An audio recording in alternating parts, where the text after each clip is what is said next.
Imagine a world where connection is a potential target. That's the reality we live in today. Cyber attacks are happening every second. Did you know that a data breach can cost a company millions and even billions of dollars? And that's not just about money. It's about stolen identities, disrupted services, and lost trust. But here's the good news. You can be a part of this solution. Welcome to the Advanced Executive Program in Cybersecurity course on Ethical Hacking and VAPT. This isn't your average classroom. It's a training ground for digital defenders.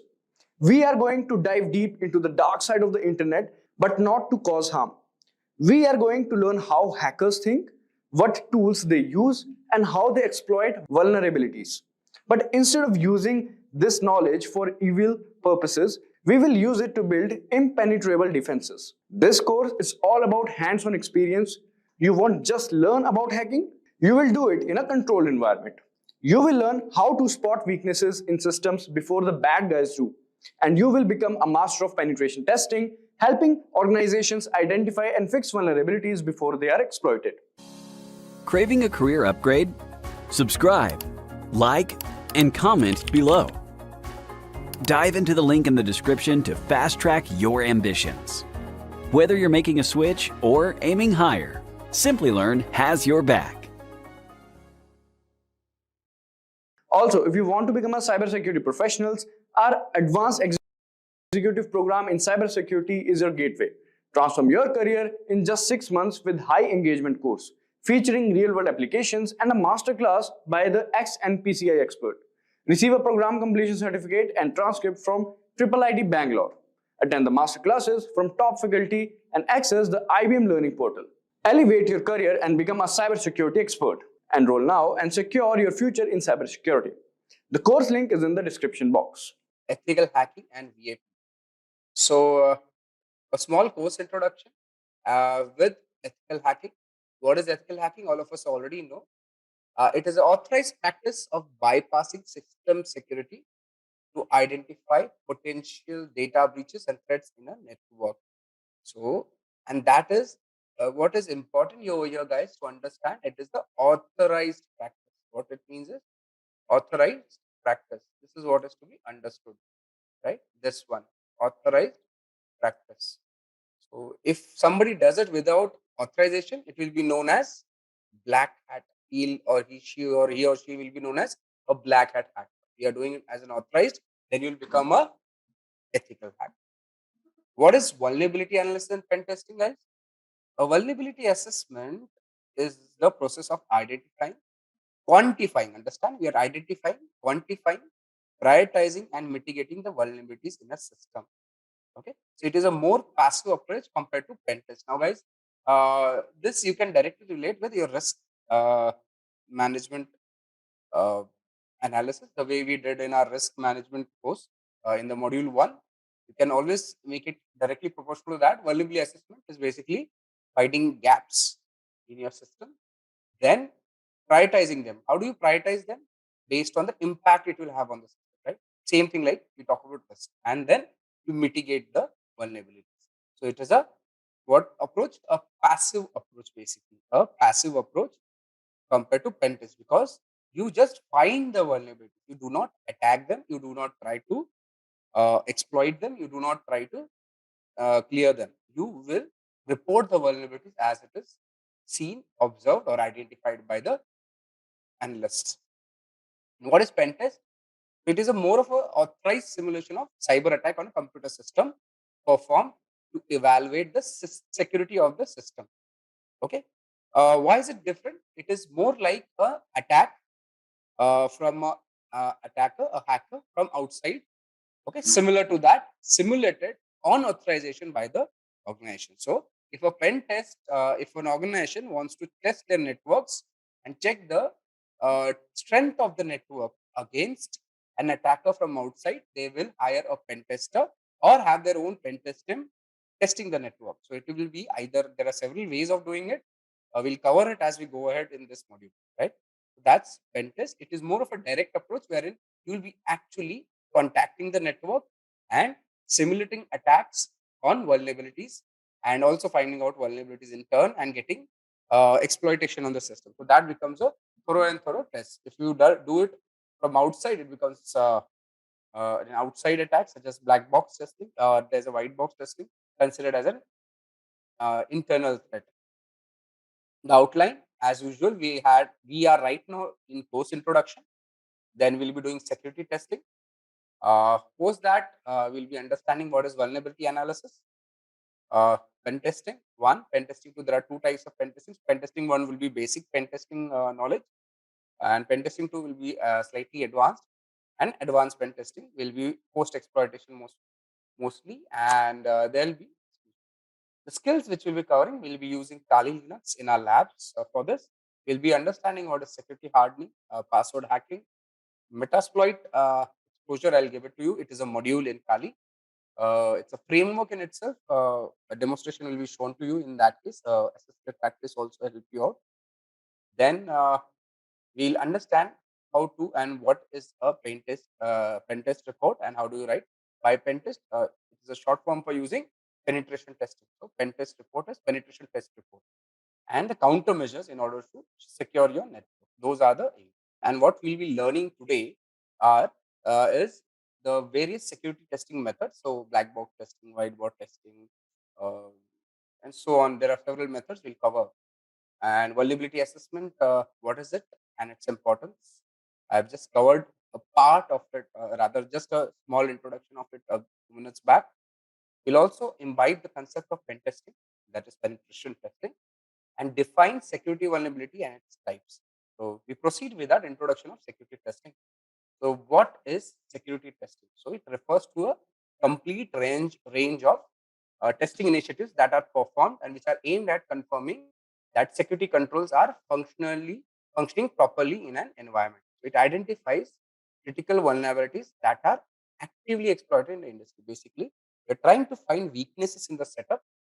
If and when the such vulnerability is available, we report it so that those are filled in and those are not exploited by the attackers. Basically, these are known vulnerabilities, known gaps in the network based on the applications, the server versions, and various application software versions which your network has. And based on that, the security vulnerability assessment, security testing is done. So security testing uses multiple methodologies and tactics. Like I said, there are several methods, and we have to use these methods in a combination to use it against potential attacks. Right? A simulated cyber attack are the most realistic way to assess the effectiveness. So not only security testing in the passive way, which was vulnerability assessment, is important. It is certainly important, but simulating a cyber attack is more realistic.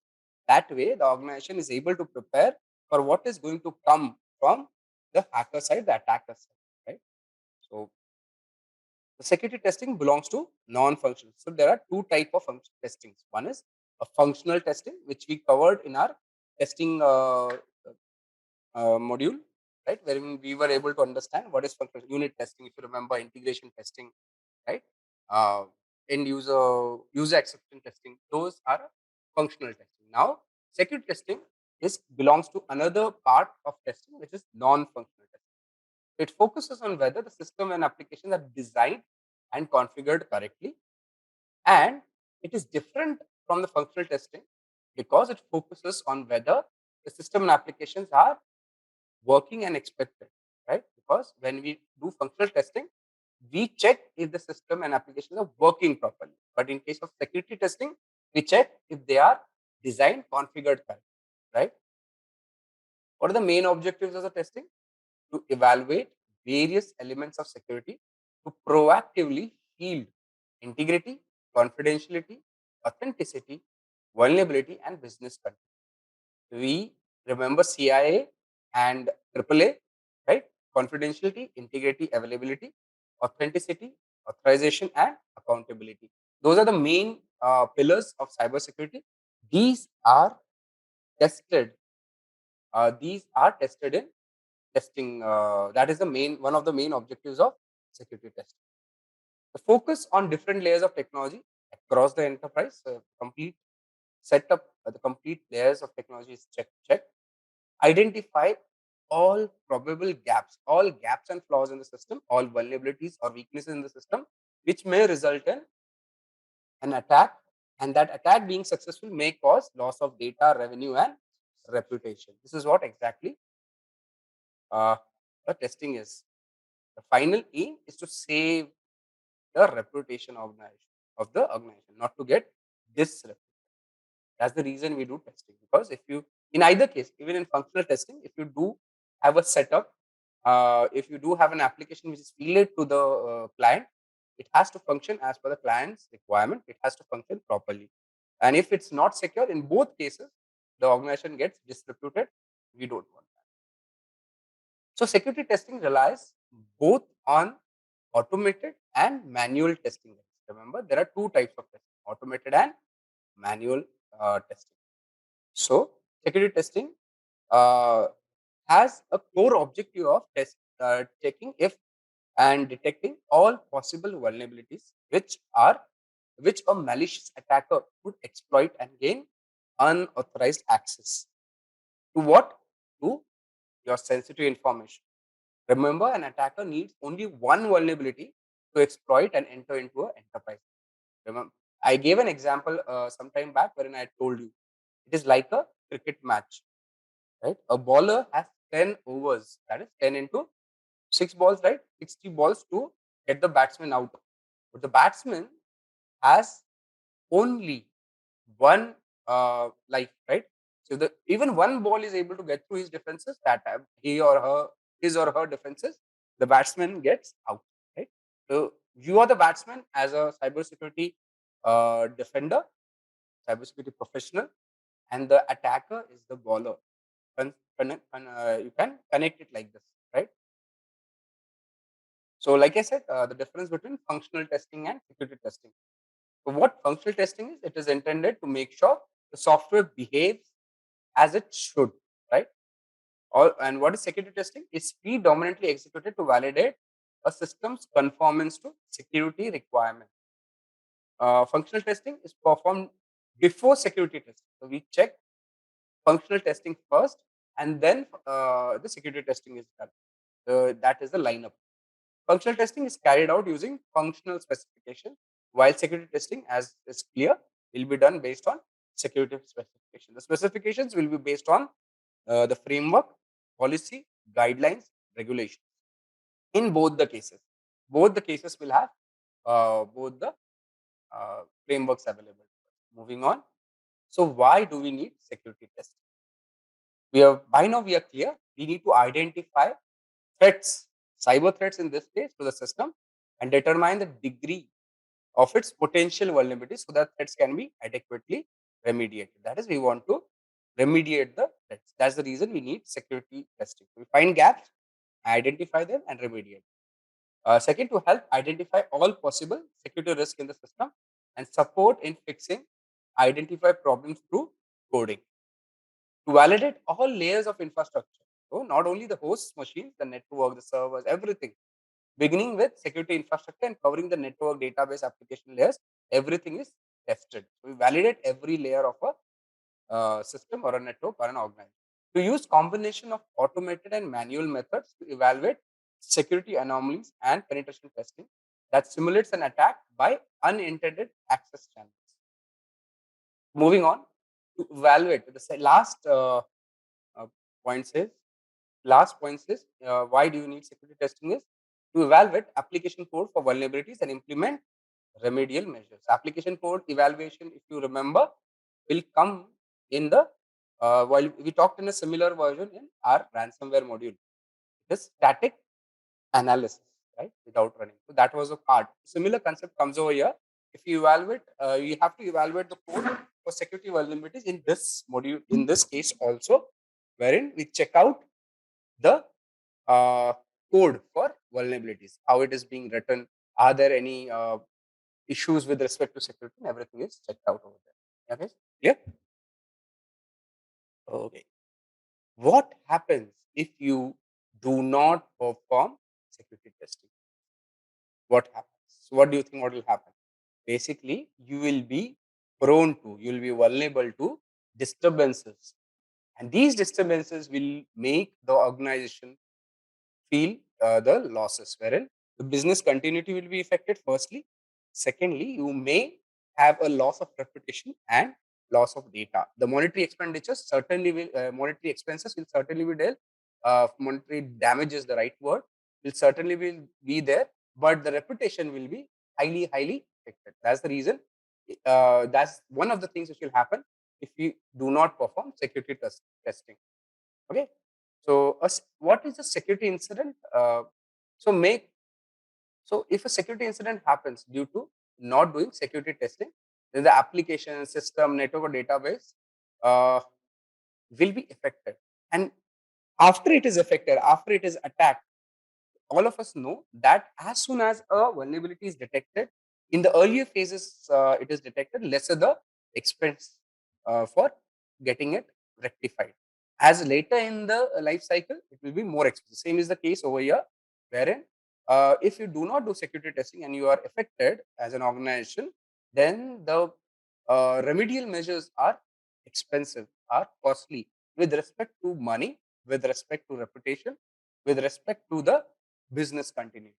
And obviously, it leads to legal implications and inflated fees. In respect to fees, it will be, if the right word would be, penalties. So, like an example in Europe, GDPR, if you are affected by, if you're not doing security testing, you'll have penalties on you, and those penalties are very, very heavy. Okay. Similarly, security issues could lead to loss of trust from the management. So, loss of reputation. Customers, employees, regulators, everybody will lose the trust. Also, protecting enterprise employees and customers' personal information could become a challenge for the security team. Right? So now, if you do not do security testing, you do not understand your weaknesses. Have you guys heard of SWOT analysis, guys? SWOT, SWOT analysis. What is SWOT analysis? Yes, strength, weakness. The O would be opportunities, right? Great. And T would be threats. So now it is a method for identifying, analyzing internal strength and weaknesses. So let's keep our strength aside. Understand, if you do not have weaks, if you do not know your weaknesses, will you know how those weaknesses will be exploited by an attacker? We will not, right? It is important to know our own weaknesses in order to protect ourselves, right? Just being neglecting such things will not allow the organization to be safe. Same is the case over here. So it is important that you take care of your weaknesses by understanding the weaknesses first identifying the weaknesses. That's the reason security testing is important. Thank you, Gulfam, for sharing. That's the reason it is important. And why did I get SWOT over here? It is a concept which allows us to understand strength, weaknesses in our organization, and also find out the opportunities and threats which are exposed to the organization. And if you know your weaknesses, if you have heard of Sun Tzu, he's uh, art of war, right? He's written. He is a very, very old philosopher of China, a Chinese philosopher, and he's written various books on art of war, which says no matter wherever you are, whatever position in the war or battle you are, if you do not understand yourself, it is very difficult to gain a foothold in the enemy territory, to gain a success in the uh, battle or war, right? So it is important that you know about yourself first. So know yourself, know your enemy, and you will be good in the war in long term. Same is the case over here. Why security is testing is important. So, like I said, we'll be testing the fundamental principles of security, which are the pillars of cybersecurity, which we already talked about. Integrity. You know what is integrity, right? Confidentiality, availability. So let's go back on our revision per se. So what is integrity? No unauthorized change to a data, okay, or a transaction. That is integrity. What is confidentiality?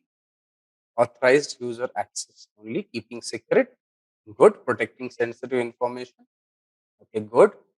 We have several entries. So what confidentiality is, it involves the efforts of an organization to make sure data is secret or kept secret or private, and Only those who are authorized to access the data is able to access. That's confidentiality. If you encrypt the data, it will help you in confidentiality. Then what is availability? Rightly brought out, not to disclose secret to avoid security. Very nice. As Gulfam has rightly brought, availability is 24/7 on demand. Afia is rightly brought, data made available based on user privileges. Okay, fine. Sunil 24/7. Okay. In availability's case, you can directly say, "Hi Swapnil, how are you?" You can say that even if the data is kept confidential and integrity is maintained, it is useless if a authorized personnel is not able to access it. So, making a service, an object or data or a resource available to an authorized user as and when the authorized user or authorized subject needs it is available. Okay, that's so. Moving on to the next aspect of security testing, the fundamentals over here. Authentication, we had a decent example. If you remember, we on all these three: what is authentication, what is authorization, what is non-repudiation. Yes, annual report is open to access for public after a certain date. Remember, we did this in our skill injection session. We talked about it. If an annual report is exposed before a certain date, then it may help the. It may be a breach. After a certain date, it is public. Yeah, based on the classification. So move on. Let's authentication. So yeah, authentication and whenever authentication comes into your mind, remember you can always remember MFA. What is MFA? Multi-factor authentication. Remember, guys, this one. So if you don't know anything at all, still you'll be able to talk about authentication. So if an individual identifies, yes, multi-factor authentication, two-factor authentication is a part of multi-factor authentication. So authentication involves a user providing information about who they are. So now you've identified a user. The user is supposed to authenticate and confirm that he or she is the one who is being identifying themselves. So in a normal scenario, it will be in India, it will be an Aadhaar card, your driving license, your PAN card, anywhere else, your passport, physically. If you come in the online world, it will be your passwords, your PIN codes, your access cards, your biometrics, your retinas, your iris scans. Everything can be considered authentication, proving the identity, as Raghu has rightly taught. Okay, and coming to authorization. Now, guys, remember, okay, Gulfam says ensuring digital or physical signature for proving it. Very right. Okay, so authorization is followed after authentication. Remember, after somebody is authenticated, then comes authorization. So during authorization, a user can be granted privileges to access certain resource, certain object, certain what do you say access based on the authorization given by the admin or based on the requirement of the rule. That comes at authorization. Non-repudiation. Non-repudiation is interesting. Okay. What is non-repudiation? So if by any chance I get access to a resource, right? If by any chance we get access to a resource and we make changes to that resource. For example, if Avinash identifies himself, authenticates, and has authorization for accessing database of a big e-commerce company, and he makes changes to the database.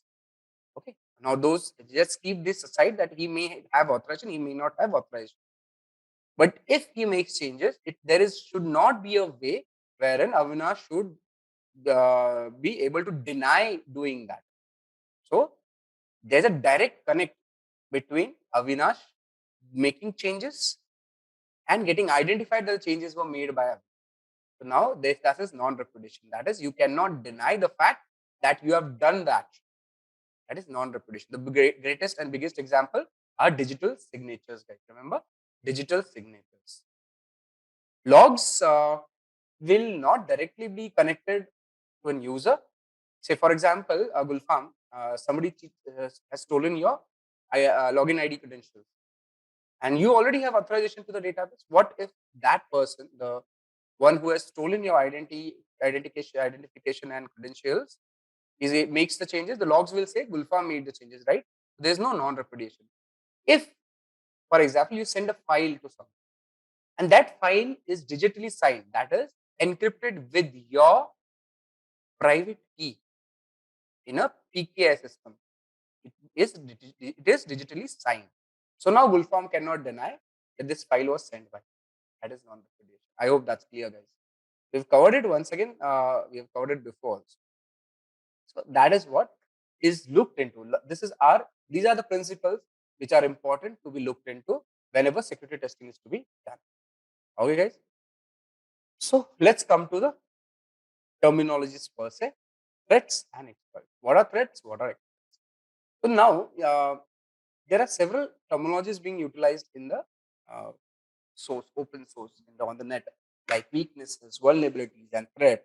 Uh, okay, and this is with reference to information security. So we need to understand the difference among these terms, and it is important that this is clear.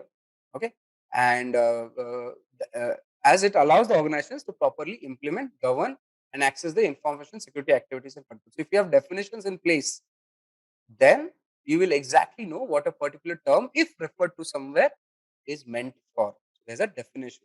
Now, those are important. Let's talk about each of them one by one. What is a threat?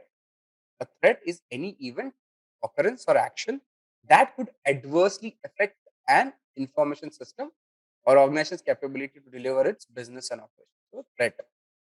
It is anything that has the potential to undermine the CIA, right?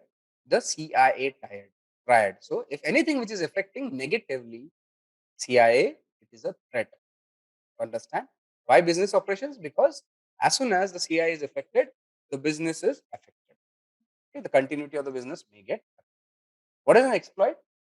Exploit takes advantage of a vulnerability. What is a vulnerability? It's a weakness. It's a gap that could be a tool developed to attack an asset.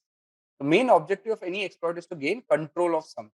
For example, a threat actor could design an exploit of the vulnerability in the database, which, if successful, could lead to exfiltration of all data stored in the database. How do you practically remember this? Now, a threat, let's talk about vulnerability first. If you remember our favorite WannaCry demonstration, what was the vulnerability which was exploited by the WannaCry?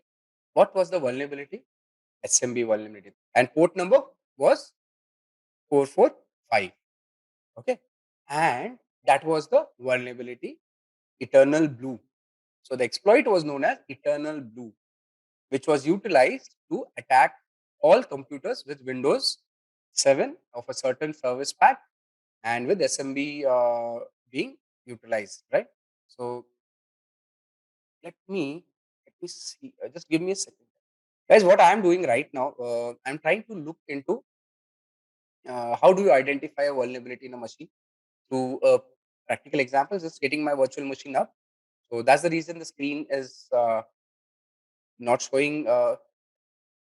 What I am doing, I am running a script, vulnerability script on Nmap on a Eternal Blue Windows machine. Let me show you the screen. Let's two machines. One on the left is a Windows machine with an IP address being shown. Yeah, that IP address, if you can see, is 10.0.0.7 over here.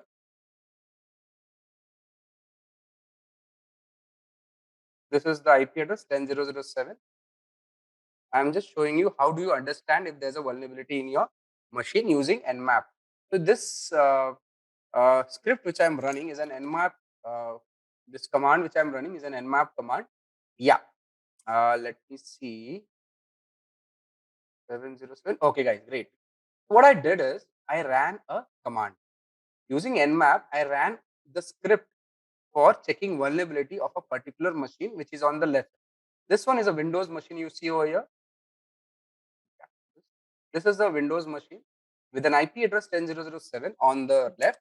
On the right is a my Kali attacker machine, which is running a Nmap scan on this Windows machine. The IP address was prior known to me, hence I ran directly on IP. If you do not know an IP, you'll give a network. When I ran it, I used the one script to find out the vulnerability on this particular machine on Nmap. So we are using the Nmap scripting engine to find vulnerability. So it scanned the machine found out the ports which are open with the services and the reason. Then it gave us the vulnerabilities. It is checking something, check the script for SMB vulnerability MS10061. Then it checked SMB vulnerability MS17010, which is the actual eternal blue vulnerability we were referring to.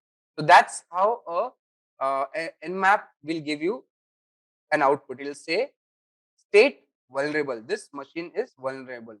So there's a weakness. What is a weakness? It has remote code execution vulnerability in Microsoft SMB version 1 servers, and it is known as MS17010. It is a critical remote code execution vulnerability. This is how you can find a weakness in a machine. This is what I wanted to show. And what was the exploit for this one? Was eternal blue exploit. So let me show you eternal blue. This also I have shown you before. It will look like this. So this is the exploit created to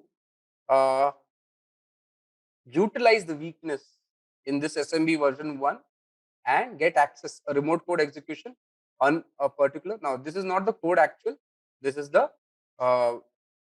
Metasploit code. I wanted, okay, the source code is here. And this is the code actual which will utilize the vulnerability to get remote code execution in the server. How does it look? Since we are already on the machine, basically we will start. Remember guys, on the slide we had shown Metasploit. Basically start Metasploit. Let's show you this and then proceed with our discussion. So I started MSF console, which is the Metasploit machine on Kali. As you see on the screen will be MSF6. MSF6 as seen on the screen. I'm just getting it bigger for you guys to see. Minimize. I say search. So there are two ways of searching. One is I search eternal blue, the name of the exploit, the name of the. This is one way, or I can search this number. Okay, so I can say search MS17010. This will also give me the exploit. These are exploits which are already there in Metasploit module for utilizing on and exploiting a machine. So how do I do? I say, okay, let's do it once again. And you'll use one of these exploit modules. I'll use 0. You see what it shows? Exploit Windows SMB MS17010 eternal blue. So I selected this. I set an options. In options, I will select the local host and the remote host, which is to be attacked. So I know the vulnerability, the SMB version 1. I have for Mac also you can do this. I don't know, you have a mobile number over here. Please change your username if it's a mobile number. Not advisable since these videos are circulated all over the globe. So my anonymous friend over here, you will have to have a virtual machine. I downloaded a virtual machine Blue, which is a Windows 7 eternal blue virtual infected machine site, great site. So I downloaded a VM machine, virtual machine for Windows machine, which is already infected, rather vulnerable, not infected. And I have a Kali machine on my virtual box. You can download VirtualBox on, I hope Mac has VirtualBox, right? You can utilize VirtualBox from Mac and then simulate the network over there. I have simulated the network over here. So it is a network with two machines. So I just set remote host, set R host. Yes, Maddie, R host. Okay. R host is the remote host, which R host is basically the machine, which is the target machine, the machine on which we want to conduct our attack, right? Which is on the left, which you see over here, 10.0.0.7. I've given the IP address of my victim machine. Now I'll set my own IP address. So if you want to see my IP address, the machine, the attacker machine IP address, this is the one, 10.0.0.8. I'll set localhost. This is 10.0.0.8, right? You can have a look at it by using the options of command, and you'll see the local remote host. The one, see the option is the target host. The port number is already given since we are checking SMB 445. version 1, and the local host is my machine, attacker machine. So this is our victim on the left, and the right would be the attacker machine. And it is as simple as that. You run this code. There are several other steps I have bypassed right now to check and see it is attacking the Windows machine on the left. And how easy it is to get access, I'll show you right now. Allow me a second. Two things I'll do, and then we'll proceed with our discussion. So now we had a vulnerability. We had an exploit. That exploit was used to attack a machine by an attacker. As you see, there's something known as when Metasploit session 1 opened for this particular IP address to this particular IP address, Windows 7. This is the IP address of the victim. This is the IP address of the attacker machine. This is the port number utilized to get the session back. If I just say IP config now, you see what IP address is this giving right now? Can you see? 10.0.0.7. So, and this is the machine which has this IP address 10.0.0.7. Yes, it is the IP address of the victim machine. So I am right now in the victim machine. How do I know? Let's see if this one works. Host name. Okay. Get UID. Yeah. So I am when it comes server name, NT authority system. So it tells me I am NT authority system. That is I am the administrator. What else I can get? I can get the process details running on this target machine. You see, all processes are running on this machine are given and under what authority. So this can be also utilized. If I want hashes, user IDs on this particular machine, I can run a command. Let me see. So one option is I load a module which is known as Kiwi. So this Kiwi helps me to get a lot of details. It will tell me give all credentials, see, threads underscore all for the victim machine. So now I can, using a weakness on a target machine, I've found an exploit, and now I am trying to get all credentials on this machine. I say thread all. You see something interesting over. It has got retrieved all credentials from the attack from the victim machine. It says the username is administrator, domain is some wins whatever. It has given me the username and the password for the machine. Can you see, guys? So just by a weakness, an attacker is able to use an exploit and steal data. This is how data is stolen. Now the administrator username password is available. Similarly, if there's a Kerberos setting, it will be available over here. A lot of details, anything, credentials are given over here. So I have the clear password. In case I do not have clear password, it has given me the hashes also. LM hash, NTLM hash, SH256 hash. Seen, guys? What kind of data can be retrieved the way it is? With me, guys? So this is why a vulnerability has to be kept in check. You can take out data. Similarly, there's another way which is I would like to show some interesting thing. You can also download the host file. Guys, tell me one thing. Do you know what is a host file on an attack on a Windows machine? What does it do? Why is it there? All of your Windows machine, even the machines which you are right now having, have a host file on the path which I am typing right now. Why is a host file there in a Windows machine? Or for that matter, even Linux machine. Why do you have host files on a machine? Basically, when DNS system was not in place, these files were utilized. Afia Priyanka has bought to store local DNS entries. Afia has written to know the domain name and IP. Exactly. When DNS servers were not there, the machines had a file in there. I can show you my own host file. Allow me on C drive. Okay, C drive. It will be in my primary user. Okay. So these host files were utilized to enter IP addresses and domain names of machines or machine names, so that the computer does not have to ask anyone. It was you can find out the details from this file. How does it look? So now I have used a download command to download this Windows System 32 drivers etc host file. How does this file look? Let me show it. I have downloaded it to the attacker's machine from the victim machine. So say cat hosts, and you can see what the file has. it has entries for IP addresses. Now, for example, there's an IP address by the name of 10008 bank.com. So why by now we have a machine which will give us the details with respect to the IP addresses this particular file has entry. How do we as an attacker use it? The attacker can change this file. How does it change? So let's use vhost, and instead of this 10.10. Going 10.00, this is the attacker machine, guys. 10008 going to bank.com, we'll change it to b@ank.com. Oh, I did not get it to insert at the rate. Did I change it? Yeah. Okay. What difference have I made? I have changed the existing. Okay,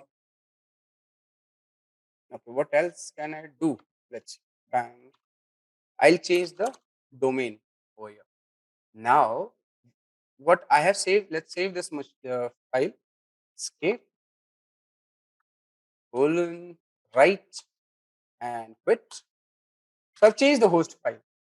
Right now, if I upload this file on the victim machine, I can download and upload when I have access to the victim machine. So using a vulnerability and an exploit, I'm able to download a very, very important file on a on a victim machine, and I'm able to upload the file after I change it as per my requirement.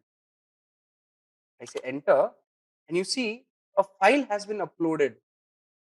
Uploading root.host to Windows driver 32 etc host. So the user who's sitting over here does not know what is happening to his machine, but the attacker has uploaded a host file. And how does the host file work? I'll show you something. So if I say ping, let's clear this off first. CLS ping ICI, what was it? ICICI bank.com. Where will the connection go? It will go to the attacker machine. 10008. Can you see? Can you see that, guys? It is going to the attacker machine 10008. How does it help? Now, if the host file is infected, I have poisoned the host file, I have poisoned the DNS entry. Now, the victim, if he opens the browser and types iccbank.com, he will be diverted to the attacker's IP address. Right? Using a vulnerability of SMB version 1, port number 45, eternal blue, exploit, I was able to change a victim's host file, thereby diverting the the victim to an IP address which is malicious, to an attacker's IP address. Now I have hosted a phishing website over here. The attacker has hosted a phishing website, and the unknown victim, the victim who is innocent, does not know anything, will enter his credentials, his or her credentials of ICC Bank, and thereby get robbed of his or her fund. That's how it happens. Is it clear, guys? Exploit, vulnerability, and threat. What is a threat? What is the exploit? What is a vulnerability? And how does this vulnerability play games with the victim? Is it clear now? How does it happen? So let's move on with our discussion. So now we were able to get so many details because of a vulnerability, a security vulnerability. So that's the reason the slide which was prior to that was saying that if you do not do a security testing, what will happen with you? This is what will happen. Let's come to security vulnerability and its discussion. So if an organization fails to regularly update your technology, so what happened in this case, which I demonstrated, what it is the same thing which happened with Equifax in the ransomware attack they faced. So the organization was unable to update their technology or the application code with patches, bug fixes, upgradation. Right? Windows 7 is not supported by Microsoft anymore. They should have known that. Port 445 was already disclosed. SMB version 1 is vulnerable, was already told. If the organization is not able to update or bug fix, these systems will remain vulnerable. And these vulnerable systems, if has to be identified so that a compromise does not happen. A threat is not able to utilize this weakness and exploit it the way we did it. Okay. So multiple organizations keep a repository of publicly accessible database of vulnerabilities based on the version numbers of the software. So SMB version 1 was the weakness. So based on the version 1, there's a central database. So each vulnerability describes the potential impact of vulnerability if compromised on the system or a network, if exploited. right? We have a detail. One of them is NIST. Okay, so it has NIST defines the NIST is an organization. We talked about it before also. It defines vulnerability as weakness in an information system security procedures, internal controls, or implementation that could be exploited or triggered by a threat source. We exploited a weakness. This is what this particular definition telling us. Example. Now we had an example of SME version 1. We have another example over here. The WordPress plugin installed in a web server has a known vulnerability. What does an attacker do? Exploit it. How does it exploit? A hacker uses the vulnerability to launch a remote code injection attack. The other example wherein the vulnerability is a web server administrative credential is configured with default. The default credentials are available in open source for all web servers, for all IoT devices. One sec, I'll open it for you. Okay, let's take an example of a default credentials for Apache Tomcat, which is a web server, which I'll show you right now. Yeah. For example, if there's a web server on your screen, guys. So Apache Tomcat is a popular web server, and the default credentials are available over here. See, admin password, root password, Tomcat password 1. These are the default credentials. So these are easily available. So that's a vulnerability in itself. So a web server administrative credentials are configured with default. So nobody has changed it. So what is an exploit? What is an exploit? An external attacker uses a password cracking tool to brute force the password and take control of the website. That's a exploit. Third example of vulnerability and exploit. The website has a feature for customers to upload files. This feature allows unvalidated files with no filters or limits. So, wherein how is this vulnerability exploited? An external attacker uploads a malicious file that contains an executable script, which on execution provides access to web server, source code, database credentials. So this also can be. So the third example says that there's an web server which has an upload feature. Something is uploaded to this page. If not validated by a server, will give you access to its services. So let me see how can I use that. Okay, so let me see if I can start this machine and show it to you.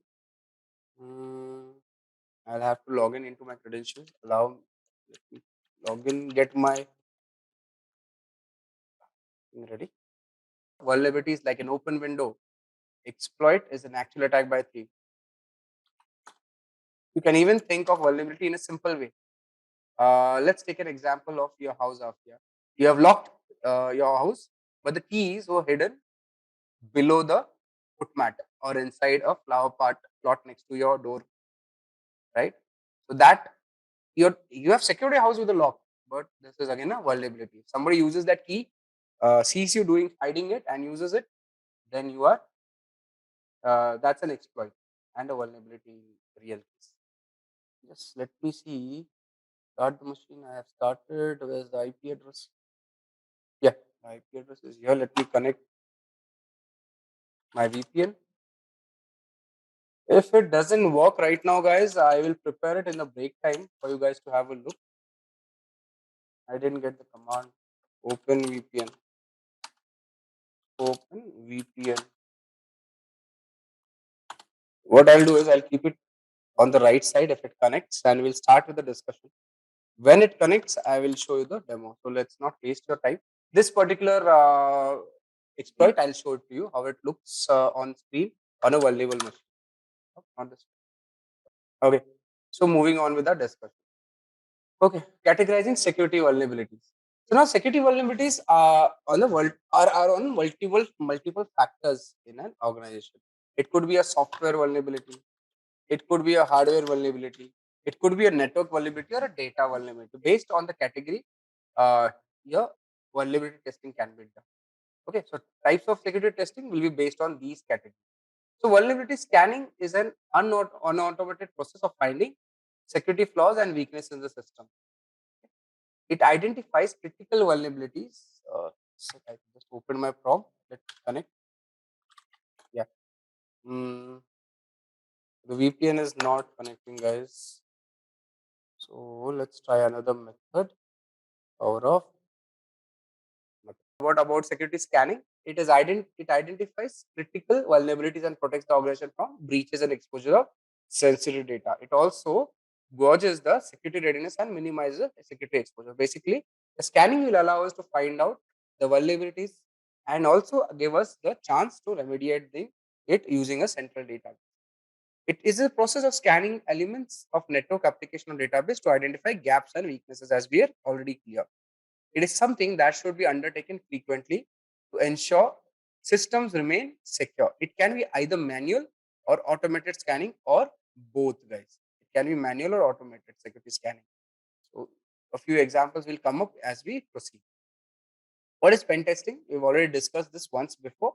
Pen testing is an attempt to assess the security of a organization system by exploiting identified vulnerabilities. Identified vulnerabilities, that's the key word over here.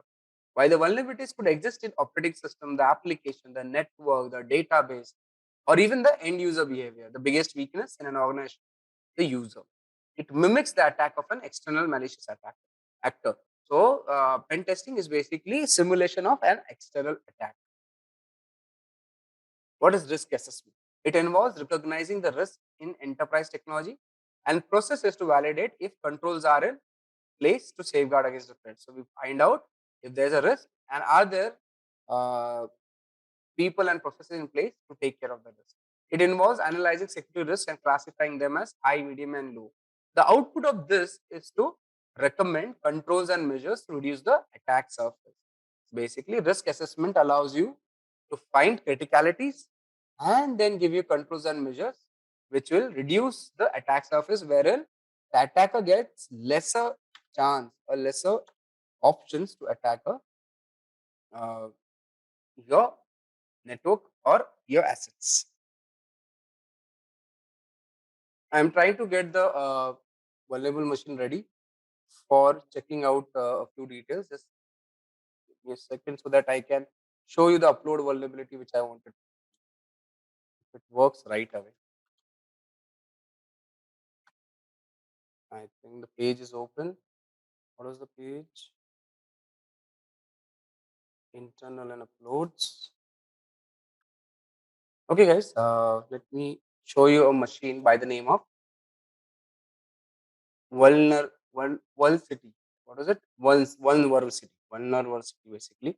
This is a machine, okay, which is hosted over here on by Hackme. Okay, now this is a web server through various. So let's see. This is a web server which is hosting a website on a particular port. So website looks like this. Let me show you the website first. The website opened through a browser by anyone looks like this. You see, there's a website. It is basically a university, and you can go to various locations and user can proceed. Now, a security assessor was testing this machine and found out that there are various directories. One of them being a slash internal directory on this web server, checking an upload file. Oh, PPT is visible. I'm sorry. Where is it? Okay, yeah, it is. Okay, moving on. So, like I said, this is a machine, basically a test machine to check the vulnerability of an upload vulnerability. Basically, where there's an upload option given in this machine by under this particular link. So there's an upload. You can upload a file. You can upload any file to it. Now, this particular machine has a vulnerability. It does not check. It does not check what kind of file is being uploaded, and that is a problem. This is exactly is what is being exploited by an attacker to gain access to such kind of machine. So we found a directory by the name of slash internal, which provides some sort of upload facility to this website. The first thing required to check is to if it allows us to upload a any file which is capable of giving some access to this machine. So how do we do that? Let's open the command prompt, the terminal. Let's increase the font size of the terminal. As you see, in the terminal, there are already in the Kali machine, in the Linux Kali machine, there are already locations, web shells given, which can be utilized to configure a, a particular file and get reverse access from a victim machine. So our victim machine has an upload option. We are going to utilize this upload option to upload a malicious file. These malicious files are by default available on Kali, which I am looking at right now. Let's say tab, web shell. Let's copy web shells of PHP, reverse shell. Let's see and enter. So I've copied this file. Oh, right. I did not. I'll copy it here itself. Okay. So I have downloaded a file. Yes, it is Kali Sopli. Kali has it by default. So I've downloaded this file, PHP reverse shell. Okay. Now we'll open this file and change the IP address for for the victim and us. What is our IP address in this case? Oh, it is already given 10.10.110.215. So V or nano if it's there. PHP reverse shell. This is how the file looks. We're going to change a certain few things in it. So it says IP over here. Put the attack box IP address over here. So the attack box, the one I am using right now, that IP address I'm putting.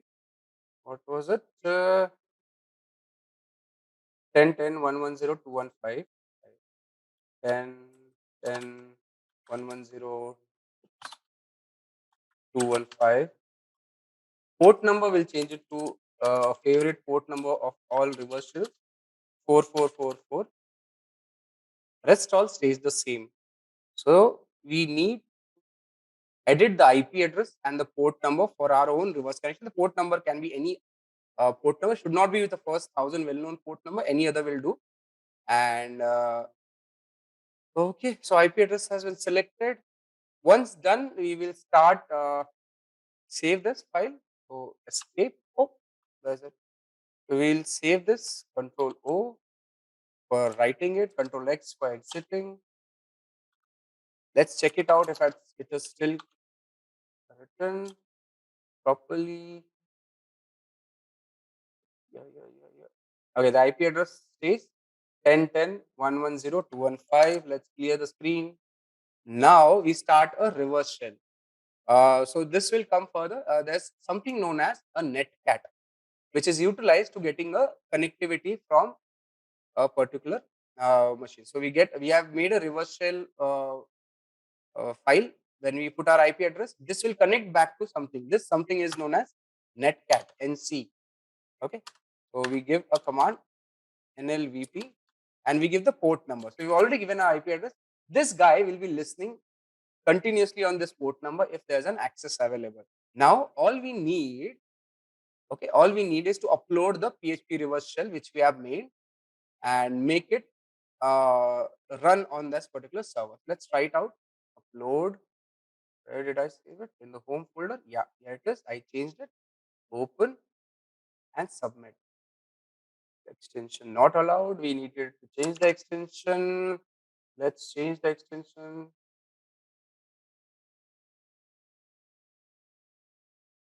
Rename the extension. I remove PHP is not allowed. Most PHP sites will have by default a security mechanism of not allowing PHP extensions. Let's browse again. Try and upload this file. Let it allow. Okay. Let's see if it's uploaded. How do I know this path? It was prior search. It is not uploaded.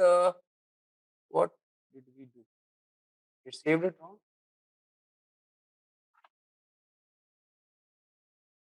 Let's try it once again by another name.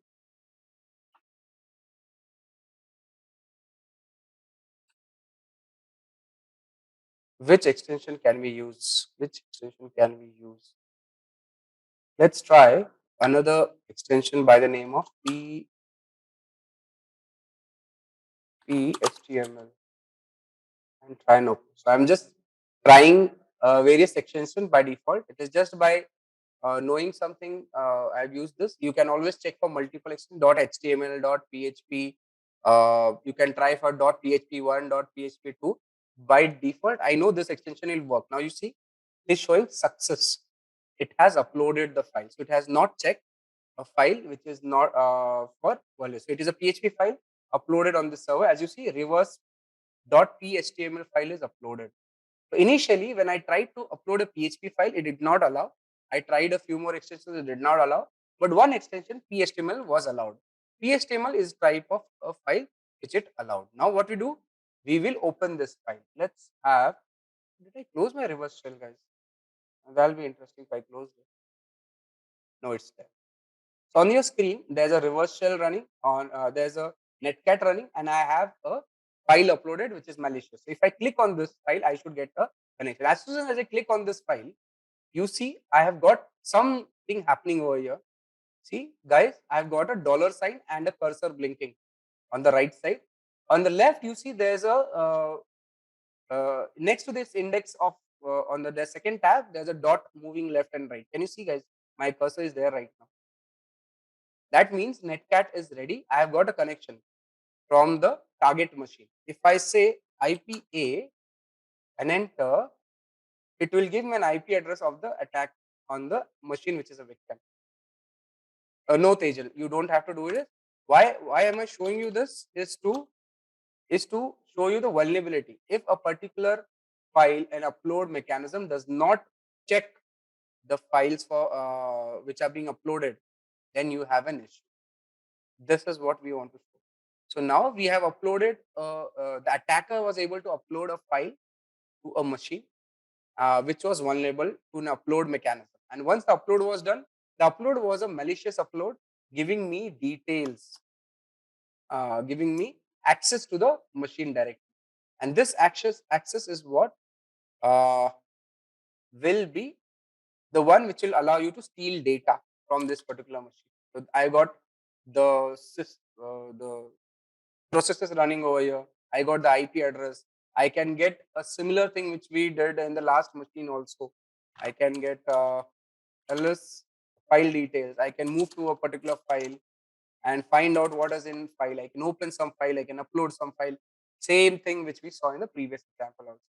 So this is the vulnerability we were talking about, this example. The website has a feature for uploading file and it does not validate. It allows unvalidated files to be uploaded without filters. And this is exactly what was demonstrated a few minutes back. We uploaded a file, that file was malicious and the server did not check it. This is the example we did. The external attacker uploaded a malicious file which had an executable script which on execution provided access to the web server. That is what is being demonstrated over here. That was what was demonstrated over here. So you just say locate web shell. In location users share web shells, you'll find these things. So let's open ls user share.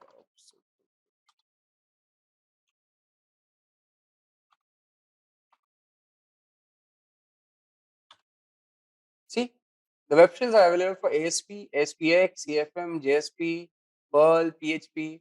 So if I just say ls/php, you'll find PHP reversal. This is the file which we used. This is the file which we used to get access to the machine which was vulnerable to unverified file upload. How does the file look? I'll show it to you once again. PHP reversal. Oh, not like load, catch, insert, / user share.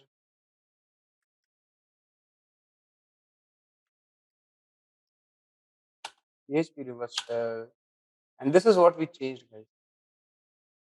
We changed this IP address over here. This IP address and the port number. Okay, so whatever is your host machine, you can put your host machine IP address over here and whatever port you like for the reverse. And we use netcat. We use netcat. I'll show you netcat. You can use man nc to get the details of netcat. So it is also known as TCP/IP Swiss Army knife. This is the command which we used. It is a simple Unix utility which reads and writes data across the network connection using TCP protocol. Okay, so it is used for getting reverse shell from an attack scenario if you're trying to get connectivity from the victim to your machine. Yeah, just hold on, guys. So this is what can be utilized. So you can use Kali machine to get web shell. Other than that, you can also, let me see if checklist is here. Not here. Where was checklist? I don't remember the spelling. Let's try checklist. Yeah, checklist also here. Even checklist, which is available on Kali, has these web shells available. You can use those. There. It is, I think, in the same folder. CD user share checklist. Yeah, it is. And if you ls, payloads should be in payloads. ls. So these will also be all available to you.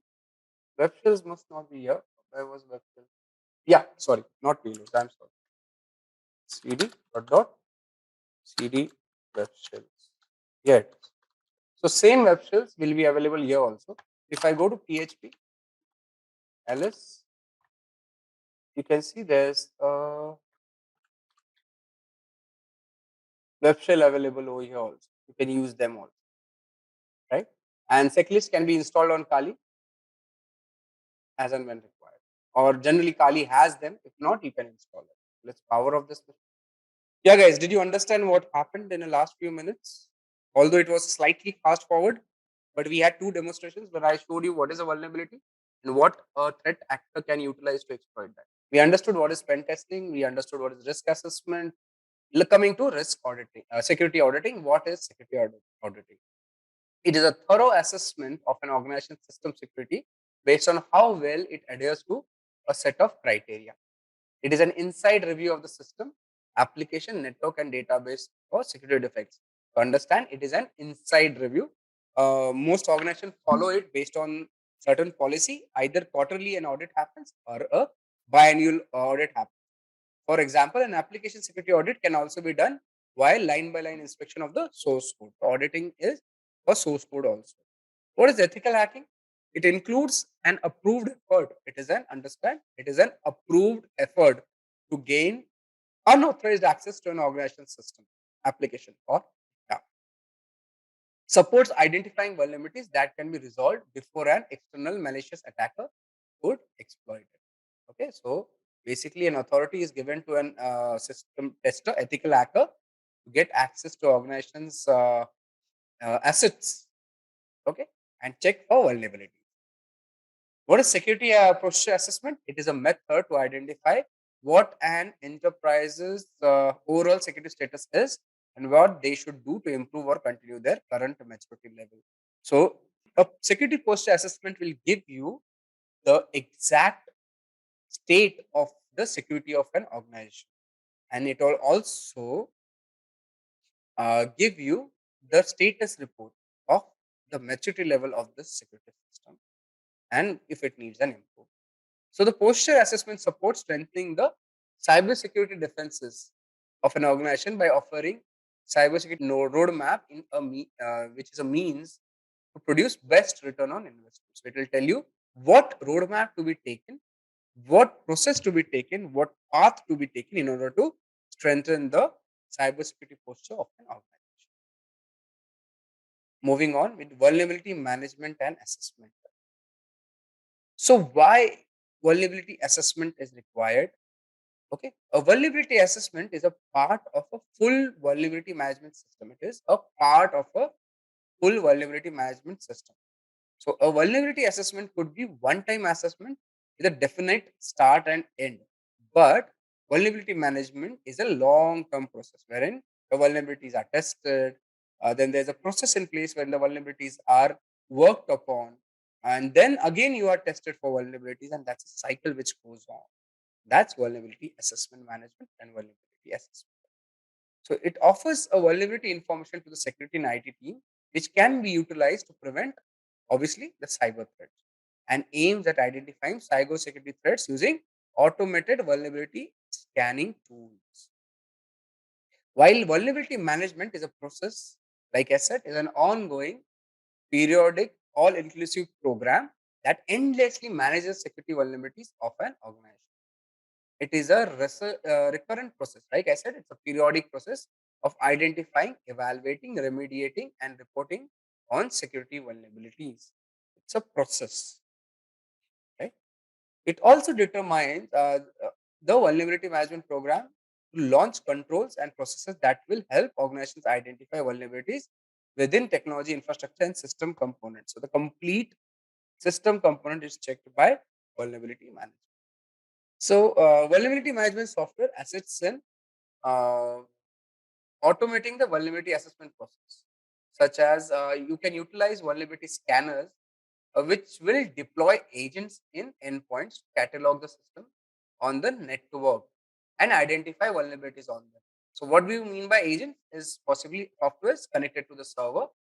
A vulnerability assessment program, while is an important part of an all-inclusive vulnerability management approach. Right? So vulnerability assessment program is an important part of an all-inclusive vulnerability management approach. So a bigger version is vulnerability management. Assessment will be a part of it. So an effective vulnerability management process normally incorporates the steps that should be repeated continually, which will be coming as shown in the screen. The vulnerability management process can be divided into identifying vulnerabilities, evaluating vulnerabilities, treating vulnerabilities, and reporting vulnerabilities. So you'll identify, evaluate, treat, and report. Right? That's a vulnerability management process. Let's discuss one by one. Step one: identifying vulnerabilities. So scanners are utilized to carry out and discover and catalog the vulnerabilities on the network. The network includes structures, servers, applications, firewalls, networks. So everything is scanned. To perform this linking, vulnerability scanners use vulnerability database that contains a catalog of widely known vulnerabilities. So there are various databases which have vulnerabilities listed. These databases are utilized by the scanners to identify vulnerabilities. So that's how it works. So steps: the scanner consists of 4 stages, right? First, identify open port and services running on the scan. So Nmap, Nessus, such scanners will identify open ports and services. Uh, Based on the scan result, correlating the system information with known vulnerabilities. So if you remember, I checked I used the Nmap scripting engine to find vulnerabilities on a particular machine. Same is the concept over here. It will analyze a machine based on the existing database. It uses the system login credentials to log in into systems to gather detailed system information. Since it is an internal scan, credentials will be supplied to the scanner. Nessus in this case can be utilized. Scans live. This particular scanner scans live systems doing ICMP ping or by sending TCP UDP packets. That's a method of scanning. Step two: treating vulnerabilities, which is a part of first one is remediation. So there are multiple approaches an organization can opt to treat vulnerabilities, including remediation, mitigation, and acceptance. So we'll be talking about remediation. This we've discussed in our risk management also. Same is the thing over here. So remediation involves entirely fixing or patching the identified vulnerabilities so that the threat cannot be exploited. So we are fixing the vulnerability. Okay. The focus should be to perform this, and this is the ideal treatment option the organization strive and plan to implement. Ideally, everybody wants to remediate the issues, the risks, the vulnerabilities. The second thing is mitigation. Mitigation is reducing the likelihood or impact of the vulnerability. So we are trying to reduce the impact. We're trying to reduce the percentage of losses which may happen. We are trying to reduce the exposure, the attack surface. That's mitigation. So mitigation is selected when an appropriate fix or patch isn't available for the vulnerability. So we know the vulnerability, but a patch is not available. Then you work on mitigation. As a mitigation option is used to obtain time to eventually remediate the identified vulnerability. So we are trying to delay the impact, reduce the impact, and this is when the mitigation strategies take place. Till when do you delay the delay it? Till until a proper patch is available. And then comes acceptance. The organization plans to take no actions to fix or otherwise lessen the likelihood or impact. So the organization now accepts the vulnerability because either the vulnerability poses a low risk, right? Remember acceptance in risk management, or the cost to fix the vulnerability is more than the loss itself, right? So it is again monetary analysis. So cost of fixing the vulnerability is considerably greater than the cost suffered. So then you accept it. You say, fine, we will accept the vulnerability. That's acceptance, right? Step 3 is reporting the vulnerability. The last step of vulnerability management process. Okay, performing systematic and non-stop vulnerability assessment empowers organization to recognize the swiftness and efficacy. This helps the IT team simply know which remediation methods will help them fix the most vulnerabilities within a minimum amount of effort. Also, with the effort means the time and the monetary value. Okay, understand everything is connected to money, the funds, the economics. Uh, the vulnerability management process, these steps involved, or rather, first, identifying the vulnerabilities, evaluating the vulnerabilities, second, treating the vulnerabilities, then comes uh, reporting the vulnerabilities, right? Okay. With this, we move for tips for enhanced vulnerability management program. So, we perform comprehensive scans. So the IT environment requires an all-inclusive approach. The organization's vulnerability management program should enable visibility into the entire attack surface of the organization, which should include the cloud also, right? Most organizations nowadays have migrated to cloud for various reasons, monetary as well as efficiency as well as several other reasons. So your cloud also should be scanned. Also use adaptive vulnerability assessment, which automatically detects devices as they connect to the network when connected for the first time. So rather than doing it manually, you should have adaptive automatic scan. This will help greatly in the vulnerability management. Continually assess vulnerabilities. So applications and infrastructure can transform on daily and in a few industries it can even change on an hourly basis, right? The application change daily oblique hourly. Due to this reason, the organizations must continually scan the IT environment to make sure to identify new vulnerabilities as early as possible.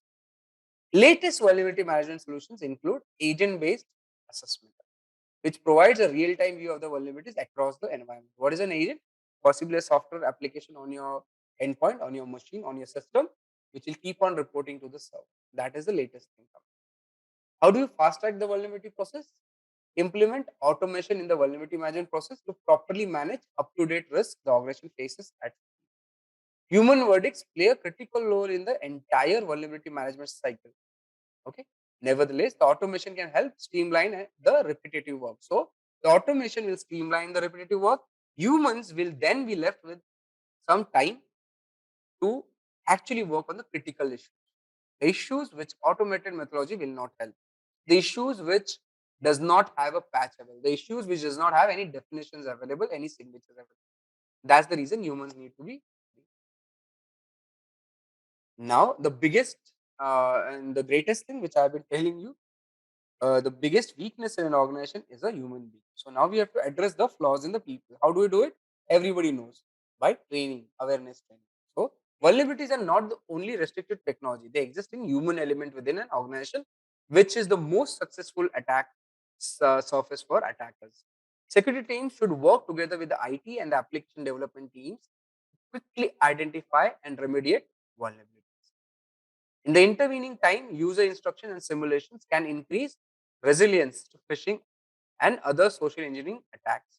So we need to increase the user awareness, thereby increasing the resiliency against phishing and social engineering attacks. That's how you address the flaws in people and increase the efficacy, efficiency, and uh, speed of a vulnerability management.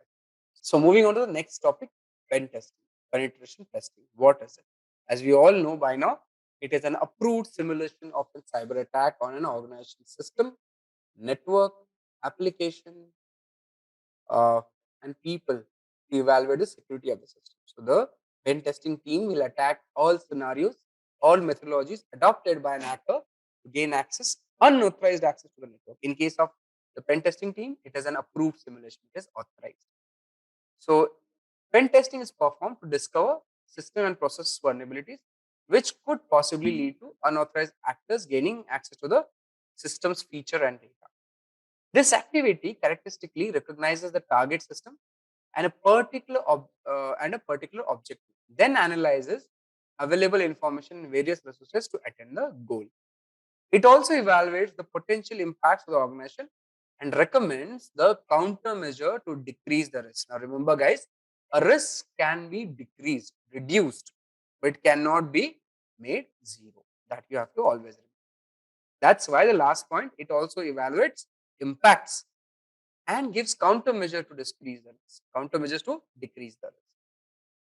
Like all of us have been knowing, different approaches in pen testing are performed. One of them is a white box pen testing. Second one is a black box pen testing and a gray box pen testing. We'll be discussing them one by one. White box pen testing is also known as a glass box pen testing or a, a transparent pen testing. So, background and system information are provided in advance to the pen tester in case of white box pen testing. So, every detail, including the source code, possibly is available to the pen tester. So, it is considered as a reproduction of an attack by an internal resource. You can also analyze this particular testing as an internal insider attack also, right?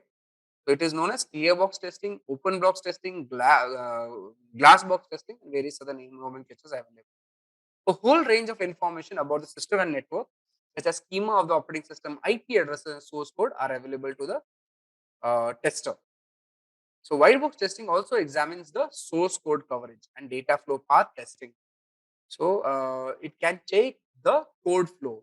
For that, it is important that the knowledge of programming languages and assembly languages the tester should have. So white box, everything is available. All details are shared to the tester. Black box is exactly the opposite of the attacker. The tester does not have any detail with respect to the organization. He or she will only have that much information which an outsider would have about the organization. So now, since the organization's name and its basic information, if any are provided, a tester only knows the expected outcome of the pen testing and not how the outcome occurs or arrives. So no other details are shared. And this is ideally the most sought after testing, guys. This will give you the actual scenario of the resiliency of your system, network, and application. The black box testing. This is how the attack happens, right?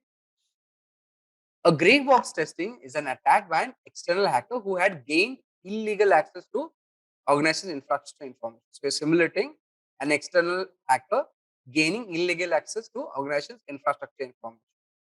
Limited information or target is shared with the tester, and help is provided to access details of system vulnerabilities to attack and estimate how vulnerable the systems are. Right? In case of gray box testing, some details are shared with the tester. Okay, even the vulnerabilities are shared. Why do we need pen testing? It assesses an organization's capability to protect its systems, networks, applications, and users from external or internal efforts. And it allows the organization to evade its security controls and gain unauthorized access or privileged access to the network.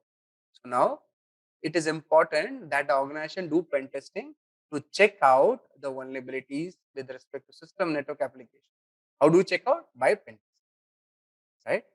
The organization can proactively find which vulnerabilities, allowing an organization to more intelligently prioritize the remediation plan. So now we know what vulnerabilities are there and how it can be exploited by an attacker. So we can always plan the protective mechanism, the protective controls against. It takes a practical approach in discovering security weakness so that the organization is aware of what remediation is needed. Okay, or if an additional layers of security are to be implemented. So activity gives a real view to organization on what is working and what isn't working. They also serve as quality assurance check for security. So now if a security mechanism is placed, this particular pen testing mechanism will give you if a particular security is maintaining the quality with respect to the security assurance given by this particular security system in place. Okay, so it will give a clear view on which policies are most effective and what tools are providing the best protection. Also, whenever a new system is in place, pen testing is provided. A new security system is in place, pen testing is done to evaluate the system strength and resiliency. Also, the pen testing gives the actual simulations, such as an actual cyber attack experience and a rare hypothetical scenario of what an attack will look like and how the organization will respond. This will give organizations adequate time and information on how an organization might respond to a cyber attack and also give you a time to prepare for future attacks. So pen testing helps organization in adhering to compliance aspects of regulations and industry best practices also. So it is an important thing to be done for ensuring compliance also. Let's come to main types of pen testing. So when planning for a penetration test to identify vulnerabilities within an organization system, we need to understand from where to start. That's a challenge. So security professionals find out that there are essentially more than one type pen test required, and this leads to the confusions. Okay, so what is it? What's the difference between internal versus external pen testing? Which one should I explore? So now this is a question. How does social engineering play a key role in pen testing? And how is network penetration testing different from wireless pen testing, and which one is required? For that, there are different types of pen testing, such as social engineering testing, application pen testing, wireless pen testing, cloud and virtualization pen testing, internal infrastructure pen testing, and external infrastructure pen testing. We'll be covering each of them one by one. First, we cover the external pen testing. The external pen testing determines the purpose of external malicious actor in organization's network through the internet.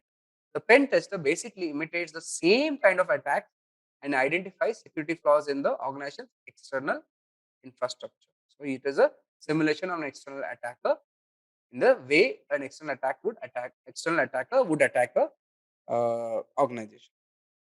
The testing team secures the organization external facing system and leverages vulnerabilities identified during screening organizations public information such as IP addresses, domain, email, and OSINT. Okay. Now, everything which is publicly available is utilized by this particular testing team to find out details about vulnerabilities of the organization. What can be utilized? Could be your hiring notices. If you want to hire people, you will give an hiring notice saying that we need a person with such and such specialization to be able to work on such and such technology. So now the technology is available, open source. People know that this organization works on this technology, this version number. That's a sort of example. IP addresses can be looked into. Domain names and subdomains can be found into. Email addresses can be utilized for social engineering attacks. So these are publicly available information used by external infrastructure pen testing. So benefits of performing external pen testing teams are it recognizes security flaws being misused within the perimeter devices configuration, such as firewalls, routers, switches. What will we look for? Default credentials, rules not being formulated properly, and so forth and so forth. So identifies different approaches to identify abstract information from the system by external attacker. Pen testing also recommends how these issues can be fixed. It recommends the approaches to enhance security risk within the perimeter network.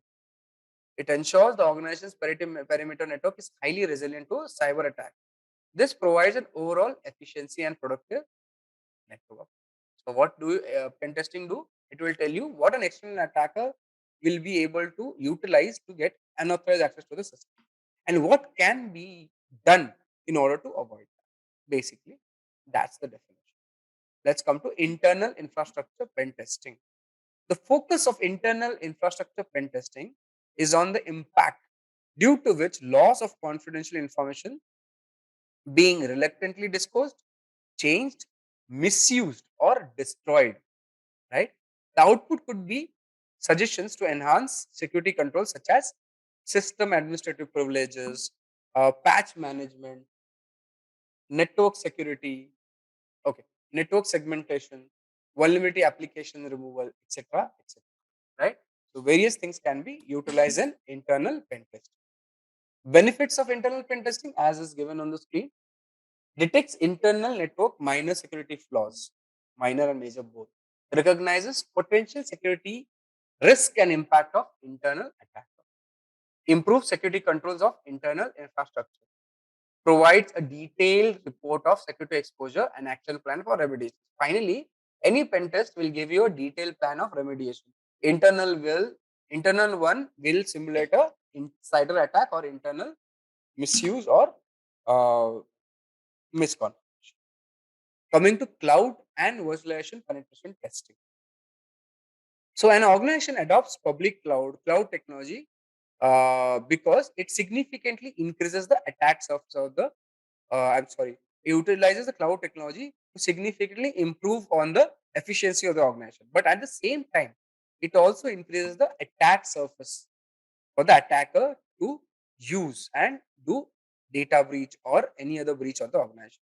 So also timely detection of a compromise or identifying the attacker in cloud environment is a huge challenge. These days, attackers also procure and host malicious infrastructure in a cloud to target other enterprises. So if you remember in our ransomware module, we talked about ransomware is now being hosted on cloud. So now even your data is on cloud and the ransomware or the attacker infrastructure is also on the cloud.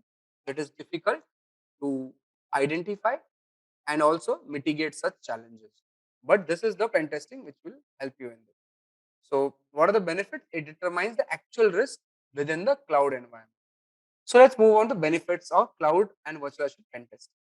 It determines the actual risk within the cloud environment, recommends methods that remediates the threat and security flaws. Okay, provides strategies to resolve, identify security issues, enhance overall protection system of the cloud infrastructure, support in formulating security system to provide cloud infra and outlining the security risks. So basically, it will give you recommendations and path to make the organization resilient to cloud-based attacks.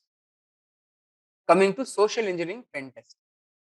Phishing emails are the main example of social engineering threat. Okay, an external attacker may mimic and execute an executive of an organization and seek a staff to share his or her login credentials or transfer money under urgency. The pen testing team could also try to exploit the staff into sharing protected information, right? The PII. So that's how pen testing happens. So it is an actual way in which an attacker will attack. Coming to application pen testing, since the hacking techniques are evolving at a very high speed, it is important to frequently evaluate organizations for new vulnerabilities using pen testing. Because vulnerability scanning alone will usually detect only low-hanging problems in the software code. Hence, it is important that application pen testing be done.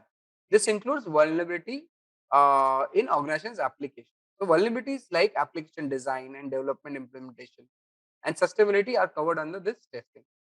Testers in this case evaluate the application of flaws in its security protocol that include missing patches in the external facing application. So, application pen testing. Wireless pen testing. Uh, Understand wireless technology is the most vulnerable and has unique security risks. As is the case with physical controls do not apply on wireless signals because when you have a LAN, a network, it is bound to a geography. But in wireless case, the signals can uh, move out of your protected area. So an attacker can get access to your network even by not being on the premise. It is one of the most unique and dangerous uh, attack surface for attackers to utilize. Hence, wireless pen testing takes importance. This testing supports in providing safe and secure Wi-Fi and wireless devices and protocols. The testing, as usual, helps to detect the potential risk produced by wireless devices, to deliver security guidelines and action plans for protection against threats, to provide an all-inclusive security system to protect the wireless technology. So recommendations mostly, right? Okay, coming to pen testing methodologies. Now, guys, these methodologies are based on various frameworks and methodologies available on the uh, internet. A few of them: Open Web Application Security Project (OWASP) will give you a methodology to test. We've seen that during our web application sessions. NIST is another organization which will give you a framework and methodology. Okay. Penetration testing execution standards is another system which will allow you to do testing. One sec, let me open it one by one so that I can show it to you. So OWASP, you're aware. Let's open penetration testing execution standard. This is the page for Pentest standard, a penetration testing execution standard, which will give you the way in which the testing is to be done. So pre-engagement interaction will be given, and how do we proceed with it? Scope, metrics for time estimation, scoping meeting where the scopes are decided, additional support based on hourly rate, questionnaires, general questions, network pen test are given. So they have guided you how to proceed with the pen test. This is testing. This is the pre-interaction. So if you're doing a web application pen test, what questions are to be asked? How many web applications are being assessed? How many login systems are to be assessed? If you're doing wireless pen testing, the questions to be asked: how many wireless networks are in place? Is the guest wireless network used? If so, does the guest network acquire authentication? If you're doing physical pen testing, questions could be: how many flows are in scope? Which flows are in scope? Okay. And social engineering: does the client have a list of email addresses they would like a social engineering attack to be performed against? Such questions will come in pre-interaction for this thing. It will also give you how to do intelligence gathering. Okay, and those will be divided into levels: level 1 information gathering, level 2 and level 3. Okay, so the level 1 is compliance driven, level 2 is the best practice, level 3 is a state sponsored kind of thing. Intelligence gathering will answer questions such as what it is, why do it, what is it not, target selection based on identification and naming of target, right? Consider rules of engagement, everything OSCENT. So these are the way in which a methodology for testing is given. Other methodology is Information System Security Assessment Framework. You can Google it, Sant. In case not available, I'll share the link on our. So this is for ISAF files, guys. I have come to source code. ISAF will give you the details with respect to testing, such as web application security, continuous skill injection, storage area networks. They'll give you details of how to do testing, each and everything. Right? You can use these links. So these are basically guidelines. Let show you the document. One such test testing methodology. Hold on. Here it is. So storage area security will give you the challenges, managerial, technical, objective. Okay, it will give you data at rest. What is it? Access to be maintained. Excuse me. It will give you the methodology of securing it. Okay, find vulnerabilities. So the procedure is given over here. So these are the guidelines. These are the guidelines utilized. Right? These are frameworks available. So, and last one is Open Source Security Testing Methodology Manual (OSTM). So various pen testers use various methodology for pen testing. There are organizations who recommend pen testing methodologies, frameworks based on their own requirements. So based on the requirement, you will select each of. So let's move on with the topic: manual and automated security testing, and what is it? So security testing relies on variety of automated and manual testing approaches. There are various approaches, uh, automate and manual. But it is in the best interest of the organization to understand each to achieve best coverage. So it has to be a moving on the criteria for security testing. Should we conduct the security testing using a manual test or using an automated tool? That's criteria. It will be based on a lot of things: economics, manpower, expert expert field, what do you say, subject matter experts available, and the coverage, the kind of organization it is. Do automated tools have capability to exploit vulnerabilities to authenticate the level of risk? That has to be checked. The security testing team should examine which approach output provides the most vulnerabilities found and how precise are these findings. Based on that, security testing can be. How do automated security testing tools detect and handle false positives and negatives? That will be a criteria for testing, and the incorporation of automated or manual testing. And obviously, what are the monetary costs? What is the money involved in it? Will it give us the return on investment? Excuse me, guys. Will it give us the return on the investment? If it does, then the organization will certainly like to go ahead with it. Finally, everything boils down to money, guys. Okay. So choosing automated security testing over manual testing, why would we choose it? Firstly, due to speed. So automated tools operate at much quicker rate by order of scale compared to manual testing. Obviously, machines are not tired. It is difficult to manually test each component, service, and protocol with the same speed, which and testing tool can do. Coverage is the next point.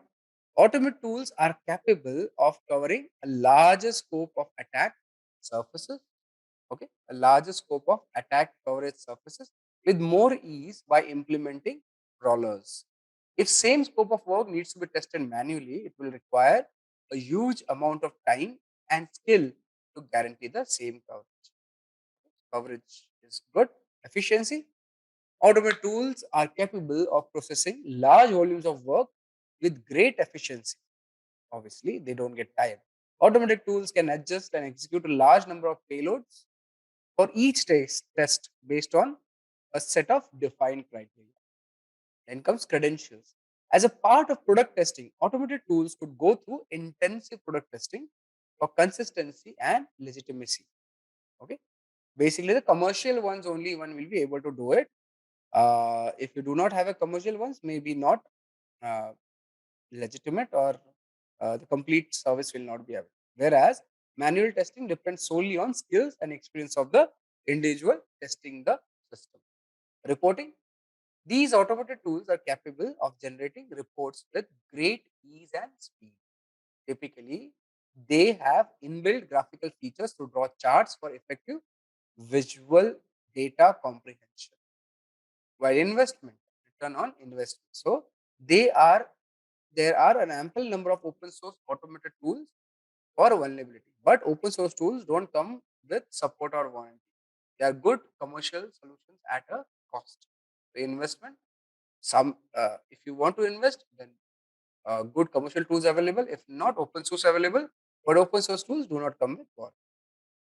So that's the uh, benefits of having an automated. While manual testing, okay, why would we choose manual testing? Firstly, effectiveness. Automated tools are not capable to ensure that a system and application are systematically tested for an overall system perspective, right? So, automated tools lack capability at testing for logical vulnerabilities.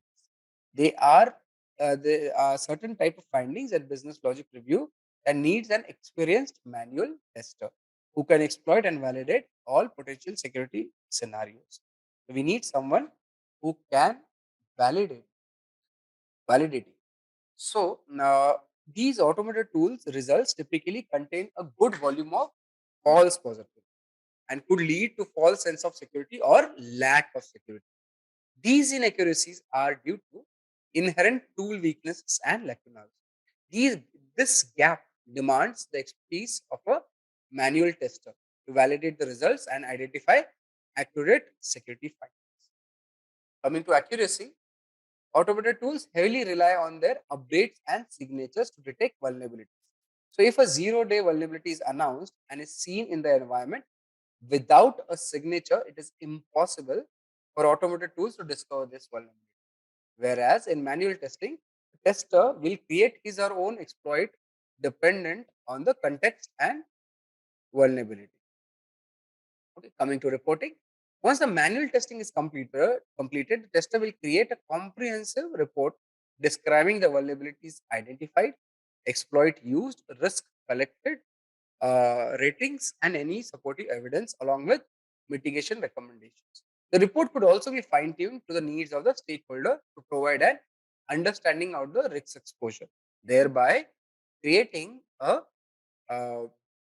what is the word for a specific requirement-based report by the manual tester.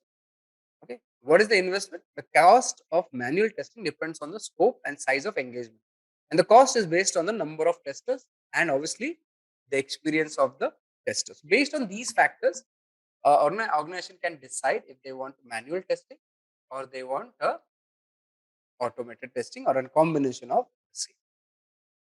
Coming to dealing with vulnerabilities. So remediation of known and unknown vulnerabilities is an important element of overall information security, which every organization should do before attackers could exploit the vulnerabilities. Effective vulnerability remediation involves non-stop processes of fixing, which together is known as vulnerability management. The processes and the related technology that identifies and fixes security vulnerabilities is known as a vulnerability management.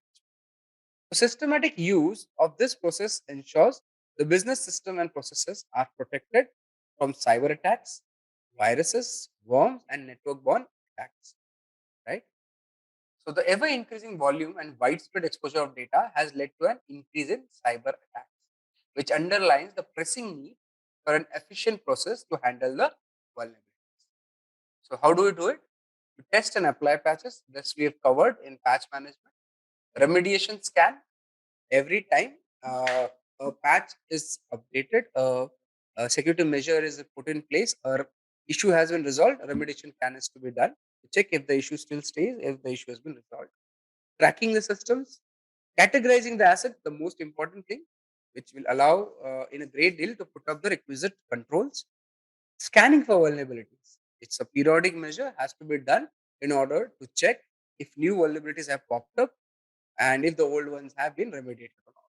Identifying risk and patch management. Okay, so these are the most important factors for dealing with vulnerability. Okay, with this we move to types of security vulnerabilities. So while building a vulnerability remediation process program, it is pivotal to know what are the different types of security vulnerabilities, which are design flaws. Okay, we'll be covering them one by one. So let's start first. Inadequate or lack of processes, human error, but obvious. 0-day bugs, no one can control it. We won't know until we know. Software or hardware bugs and system misconfigurations. So let's cover each of them one by one. Design vulnerabilities or logic flaws aren't your typical security flaws or bugs. They are legitimate functions or features with unintended consequences that attackers seek out to exploit. So, by leveraging logic flaws in the functionality of existing systems, attackers are able to masquerade as legitimate operations and code and thus evade detection by security solutions. So, as shown in the diagram, the, that a cycle with square wheels is a design flaw. So, design flaw is a bigger one of the flaws which is attributable to humans. Inadequate or lack of processes leads to security vulnerabilities that allows attackers to compromise a product and information it holds. Right? You have to have proper process in place. If the process is not there, a compromise, a vulnerability may pop up. Human error occur due to carelessness or human limits. So this is one thing which has to be taken care of. For that, the humans need to be trained properly. There should be a awareness training. There should be a process training. There should be a constant updation of knowledge, which will certainly help. And then comes bug, which is a flaw in the software that can be used to gain unauthorized access to or privileges on a security system. That's where bug bounty also come into place. So if your internal resources are not able to manage the bugs, the issues, you can have a bug bounty program. The organization can have a bug bounty program. So let's talk about vulnerability remediation or mitigation. So remediation can simply be an activity of just applying a readily available patch to the vulnerable system, or as complex as replacing the physical system across the organization network. While mitigation involves minimizing the damage as it cannot be fully eliminated. It is the act of documenting and accepting the risk of a flaw, right? Bit difference between remediation and mitigation. So the organizations can opt for mitigation for many reasons. Okay. But the most common could be due to factors outside of the security, such as funding, resource, uptime, productivity, etc., etc., etc. So in mitigation, organization ensure to implement adequate controls and systems in place so that it has minimal impact if exploited. The controls could be policies, procedures, monitors, insurance, penalties, etc. Mitigation doesn't deal with addressing the risk. In some cases, uh, remediation and mitigation go hand in hand, where you stop the problem, mitigate the threat, and wait until the issue to be solved is available for this problem, which is remediating the threat. This is a classic example for port 25 blocking in outbound spanning indices incidents, right? So, however, the port blocking should always be a short period mitigation measure. Once everything is back to normal, port 25 can be opened again. So, if you have to block a port, if you have to do a short term measure, you have to implement something which is long term and get back to the normal state. Okay, that's vulnerability remediation and mitigation. Coming to remediation statistics. So the healthcare institutes take 5 times longer than the leading industries to close vulnerabilities. This is the uh, analysis. While the banking, oil, gas, energy, and insurance sectors all outperform the mean for remediation coverage. The mean remediation time for Microsoft vulnerabilities is 15 times shorter than for Oracle, HB, and IBM. So now, if that is the time a remediation is being uh, taken for, you can understand how vulnerable our systems, our organizations, and our networks are. Okay, so some are better than others, but all of them take time. Right? Healthcare is the most affected in the modern day cyber attacks, but still they are not getting serious about. That has to be taken into consideration because lives are at stake. So coming to the point of vulnerability management cycle and what is it? The step of vulnerability management cycle, the step one is discovery. The process involves taking an inventory of IT assets across the environment, identifying details including operating system, services, applications, and configurations to identify vulnerability. What is step two? Prioritize assets. Discovered assets need to be categorized into groups and assigned a risk-based prioritization. This is similar to risk management discussion which we had. And based on the prioritization and the criticality of the organization, we can have the assets listed. Step three, assess. Establishing a risk baseline as a point of reference as vulnerabilities are remediated and risk is eliminated.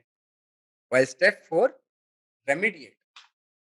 Based on the risk prioritization, vulnerabilities should be fixed, either patched or reconfigured. Control should be in place so that the remediation is completed successfully. Step 5, verify and report. Validation of remediation is accomplished through additional scans. Finally, IT executives and C-suites all have to need to understand current state of risk around the vulnerability. In this case, they have not made a feedback cycle, but there should be a feedback or a periodic scan also to be incorporated so that we are aware if new vulnerabilities are coming in place, and the same cycle of discovery, prioritization, assess, remediate, report, verify have to be incorporated. So there should be a feedback mechanism. So, guys, we'll be now discussing about vulnerability assessment in a bit more detail. And what all we'll be understanding in this lesson is the purpose of vulnerability management program. We list the different types of vulnerability scanning architectures, explain automation of vulnerability management, and analyze vulnerability risk ranking and prioritization approaches. That is what our aim is for this particular slide deck and this topic. Discussion for vulnerability management and what is it. So, vulnerability management is a business process aim at reducing the amount of time a computer or a computer-based system is vulnerable to a known threat. Understand what is vulnerability management? We aim at reducing the amount of time a computer or computer-based system is vulnerable to a known threat. Which one is best? Pawan is asking which one is best for non-IT person in cybersecurity. This is with reference to Pawan. What are we talking about? The tools. We move on to the next one. Normally, I've seen people moving from. There's a very big example I'll give you. If you've heard of an organization by the name of TCM Security, the Cyber Mentor Academy is owned by a person by the name of Heath Adams. This guy was an accountant. Now he became a pen tester. So obviously he's coming from a non-IT background, but now has his own certification. So it depends on your what do you say interest. So that guy from an accountant now he owns a cybersec company, giving their own certification. So that has to be introspective. Everything which is shown taught over here can be utilized by any person with slight more effort. If somebody is from IT, maybe he or she does not have to understand a few topics. But okay, so it will be done. Don't worry, Pawan. All topics have to find your interest. We can discuss more on topics, and you'll have to introspect for more on what a non-IT person would like. Okay, so let's move on to what is vulnerability management. So it is a process of synchronizing activities to prevent the exploitation of vulnerabilities. Alternative to vulnerability management is a crisis management. So if you do not manage your vulnerability, obviously you will have crisis at hand. So that alternative of vulnerability management is crisis. So the organization should balance its security needs with usability and availability. Vulnerabilities should be managed continuously since the risk associated with vulnerabilities is constantly changing. Vulnerability risk can arise from both internal and external sources. So most people think the vulnerability risks are from external. No, it is both internal and external sources. While vulnerability related risk can arise from, while it is not possible to have totally risk free environment, as I've already told, it is possible to proactively manage vulnerabilities to maintain secure systems. So you have to manage vulnerabilities, you have to manage risks. And the risks are to be managed such that, as you all know, the risks are reduced to an acceptable level. You have to talk in managerial language, even if you are cybersecurity professional. So let's talk who is responsible for vulnerability management. The first one first, business unit. The business unit that requires the technology to be in place and function ultimately owns the risk associated with ongoing operation of the technology, such as system, network, and application.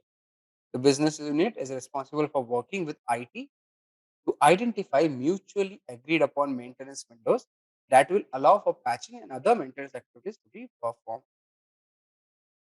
At the same time, business units are the central point of contact for IT and cybersecurity to work with on vulnerability management decisions. So the business is responsible for these activities. The next one is information technology, the IT. IT has a collective obligation with the business unit to securely operate and maintain the system, while it focuses on technology management through managing and exploiting vulnerability. Coming to information security, the information security operates as a facilitator of risk-related vulnerability and patch management decisions. So, information security focuses on providing expert guidance and support to both IT and business. So, you as a security professional will give guidance. The actual implementing executing authority people would be IT, and deciding of people would be the business. Okay, what is the challenge in a vulnerability management? First one, incomplete asset inventory. So a broad attack surface makes identifying vulnerable systems very, very challenging. Second, throw it over the wall. The application developers are focused on features, as is clear with all of us. We know application developers are focused on features and deadlines, and they leave the other aspects like performance, maintainability, and security to the operations. That's throw it over the wall. Reports of unusual size. Now, typically, in the form, the reports are of 500 page or something in a PDF. They can be a barrier that prevents vulnerability remediation due to the fact that the responsible team does not have the time to dig into report and pull out the vulnerability findings. It is important that these reports should be customized and made readable so that this remediation, vulnerability remediation, can be put into place. False positive. These are significant issues in the remediation process. It is tempting to discount false positives as a simple mistake. However, false positives show a lack of quality and lead the report recipient to justifiably question all findings in the report. So, false positives can be extremely harmful for remediation workflow, because if somebody is questioning all the findings in the report just because there are some false or there are few false positives, then it will be harmful. Then nobody would take the report seriously. So it is important that false positives should be dealt with properly. Exploitability trap. This trap exists when the developers refuse to fix problems unless it can be proven exploitable. Now, there are several flaws with this mentality. First, developing exploits take a considerable amount of time and effort, while not all vulnerabilities can be demonstrated as exploitable, right? So it is important that this people should not fall for this trap. That until you show the exploit, I will not uh, resolve it or fix it. Lack of accountability. The problem of lack of accountability is one that impacts all aspects of security. So pointing fingers at others for a particular issue or responsibility will create a circle of inefficiency, and obviously it is a big loss to the organization. Lack of understanding. So probably the most significant issue that impedes the ability to quickly remediate security vulnerability is lack of understanding. People do not understand the vulnerability. So it's the biggest block in having a vulnerability management process. Identifying vulnerabilities. So vulnerabilities management must be continuous process. Occasional scan will not do the trick. So it has to be periodic, continuous, and obviously well managed. Prioritizing vulnerability. The biggest vulnerability management challenge is prioritizing which vulnerabilities to remediate. It is same like risk. You'll have to prioritize based on the impact. So with numerous vulnerabilities identified each and every day, it can feel a bit like playing cat and mouse with no end in sight or permanent solution. So it is important that there has to be a continuous process of evaluating and addressing the vulnerabilities based on the impact on a daily basis. So timely remediation of vulnerabilities. Remedying vulnerabilities often comes in form of patching or updating software and bug fixes released by the vendor. Yeah. So it looks like a simple and a straightforward approach on being top of the things. In reality, it is not that simple, because sometimes it may happen.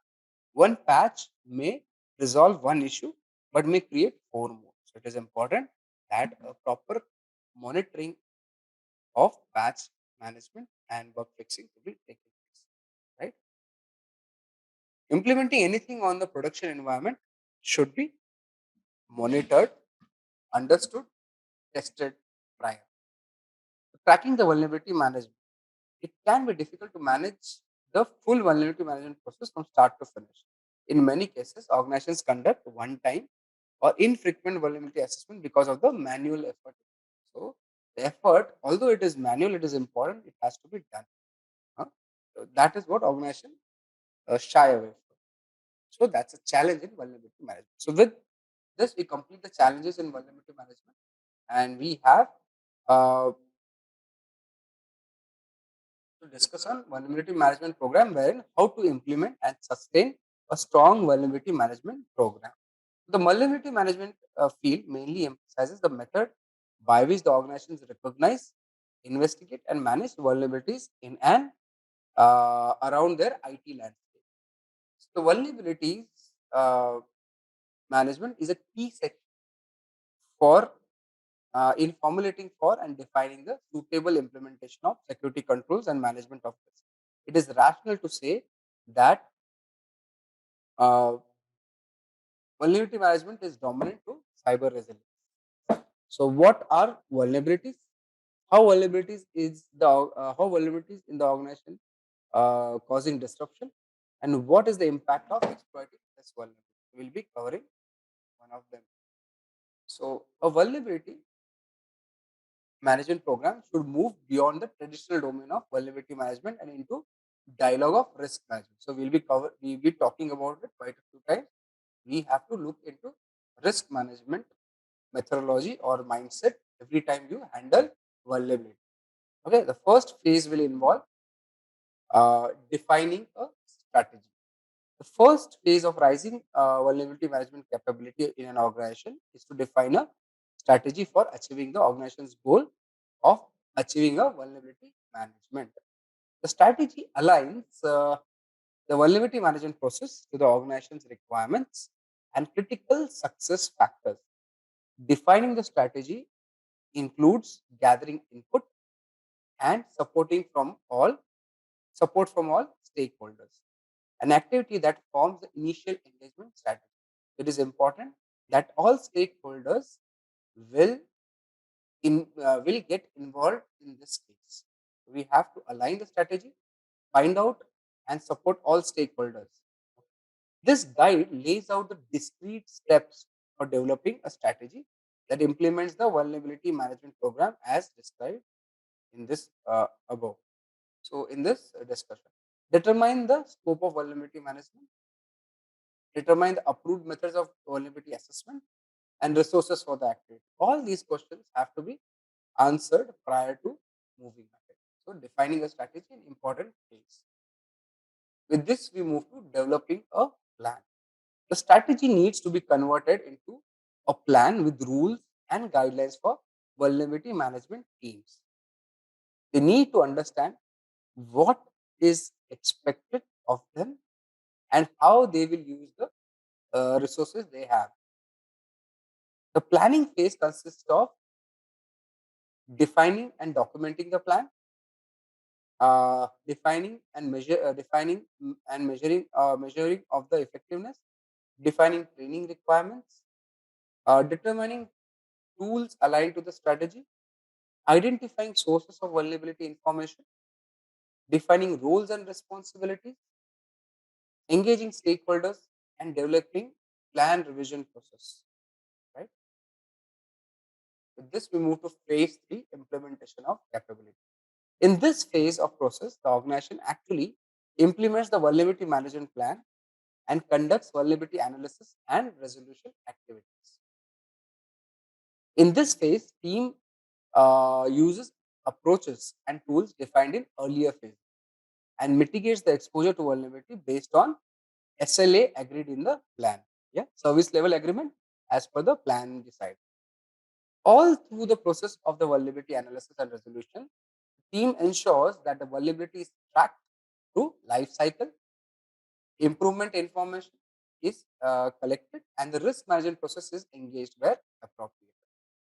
So the steps in the implementation of vulnerability management plan would be provide training, conduct vulnerability assessment activities, record discovered vulnerabilities, categorize and prioritize vulnerabilities, manage exposure to discovered vulnerabilities, determine the effectiveness of vulnerability disposition, and analyze the root cause. This is the most important step, analyzing the root cause, which in future will allow us to implement lessons learned and reduce the exposure to such losses. Phase 4, assess and improve the capability. So, vulnerability management requires an organization to understand and assess two specific capabilities: the discovery of vulnerabilities and analysis of pertinent vulnerabilities. So the discovery capability requires the expertise to assess the assets and associated processes of the critical service. The organization must also make sure that the discovery capability covers an appropriately from comprehensive portion of the organization. Analysis is the ability to determine the extent of the vulnerability and its anticipated effect on the organization and its critical service. Assessing the overall vulnerability management capability ensures that both analysis and discovery are meeting the organization's needs. So, the core foundational steps in the assessment and improvement of vulnerability management would be uh, determining the state of the program, collecting and analyzing program information, and improve the capability.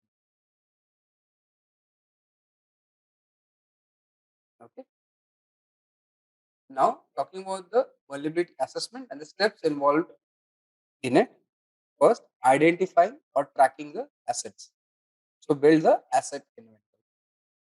Categorizing assets into groups.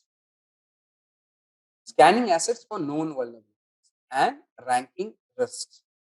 Next comes patch management, patch testing, patch application, and follow-up remediation action. That's vulnerability assessment. Let's discuss vulnerability assessment and architecture. The general architecture of vulnerability assessment is the ability to perform multiple types of scan across very heterogeneous environment. Okay, which may include on-prem, cloud, and on-site and off-site different operating systems and applications. This section goes through different architectures used in vulnerability assessment. Also, they are other scanning approaches that serve particular niche technology. Vulnerability scanners regularly have inbuilt multiple automated tests at their disposal, and probing and gathering information about uh, target systems, they can identify security weaknesses, which, if left unattended, could be used by hackers. For what? To steal information, gain unauthorized access to the systems, to cause general disruption to the business, right? What are the main types of vulnerability architecture commonly deployed for vulnerability scans? Okay, these are network-based vulnerability scanning. Yeah, so network-based vulnerability scanning, agent-based vulnerability scanning, and web application vulnerability scanning. These are the main types of vulnerability architectures deployed for scans. Okay. So,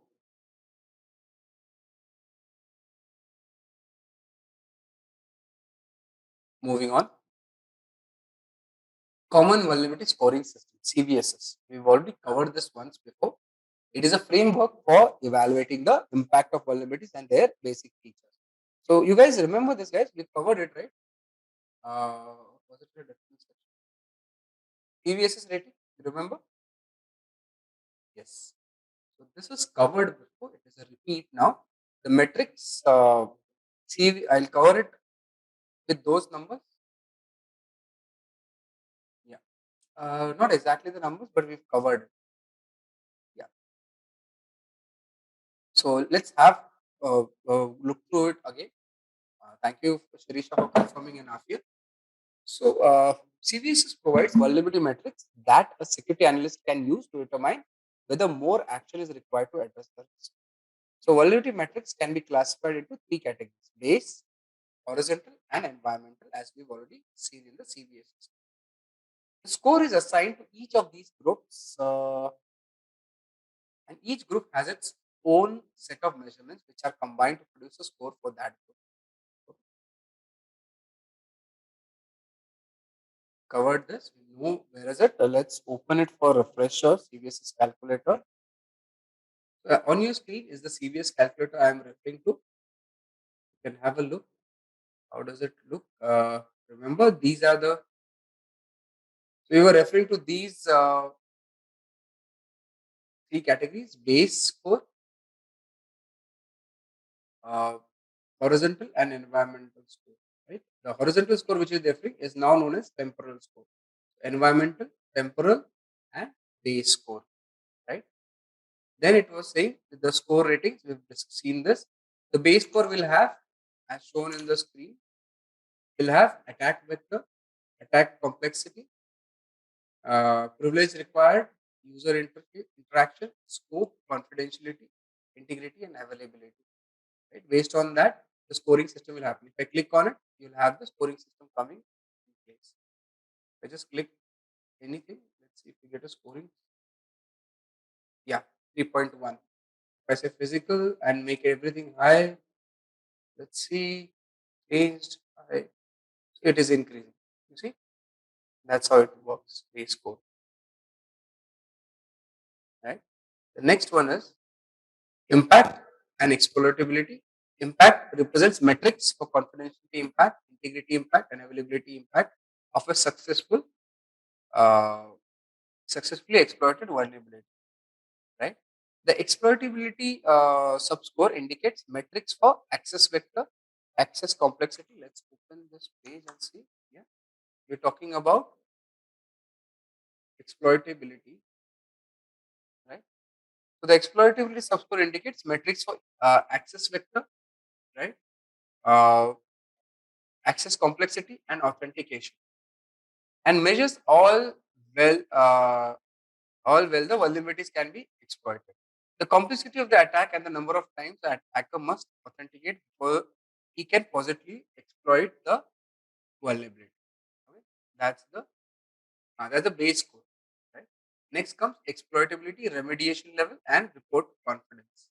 So exploitability indicates the techniques or code available for exploiting a vulnerability. Remediation level indicates the level of remediation available for vulnerability. Yeah, we're talking about the temporal score over here now, right?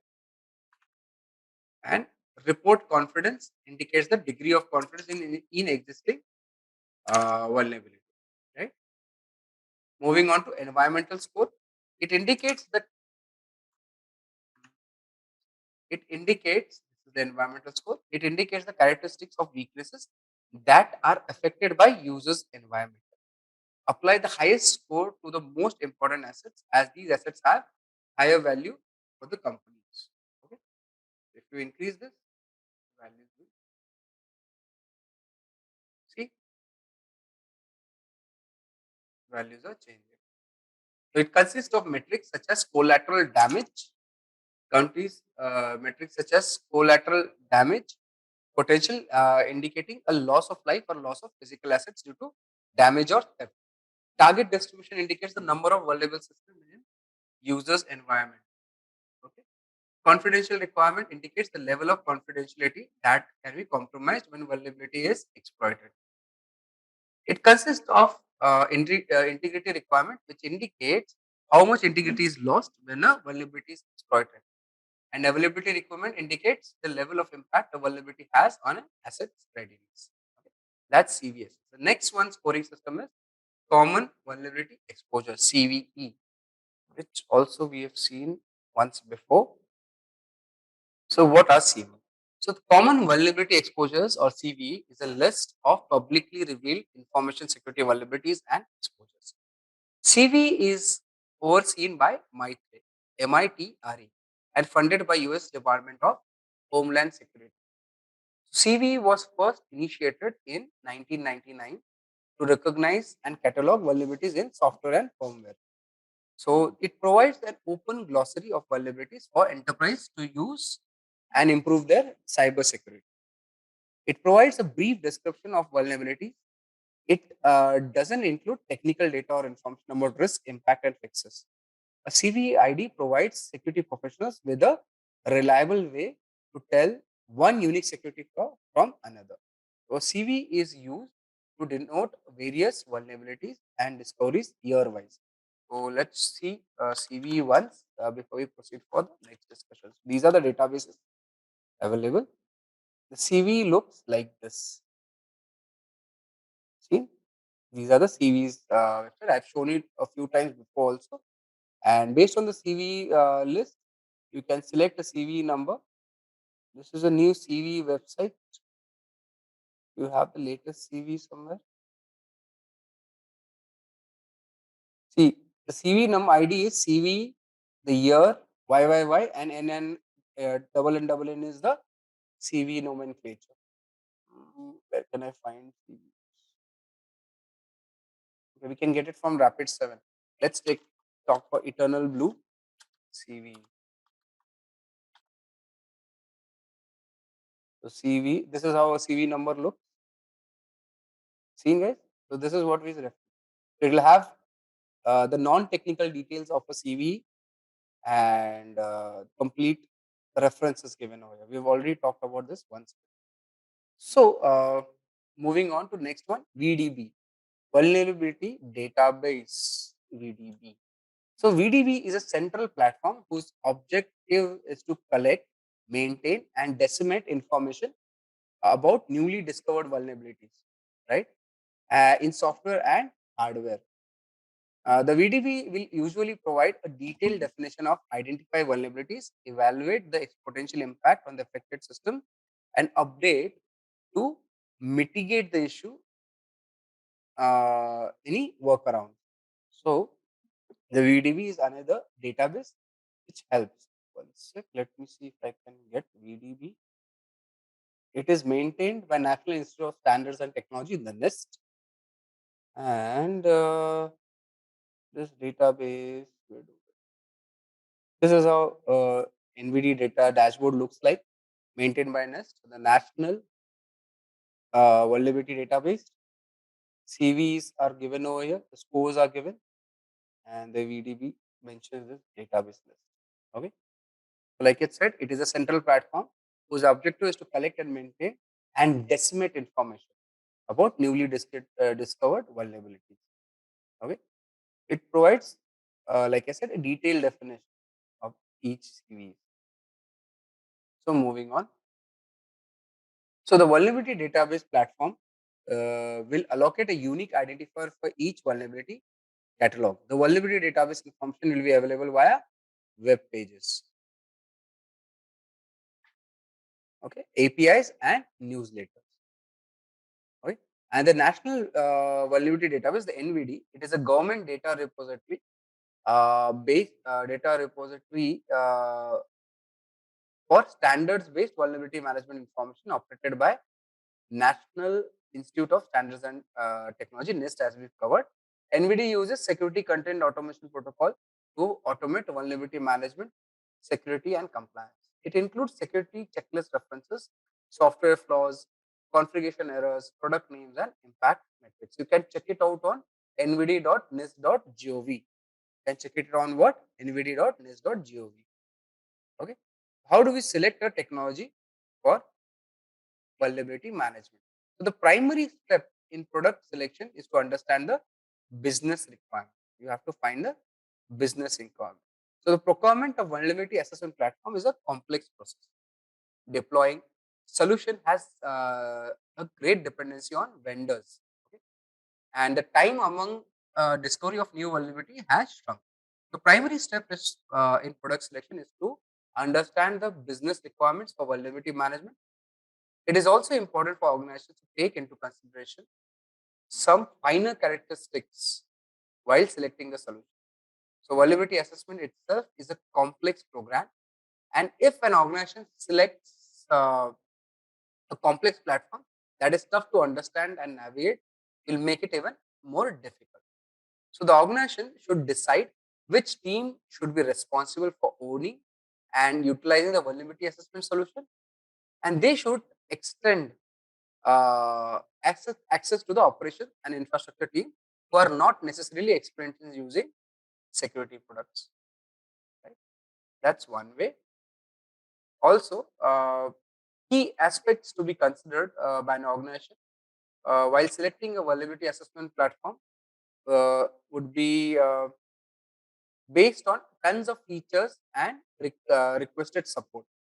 So it is important for organizations to get a strong view of vendor who is offering the vulnerability assessment tool. In addition to the rich set of capabilities, the reliability and reputation of the security analyst matter. So the first point would be quality and speed.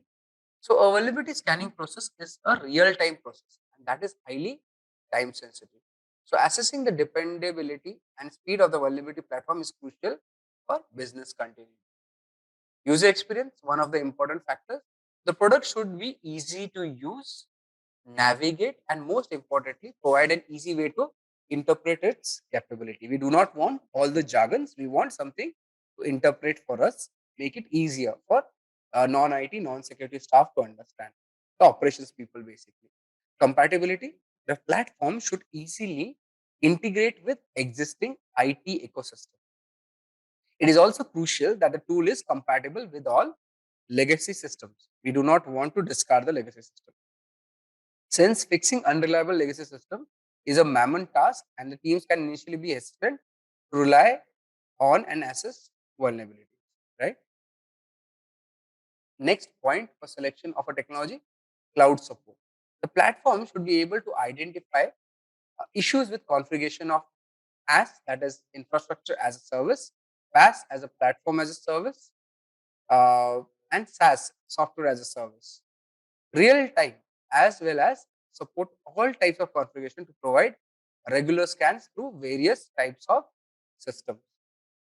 Compliance, the platform should support all types of security compliance programs such as ISO 27001, PCI DSS, HIPAA, etc. that apply to the specific business or industry vertical. It should be effectively accomplished uh, based on the scans and the strong self-assessment. Prioritization. So according to the capabilities, the configuration must provide the required manual and automation balance to match all desired levels of human control. Remediation guidance, the platform should offer innovative remediation capability to recognize vulnerabilities. The assurance confirmed by the offered by the platform and its advanced features should allow the users to track down the vulnerabilities rapidly and categorize them for remediation. Vendor support. Prior to selecting or investing in a vulnerability assessment tool, the vendor must provide extended support as a part of contract to deliver vendors promised response time. Team collaboration. Ensure the success of vulnerability management by fostering good collaboration among the team members and defining roles and responsibility. Based on these points, a technology can be selected for vulnerability management.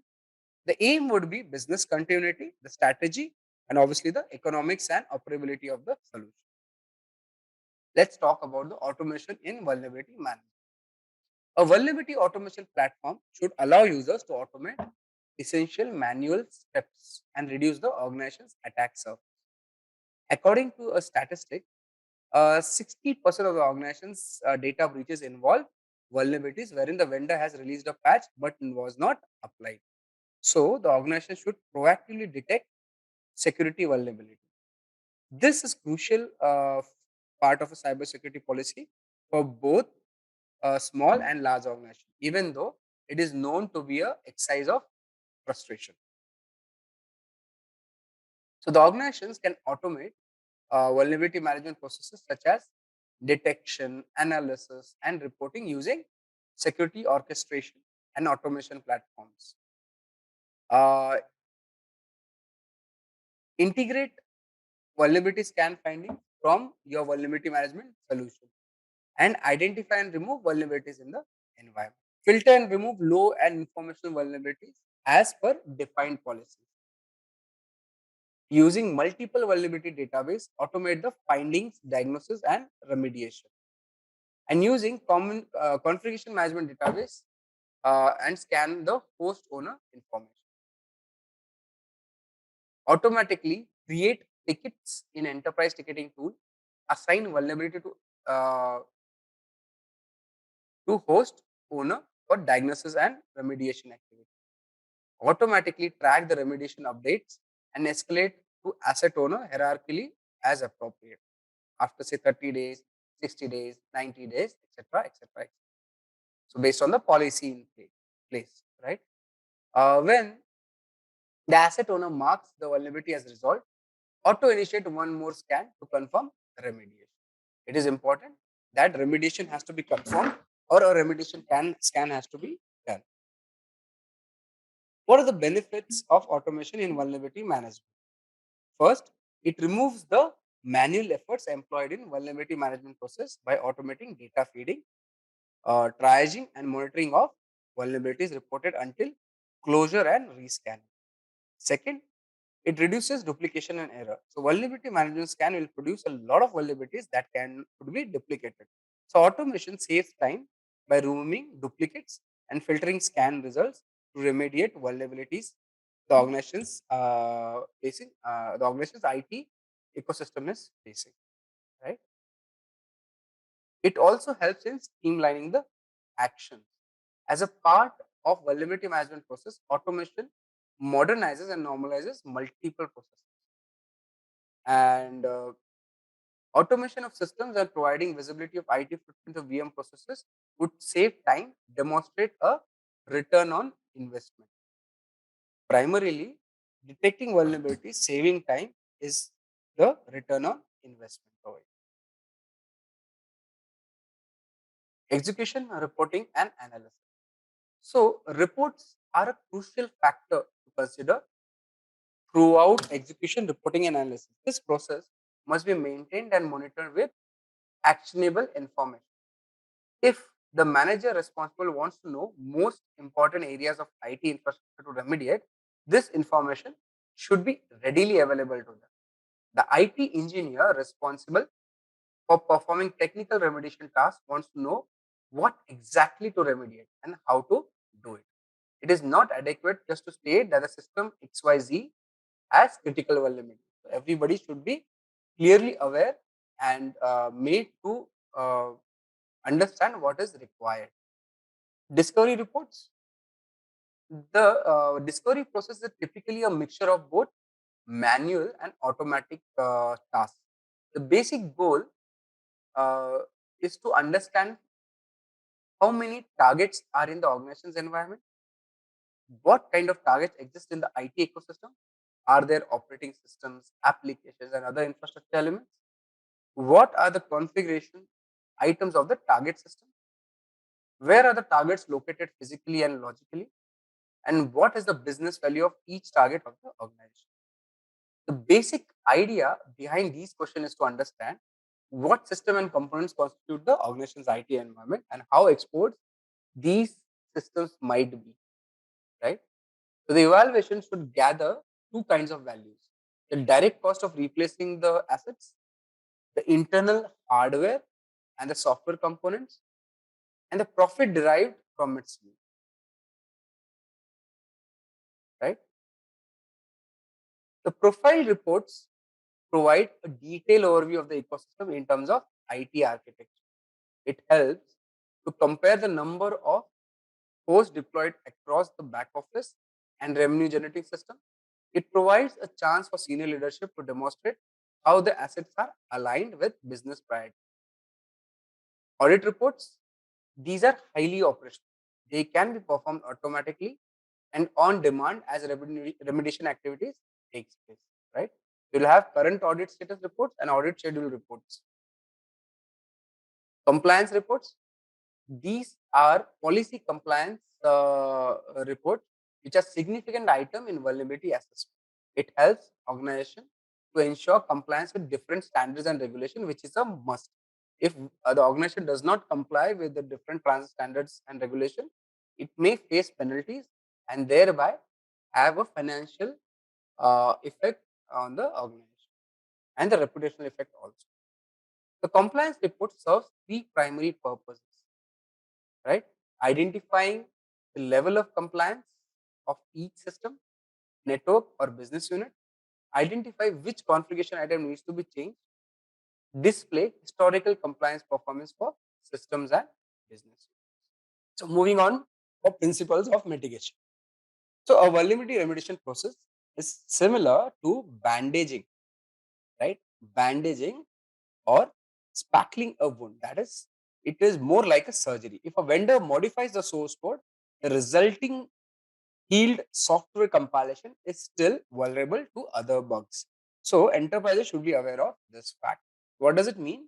That you are patching the system. You are working on the mitigation after the attack has happened, right? So since the software is man-made, it is bound to have and always will have bugs, right? And so the business should test patches before applying them on the production system. Some patches are faulty and can negatively impact the business operation, which we covered before in one of our session of patch management, when we told patches are not to be deployed immediately and certainly not on the production environment. Remember, guys, same is the case over here. Patches have to be installed after sufficient testing, and even after it is being implanted on a production environment, they should be monitored for behavioral changes so that it does not affect any other feature adversely, right? Next comes testing should take place within an organization's ecosystem. Third-party application or changes to configuration setting to remediate vulnerability should be tested to check the problem with the patch, right? May delay patch updates even for critical patches.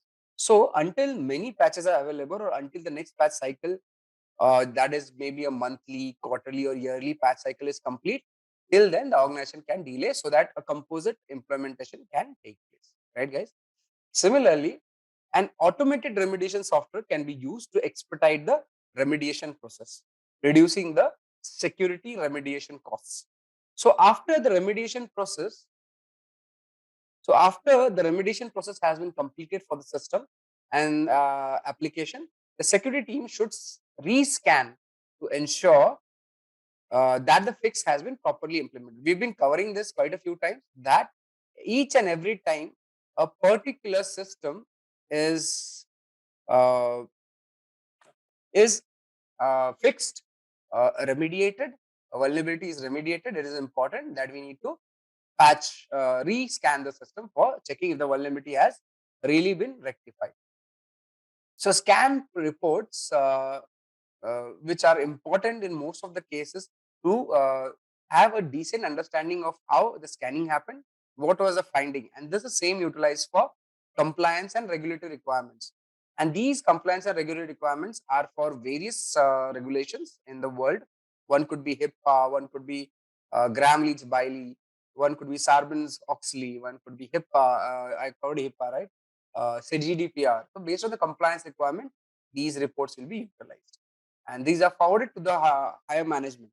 Mostly these reports are quite verbose in nature. It is required that they should be concise, and even a non-tech person, which are the management people, the C-level people, are able to understand it.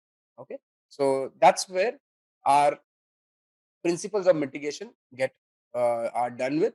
We now talk about exploitable vulnerability reporting, right? So what you see over here, that uh, there's a flow given over here from the day a flaw is discovered on the left side to the day a patch is installed. Okay, to the time, day, or however it is, a patch is installed.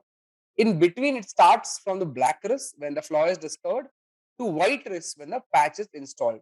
In between would be gray risk. So understand, in this gray risk area, there's a public disclosure of your vulnerability. So it is important to understand that in this phase, an exploit is created for this risk and a patch is also published. So time gap between the exploit creation and the patch publication and the patch install, it is what is the vulnerability. So if you remember yesterday, we had a point which mentioned that uh, other than Windows, other organizations take about 15 times more the time to get their patches updated, to get the vulnerabilities cleared, right? Similarly, on an average, organization takes about 77 days, if I remember correctly, 77 to 180 days to even uh, react to flaws and vulnerabilities being publicly disclosed, to just clear the vulnerabilities in a network. It is important we should understand this gray risk is where the organization is at most risk. Let's discuss then black risk. So black risk is the phase of vulnerability cycle that is governed by malware researchers and hackers. Since the vulnerability information is obviously not publicly known. So an attacker could develop exploits in this phase. If an exploit is developed during this phase, it is known as a zero-day exploit. Yeah, guys, it is known as a zero-day exploit whenever it is being developed in a black risk phase. Okay, and these are called zero-day because it is not known publicly even to the vendors, and there are no patches available. The third point would be mitigating the risk as recommended by software vendor.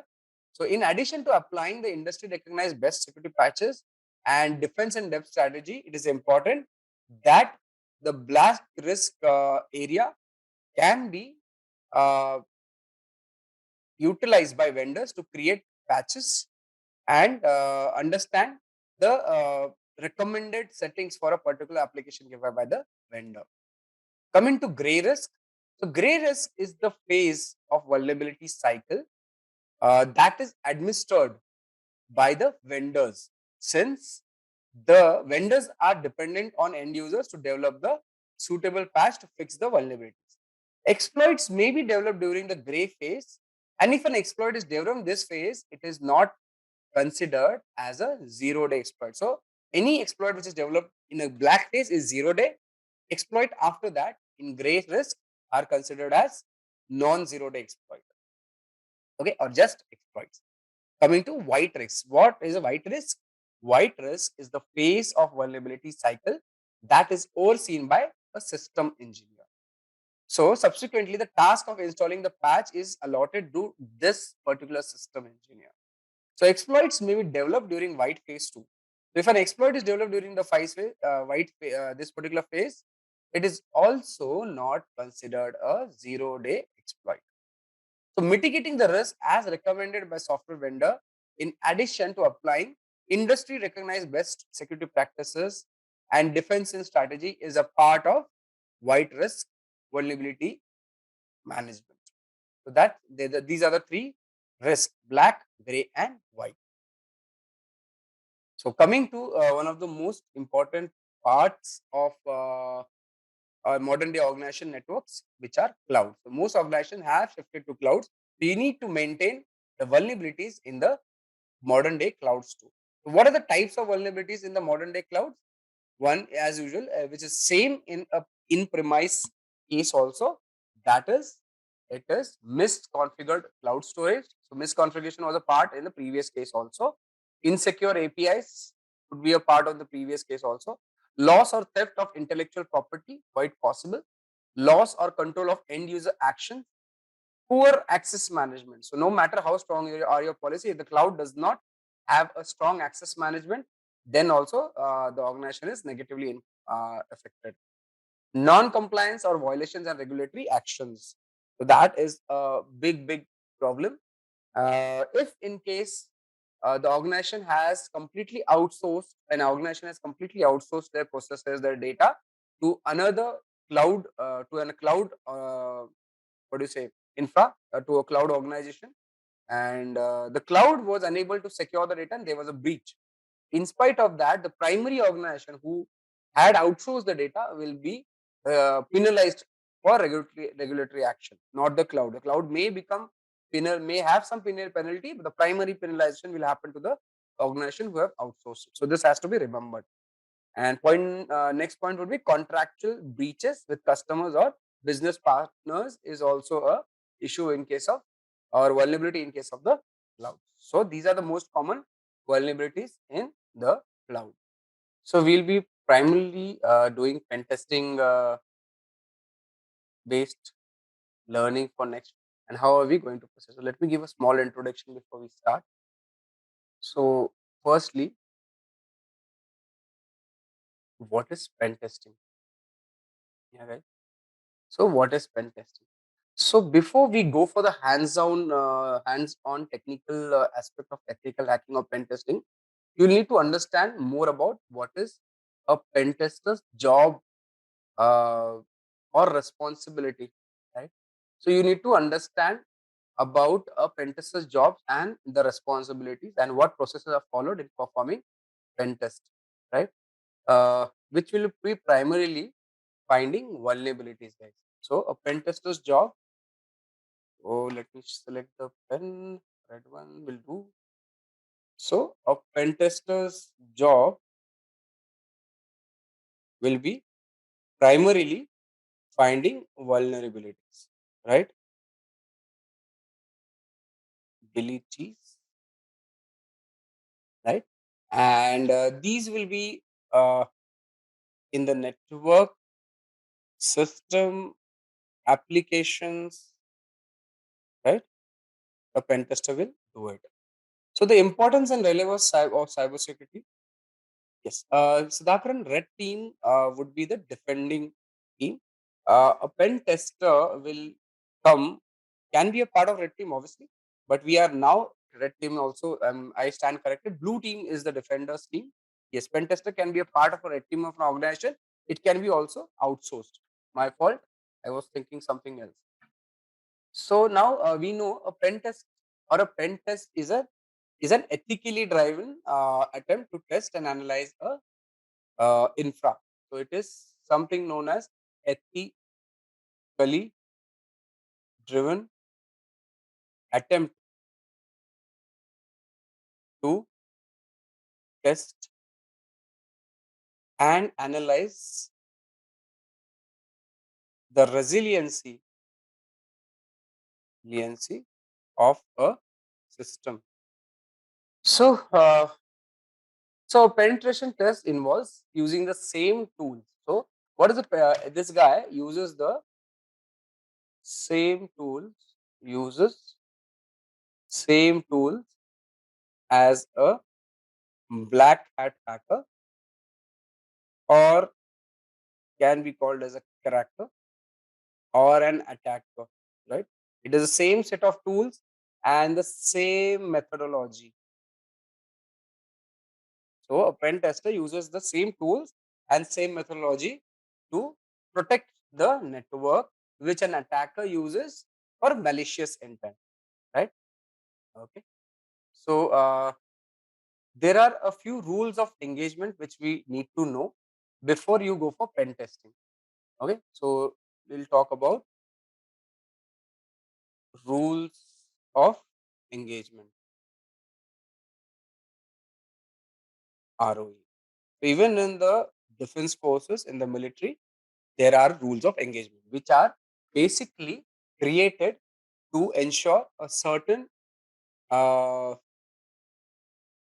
methodology, rules and regulation or standard operating procedures are in place whenever the forces are operating in open. Same is the case over here. A pen tester is a soldier of a network, right? A sort of soldier. So the ROE document that is created at the initial phase of pen testing engagement is basically consists of three main sections, guys. Right? It has three main sections. Three main sections. Okay. The first section will involve permission. Right? The second section will involve the scope. The scope. And the third section will involve the rules. So the permission, this one, the permission section of the document gives explicit permission for engagement to be carried out. So they'll give explicit permission for the engagement to be carried out. This permission is basically basically to legally protect a pen tester. So this is for legally protecting a pen tester, so that if by any chance something happens, this permission section safeguards the pen tester, which is not the case for an hacker who does not have permission to attack or test a network. So it is a very important thing you should remember, that whenever you do pen testing, you should ensure that you have requisite permissions beforehand in return. The scope This is the section where the document will annotate specific targets. So we'll have specific targets to which the engagement is to be done. And it could be possibly a part of network, okay, not the complete infra of a complete infra of an organization. Why? Because possibly the organization wants to test only a part of their network, not the complete infra. So it is again important, and it is necessary to understand that an tester should never go beyond the scope. And if by any chance there's a issue with respect to going beyond the scope, if there's a requirement you want to go beyond the scope, some additional scope is to be added, then you need to get again the explicit permission. Without explicit permission, the scope cannot be changed. Most of the time, this scope is set once and for all. There's no changes in it. And the rules section will define exactly the techniques. So it will define techniques, right, which are to be utilized in this engagement. For example, uh, some organizations may bar social engineering attacks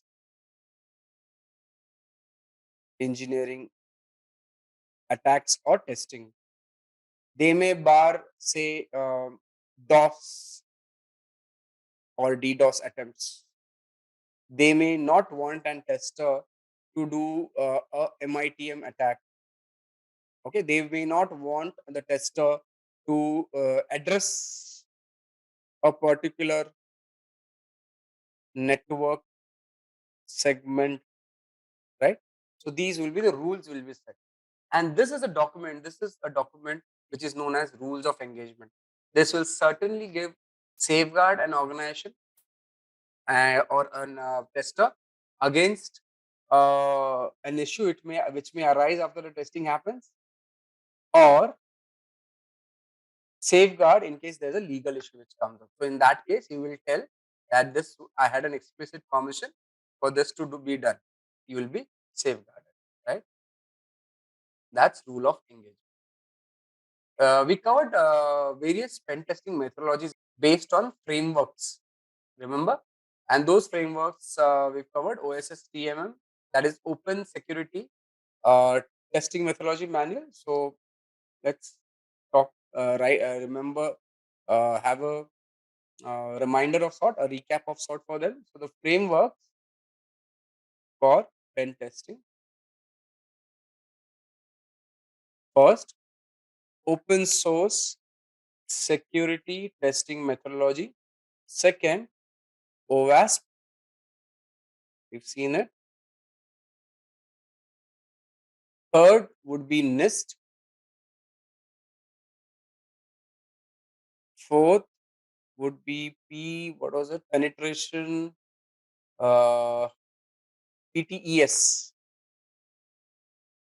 penetration testers. Yes, let me get the full form. What was it? Yes. Yeah. Penetration testing execution standard. This is penetration testing execution standard. Okay. There are different types of frameworks or possibly methodologies which are utilized for pen testing. They'll give you actually what is to be done pre-testing, during the testing, and post-testing. These methodologies will be based on these frameworks. Based on different organizations, different methodologies will be in. So moving on. Okay, we'll talk about first. Let me start this. Okay. So now we talk about different phases or stages of pen testing. So let's talk about that. Stages of pen testing, right? So this is important to remember, and we'll be covering various pen testing assignment based on that. The first one is information gathering. Info information gathering, right? This could be active or passive.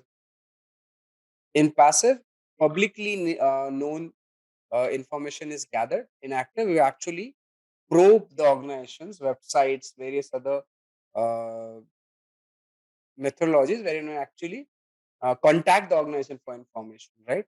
And that is information gathering. The second one is enumeration or scanning. Enumeration or scanning, right? So this involves discovering applications and services. So let's change the color. We'll discover applications, services, services running on a particular system. This could be an example, or we would find a web server, for example, Apache, some version number 2.3.4 or something. The next stage would be exploitation. This involves utilizing the vulnerabilities found. We have found vulnerabilities, so we are leveraging vulnerabilities found in the previous stages, vulnerabilities found in the previous stages, and getting access to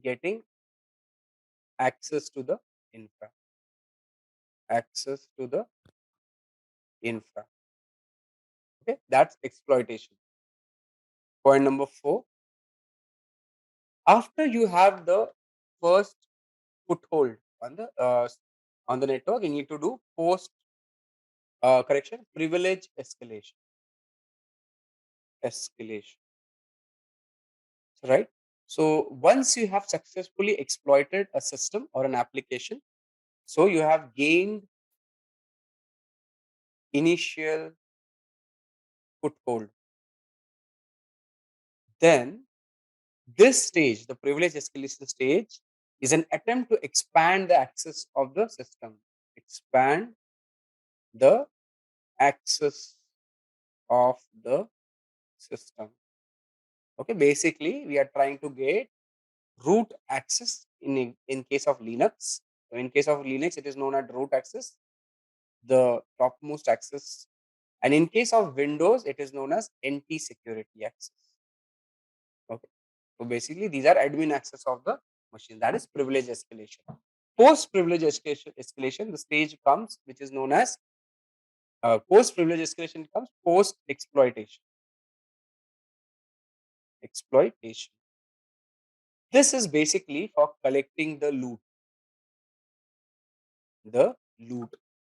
So now that you have escalated the privilege, you have got access to the system. You can move laterally, create a backdoor, or steal the sensitive information, right? So that's post escalation. There's one more process which is sometimes mentioned, sometimes not, a stage which is known as clearing the tracks. Clearing the tracks. This involves deleting logs and removing all traces of an attacker gaining access to the system. So removing traces, right? So that's clearing the. So these are the stages of pen testing. So information gathering and enumeration and scanning, exploitation, privilege escalation, post exploitation, and clearing the tracks, right? So these are the stages of pen testing, and we'll be covering them one by one as we proceed with our primary pen testing assignments, which we'll be doing now on. One more thing I would like to know: these all 6 stages, or rather the 5 stages, can be divided into primarily 2 things. So pen testing, yeah, these pen testing stages can be divided into primarily 2 things. One is gaining foothold and the other one is privilege escalation. These are the two main things which will happen. Gaining foothold will primarily consist of information gathering, enumeration, scanning, and exploitation. And privilege escalation is obviously privilege escalation, which will also include post exploitation. These are the two things which I have to remember. You have to remember gaining foothold and privilege escalation, which is the primary thing to be done in a pen testing. We will be primarily doing the network pen testing over here, right? So now we start with our first pen testing assignment. We will start with our first pen testing. So what we'll be doing over here, we'll be first deploying a machine. Basically, we'll be simulating a machine on the network, on the target network. We have a target system.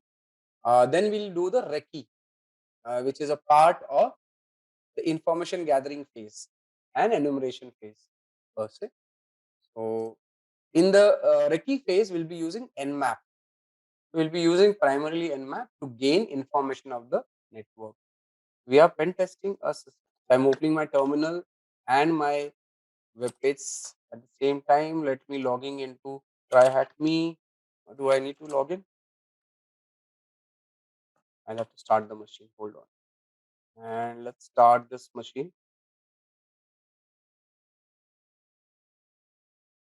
Okay.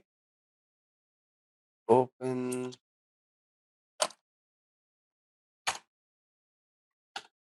So I'm connecting my VPN to THM, that is TryHackMe, which is now connected. Check my IP address, which is this one, 10.13.21.241. It can also be seen on the right corner over here, this place. So we'll raise this thing ticket, please, if it's an issue. Try changing the browser, clearing the cache first. Okay. So let's start the recce phase using Nmap. What was the IP address of the machine? Just wait for the IP address to come up. The previous command before IP address. Yes. So it is. I'll type it on the chat machine. Sudo open VPN. Open VPN. Whatever is the path of your machine. Let me show it to you. What is the path?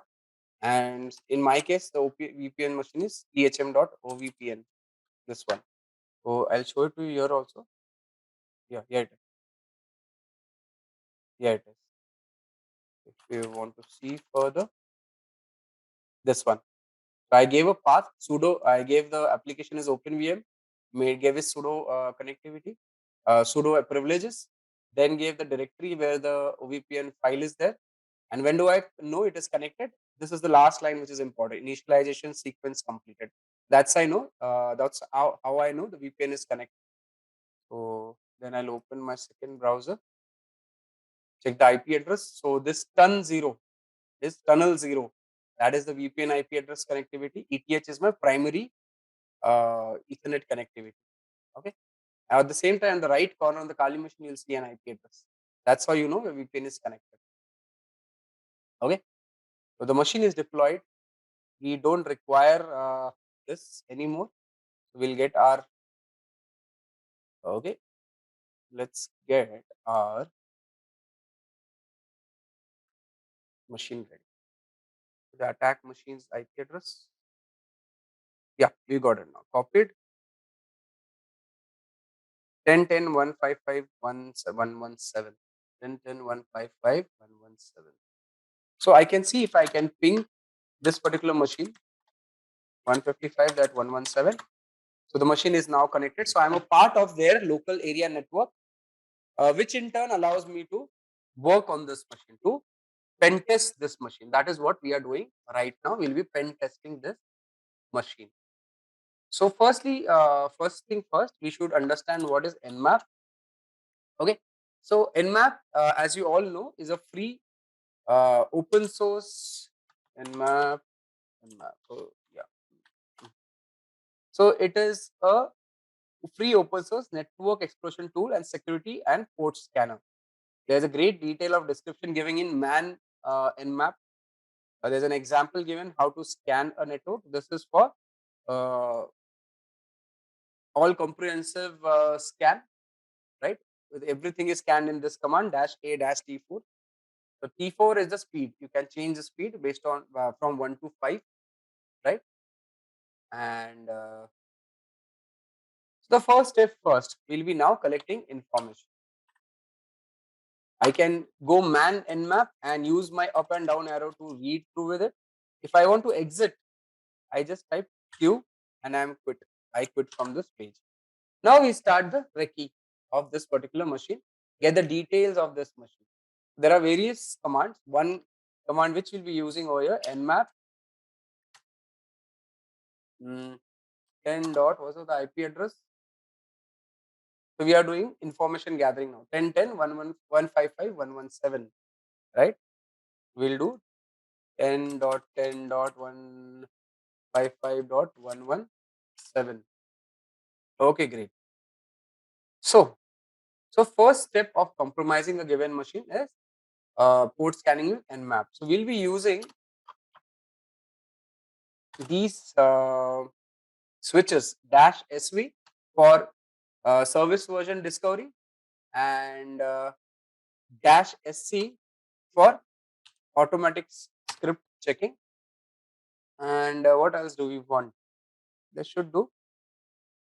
And we want all ports to be scanned in this machine. Let's see if it works, right? Another option of doing the same command would be nmap. You can have these switches coming before also, like this: sc -sv -p that can scan all the ports and the IP address. If you want to save the output, you can use -o. Okay, so IP address would be, what was it? I always forget. 10.10.10.155.117, which we already know. IP address is known to us, right? So first way of -o, what was World City? World University. Scan 1. Let's make it scan 1. So what I'm doing, -o will save the scan to a particular file by the name of scan1, and this is the IP address I'm scanning for services and scripts, and all ports are being scanned. If you want to know how the scan is happening, you want to see the scan happening, you can use another command. So vertically, you can see that second tab has opened, and I'm using nmap -vvv -sc -sc -sv, and we want all ports to be scanned. So you have 6,000. Let's not do all ports. We'll do 10 dot, this IP 10.155.117, and you'll see every step which nmap is doing will be seen over here, right? Let me get this bigger for you guys to see. On the left is a scan without the VV switch over here. What is this VVV switch? It is the verbose switch. It will give me all steps being taken by this particular scanner. You see, NSE loaded 155 scripts for scanning. That is the nmap scripting engine, NSC. Then started run level 1 of 3 scans. It will give you whatever scan timings is going on. Then it will give us scanning time in total for 4 ports, completed scan at this place. So it is giving us each and every step which is happening over here. So we are waiting for the results to come. Oh, yeah, it is. We have the ports available after the scan is completed. So following are the ports available: port, state, service, reason, and version numbers. At the same time, I'll show you one thing: how to maintain nodes. In there are 2-3 options to maintain nodes, guys. I should have covered this before. In Kali, you can use cherry tree. Let's open cherry tree. You can use OneNote. for taking notes, or you can use any other word writer, Microsoft Word, to take notes. In our case, we'll take notes on this. So there are shortcuts given over here. So in case you want to use shortcuts, you can use it. So I'll have node name as, what was the name of the machine? Vulnerability. Let's name it vulnerability. Copied. I want it bold. Okay. Now in this, I want to add a subnode. Subnode will come from the command Shift Control N. So I'll be making notes on this particular note making software. Shift Control N. So I'm adding a node which says nmap scan. So nmap. Let's type nmap. Okay. And over here I can paste. So this is how the notes are taken. In this case, you can use another note taking application also as per your liking. Let's copy this output. SMB host, SMB2. So basically, I'm copying the complete output which I'm seeing over here. Over here, copy, and I will paste it into my note making application, which is Cherry Tree, as you see over here. So I'm taking notes as we are talking.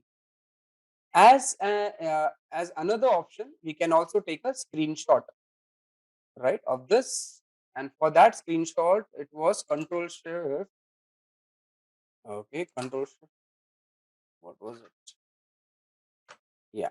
So I can select using in Kali, I can say Control Shift print screen, and I'll be able to select a particular screen capture on a particular screen area and copy it. I can paste it in my output file over here. So I have a photograph as a screenshot over here, as you see, and I have the output in text format. So I can use it for my report, which is subsequently to be made.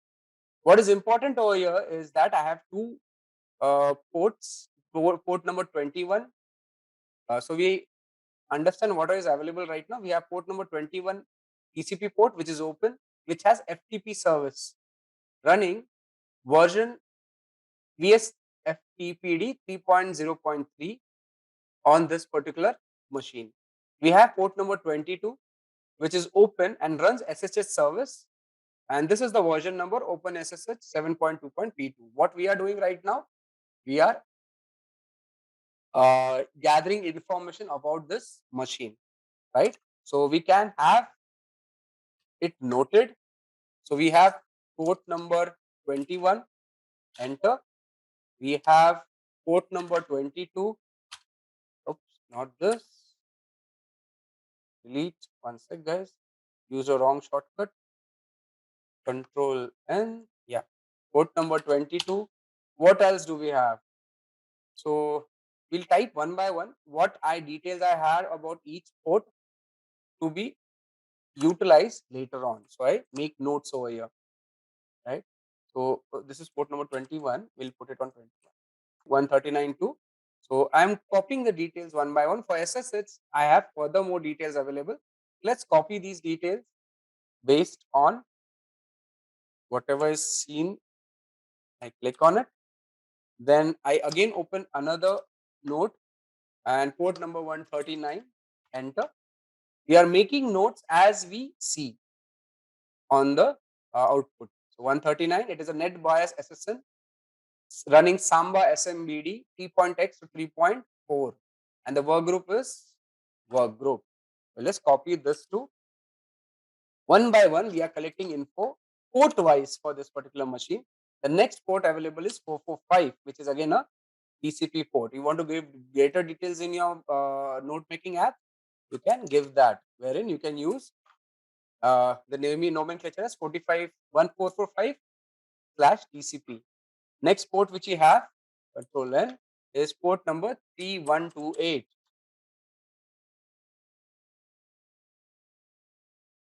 Okay, so we have both the scans complete over here. Let's close this one. Let's keep it open. Let's have it here. port number control N, port number 3128. 3128. Let's copy whatever 3128 had. It runs a proxy squid. Okay, HTTP proxy using squid proxy version 3.5.12, and we'll copy the output which is available over here to our details. We have a proxy running, control N. Then we have port number 3333, which is a TCP port, which is actually hosting the web server of this particular machine. And you see it is running Apache HTTPD 2.4.18. So we are analyzing each and every data of this particular machine one by one. The HTTP title is Valve University.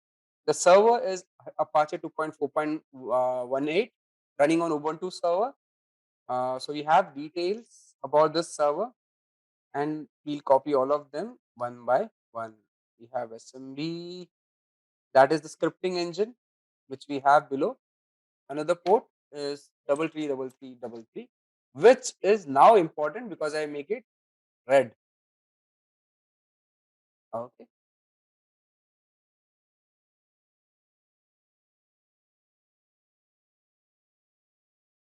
This is important. So I change the icon for understanding. So actually it is running its web server on 3333. This is how you get great amount of details by Nmap scanning. So let's collapse this particular terminal and get our browser back online. Why do I need a browser? I'll show it to you. Now, once you have the website, once you know that there's a website running on this particular machine, it is but obvious that we need to open it and see how does the website look like. So one option is you type the IP address manually, which is 10.10.155.117, wasn't it? I enter it. No site open. Why didn't the website open when I put the IP address over? DNS issue? No, I put an IP address. Wrong IP. Okay. Let's check the IP address of the machine. Did I put the wrong IP address? It is 10.10.155.117. So the IP address is correct. So IP address is correct. What else, guys? What must have been wrong? Gateway. Okay. Yes. Web browsing service is not enabled. What are the outputs given to us in Nmap? On what port is the web server running? What is the standard web server port? A standard web server port, guys. 443 for which service? For HTTPS, it will be 443. For HTTP, it is 80. So our HTTP service is running on port number 3333. Seen, guys? 3333. So let's try if the server opens on port number 33. That was a mistake which I did. Port 3333. Enter. And as you see on the screen, you can see the machine's page. Can you see? So did we have to do any host entry? We did not have to. There are machines which need this to be done, but there is no DNS required because I'm putting the IP address directly. Yeah, guys, there's no DNS required. It does not, DNS resolution is not required. So the web page of World University is clearly available. The next thing you do is just go to this page, take a screenshot. What was the screenshot option? Control Shift print screen. I can select the web page as my proof to make my report in future and copy paste it here. See, I've copy pasted the output on my note making app. Below just the port number which was selected. See, guys, it has the port number mentioned clearly. Understood? This does not have a 443 port, hence there is no HTTP over here. Okay, so moving on. Now, once you have such a web server in place, a standard operating procedure with all pen testing methodologies is to, let me get this one also in shape, okay, is to find out the directories in this particular web server. What are the directories? If I go to about, you see something. Can we go to about? Posts. Okay, none of the links are working. Events, contact, apply. Oh, the links are not working. So I am unable to find the directories of this page. There's a video which runs. Okay, the video is good. So this is one way of manually going through. And I need to understand what are the directories, subdirectories in this particular machine. So for that, I can use an app by the name of DERB. I can just put. I can understand the how DERB is to be used over here. Okay, so DERB, URL base, and the word list. That is the option. There's another app which can be utilized for the same. You can use DERB Buster. That is also known as Directory Buster. Okay, it's not installed. DERB Buster is not installed. Another app is Go Buster. So Go Buster can be utilized to directly search this particular application, which we'll be using right now. So the modes are dir, DNS. Dir would be for classic directory brute forcing. We'll be doing directory brute forcing for finding the directories in this particular web server. So this is a common practice that we use when we are dealing with website penetration testing, which is running several scans at the beginning and then finding the directories using various applications using one of the apps known as GoBuster, which we'll be using right now. We are finding the directories in the server. So we are using DIRBuster, dir /u for the URL, http://10.10.155.117, right? We give the port number. Don't forget the port is different. In case you do not give the port number, it will not run correctly because it will give a blank. And you give the word list. So there are various options to give the word list. User, share. There's a directory by the name of word list. Okay, which can be utilized. You see, the word list has these directories which can be utilized. Rockq is one of the famous one. WFirst is available. DERB is available. DERBuster is available. You can also use our directory by the name of seclist, if you remember. Where was seclist? User, share. I think seclist is here. Oh, I'm forgetting where is it. Okay, we'll have to locate seclist. Just hold on. Where locate seclist. I always forget the path. User share wordless checklist. Okay. So we can use GoBuster, user share, go to wordlist. Yeah, we have the checklist over here. Checklist. In checklist, you can go to discovery. Discovery will have web content, right? In web content, you can select various options given over here. We'll be using the directory.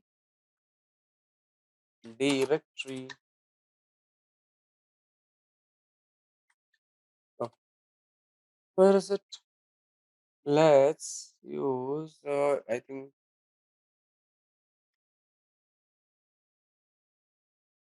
file system. Not this one.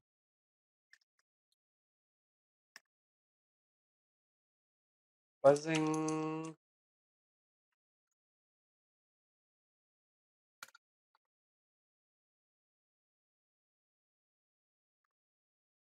Raft.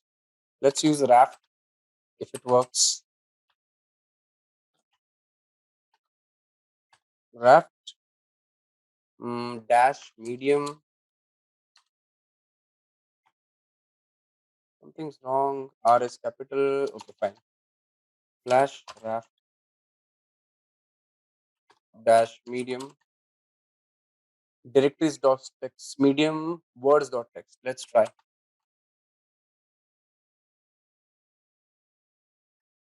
Okay, and we'll run this command to finding the directories. So this is one way of doing it. See, immediately we get directories available in this machine. The another way is using GoBuster and existing directory word list which we have. So let's split this in vertical, and you can use same app, GoBuster. Okay, GoBuster dir. I want directory boot first. The URL is http://10.10.155.117. The port number is 3333. Let's get port for the end. We want the word list to be /user share word lists. Let's take dub word list, and then we take common dot text, and we run. So you see, we are utilizing two different word lists over here to get our directories root hosts. We are trying to find out the directories in this server, and what are we getting? As of now, the first directory search we are doing using the word list from the sec lists we have downloaded from the internet, and other one we are utilizing by using the inbuilt directory brute forcing list which we have in the Kali machine. We will get both the screenshots for our notes. So let's get screenshots and find out what directories are available first. So we have /images /html/php css htm fonts internal. So we have something interesting coming up, /internal, right, /js, and okay, /p/html/.php5. It is giving a lot of details. Let's wait for it to finish. One more thing I forgot to mention is that most of the web servers also have something known as robots.txt. Let's see if this one has robots.txt. It does not have robot.txt. We'll give you a modern normal example. I think does YouTube have one? YouTube /robot. Is it robots.txt? Yeah, you see what is robot.txt on any URL. If this is YouTube, I can do facebook.com/robots.txt. See, even Facebook has it. If you want Google, I don't know if Google has it, /robots.txt. You see every web page on internet. This is a live example. I checked it on our server. It is not there on the target machine, but it is on YouTube. It's on Facebook. It's on Google. What do you understand by robots.txt? I showed you on YouTube. I showed you on Facebook. Basically, guys, it is something which this particular website administration does not want the spiders on the network. For example, yeah, let's take this example. Facebook.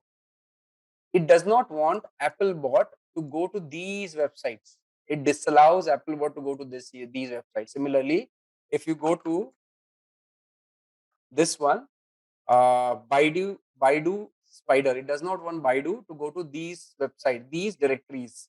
So it will basically tell the automatic spiders on the network, the automatic indexing services such as Google, Baidu, Bing, not to go to certain pages. You see, these pages must be already there. So let's open one of them, /dialog on Facebook. Dialog. Let's see what opens. So, okay, something opens it, but we don't see anything else, right? That's how the robots.txt works. It disallows entries to certain directories by the indexing services on the network. Those indexing services from maybe from Google, Apple, Baidu, or Bing, anyone. Understood what is this? Yeah, guys, clear? So we checked for robots, we did not find it. Our machine, okay. The one which we use on checklist is still running, and the one which we used on the common list has completed. What all did we find?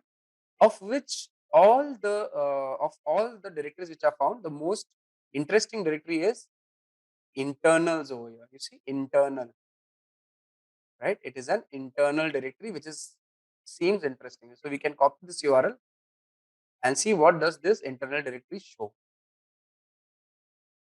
Copy. Guys following? Let's open our browser, a new tab, and I say enter. And this is where something interesting comes. It gives us an upload function. So possibly most website and this university is having something for internal staffers to upload files on this server. It is not to be, it is not openly available since none of the links will give you this upload function. So we found it through brute forcing. In case the word list does not have this word, we will not be able to find this directly. Clear? So let's take notes on our, oops, not this one. Control Shift print screen. Copy this. Put it on in our territory. Control N. Say directory brute forcing. Okay. Okay. And we paste our output. We paste our output. We also paste our output, which we saw by opening the URL over here. We get a upload button. Let's copy paste it here itself for our further analysis, further use. We found an upload page on the URL. Let's first copy paste the page and the URL will copy it over here. Found through directory brute forcing. Right?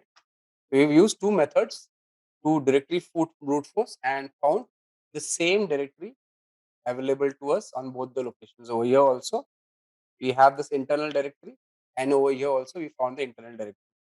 Right? So let's close this. Yeah, guys. So we are analyzing a web server. We are pen testing a web server. We found out a few details about the web server through Nmap, the services and the ports running. One of the ports which was found to be most vulnerable, most lucrative was a HTTP web server, which was running on port number 333. Once we found out the port number, we did directory brute forcing. And through directory brute forcing, we found a directory which has an internal upload function. So an upload form without actually being shown on the web page is seen over here, right? So let's clear this, right?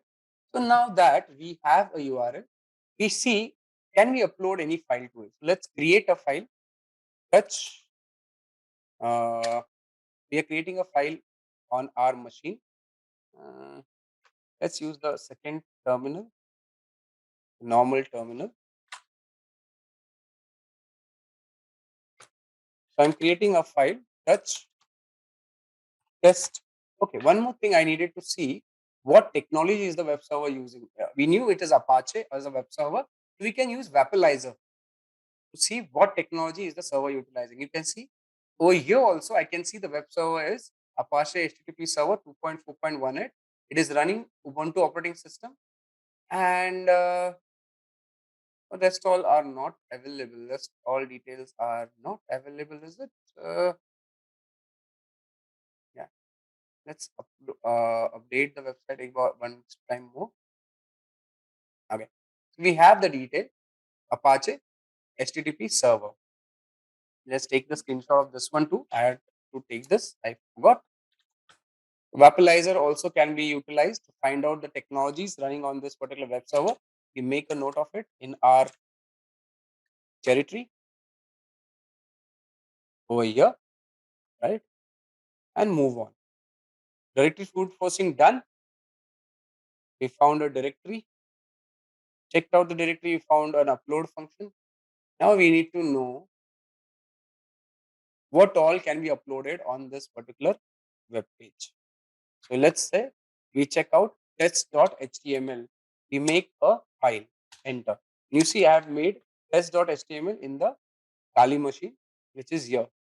And let's see if it can be uploaded over here. So let's choose recent home. Yeah, here it is, test.html. I uploaded.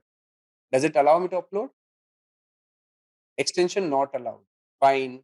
So it may be since Apache uses PHP to make its pages. Let's try if it will allow a test.php file to be uploaded. We copy, choose the file, home, test.php. Does it allow? Submit. So I'm randomly trying different files if they are being uploaded or not. No. Let's try a few more options. How do we know what all to be tested? So we can find out uh, PHP extension extensions and see what all can be worked around. Here it is. You can see file name extensions in PHP are .php, .phr, .html, .pht, and so and so. So let's try one of them. We've already tried PHP. Now we'll try text.phtml and enter. Let's come back to our website. So we are doing trial and error. You choose a file. Where is it? Test.html. Can you see? So here it is. Test.html. Select and I submit. As soon as you submit, you see there's a success signal available. Now I know this particular web page is accepting files by the name of PHTML. Just make this note, copy it in our oh, Control Shift print screen, copy it in our notes, make a note for future reference and for future analysis on our cherry tree. Control Shift N.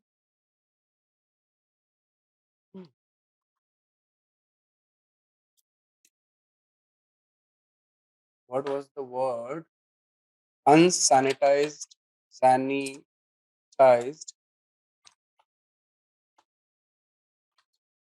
file upload, right? So we know that an unsanitized file is being uploaded and it should have been here. Go forward. Where's it?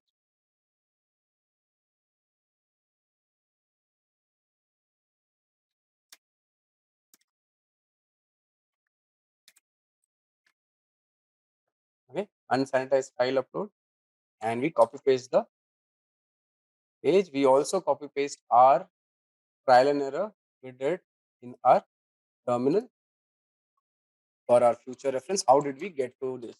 How is it useful? Is that tomorrow when you submit the report, the management is able to recreate the steps and understand how the vulnerability came and how it can be addressed. So we can upload, okay, we possibly found an internal upload page form, right? This form does not allow .php, .html files for upload, but we were successful in uploading a .phtml file. This functionality can be maliciously exploited to gain unauthorized gain access to the system, right? This function may be, we don't know yet, we are just analyzing, we may utilize it, right? So what do we do, right? So we have a web page which can be utilized for utilized for uploading files to the most, right?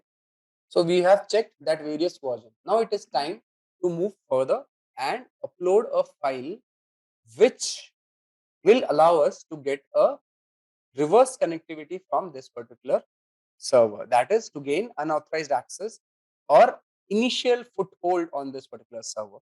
Let's try and check out how do we get the initial foothold on this server. So initial foothold.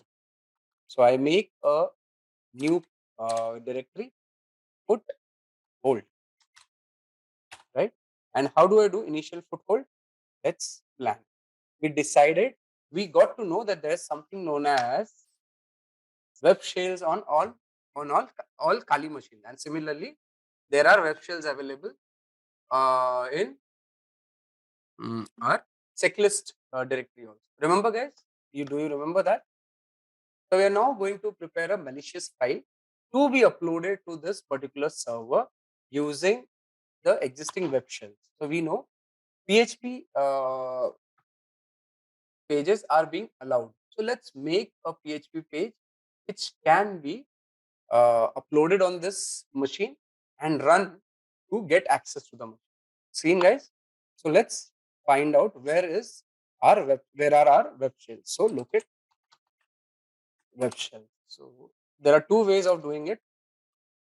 I'll show you both the ways in fact. User share web shells. Okay, fine. So you use, let's copy uh, the web shell. So copy /user. I go to the directory, share web shell. Is it? Yeah, it is. So I get to the web shells. I want the PHP web shells over here. So I go to web shells. I want the PHP reverse shell web page. I want to copy it to which file should we copy it? /home/kali /downloads. I'm copying it to my downloads folder, right? Enter. We have copied it, and you can see it using the folder over here. Open folder. I'll make it bigger. And here it is, PHP reverse shell has been copied. At the same time, you can also look at it from a terminal. ls/home/kali/downloads. Was it downloads? Enter. You see PHP reverse shell is available over here. Now what we have to do is change the details in this reverse shell, right? You have to change the details in this reverse shell. Okay. So let's open this file using V, which is an editor. You can use Nano, you can use V, you can use GetEdit. I'll show you all of them. Nano, let me see if yes, Nano is available. I'll show you Nano/home, Kali, downloads, PHP, reverse shell, enter. This is how Nano looks, guys. You can use this and your cursors, your up and down arrow to reach this location. IP. This IP is to be changed. This port, as per our requirement, has to be changed. Another editor you can use is known as gedit. I hope gedit is there. Gedit. No, it is not there. Let's install it. Sudo apt-get install gedit. It'll take a second, guys. Hold on. It's more than a bit of second. It took exactly 2 seconds to install.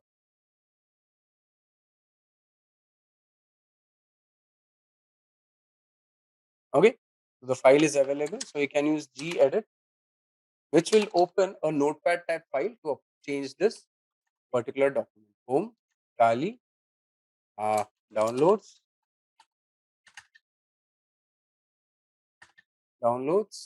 PHP reverse shell, enter. You see, this is a notepad type file which can be utilized to change whatever is to be changed in a particular file. So gedit is another editor, and we'll be using Vim or V to change the file. So we use V now, home, Kali, downloads, PHP, shell. Okay. Now I move with my cursor to the location where I want to change the IP address. Take my cursor over here, type I on the keyboard. So I did the insert option, delete the previous IP address. The IP address which I put over here is the IP address of my machine, which is the tunnel 0 IP address which I've got, the one which I have used the VPN for 10.13.21.241, right? And the port we want to use is normally the port which we use is, where is it? Yeah, 44444. You can use anything. We'll use, let's say, 55555 in this case. In order to save this file, you press escape, then use colon, W for write and Q for quit. I say enter and it is saved. Yeah, it is. So we can check it out again if you want. Cat will display the file on the screen to check if the details are saved properly.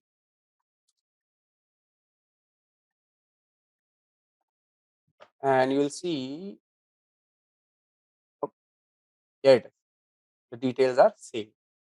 So now one thing remaining is we have to upload this file to the server. And I forgot one more thing. We need to change the file type. We needed to change the file type, which I did not. Let's change the file type.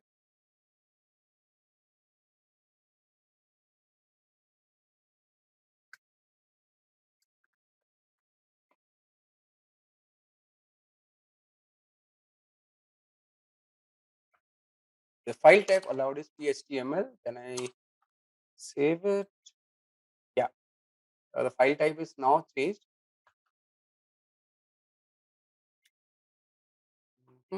ls -la /home /kali /download /php reverse shell, enter, it's PHP. Fine. Okay. So now the file type is changed. Let's see if the file can be uploaded on this. I will choose. It's in downloads. This is the file type. I say okay. Let's try and see if this file can be uploaded. I submit.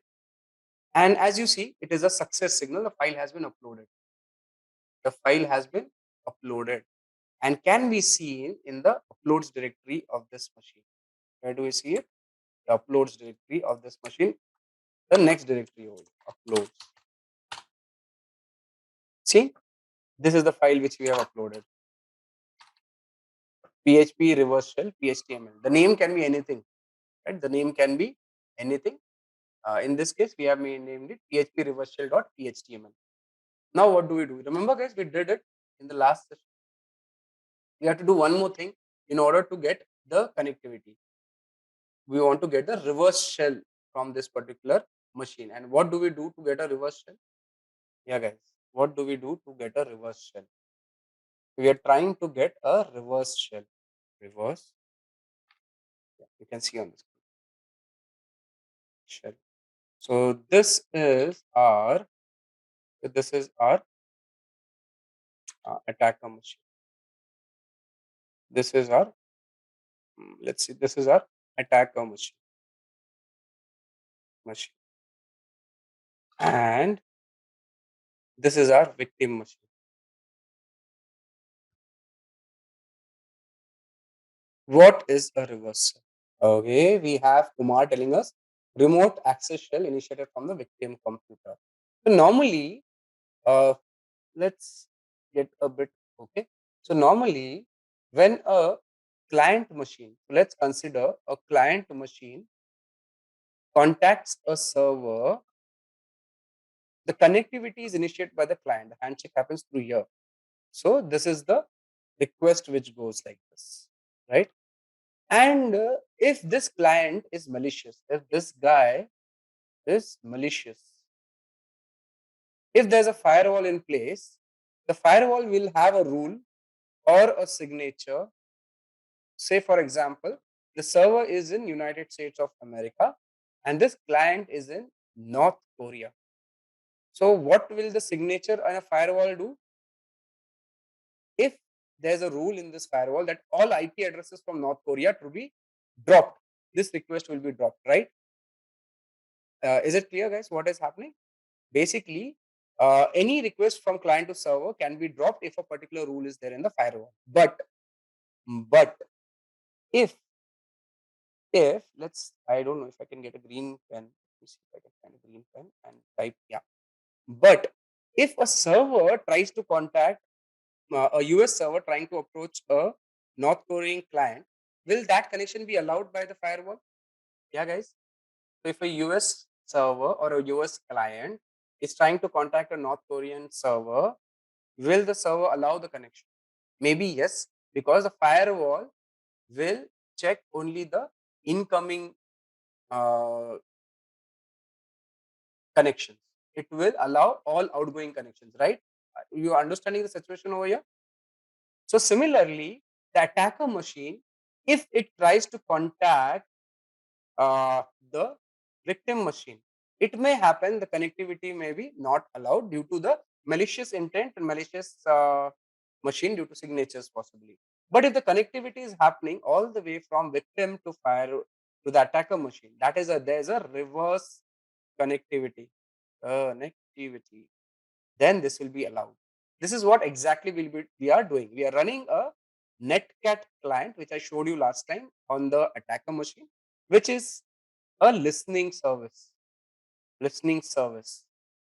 And this machine, we are uploading a particular file over here, which when executed will have a connection towards the netcat.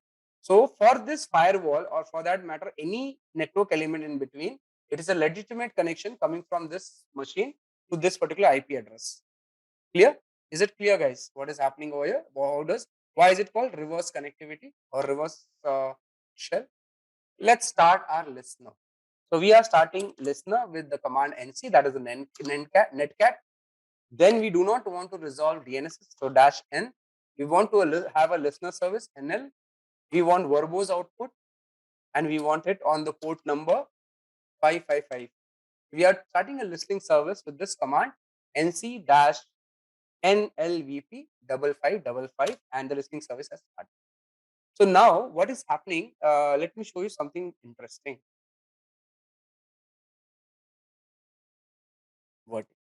What is happening? The machine is listening. So how can you get this listening services? Netstat, what was it? And UP. So this will give you the network connectivity. You see over here, the first port, the first line over here. It is listening on port number 555 on all interfaces from all ports on all foreign addresses. Can you see this, guys? Can you see this netstat command which I ran? The program name is nc netcat. The PID is process ID.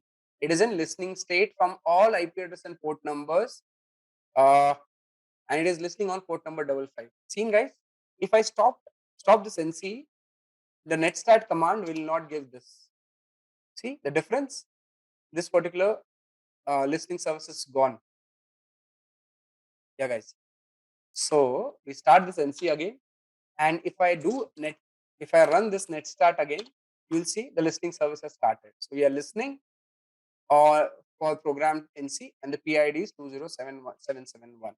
So started a listening service which will allow us to connect to the request generated by the victim machine. Let's close this subterminal, get it on one side. How do we run this? So there's simple, go to this particular directory, click on this PHP reverse shell PHTML. And as soon as I click, I should get a connectivity over here. And as is evident, the listening service has got connected. See, connect to 10.13.21.241, that is our IP address, from 10.10.155.117, that is the victim IP address, and the port number is 5555, listening on 5555. How do I know if it's the right machine which is connected? Right? First thing I can do, I can say IPA. IPA won't work. IPA is work. It's a Linux machine. So I have this IP address. Seen 110.10.115.155.117. That's the victim IP address. Yeah, guys, true. Let's annotate this, copy this into our note making software, note making app. Annotate this. I'll show you how do you annotate. Open image editor. Okay. Here, let's put a comment. Started. Oops. Started a listening service using netcaps on port number 555. Right? Let's put another box over here. Uploaded malicious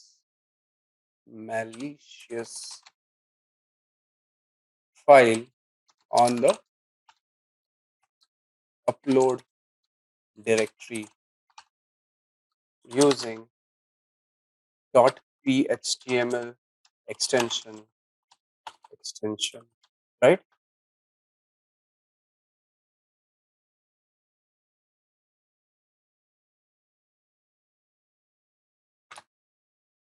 Got reverse shell from the victim machine.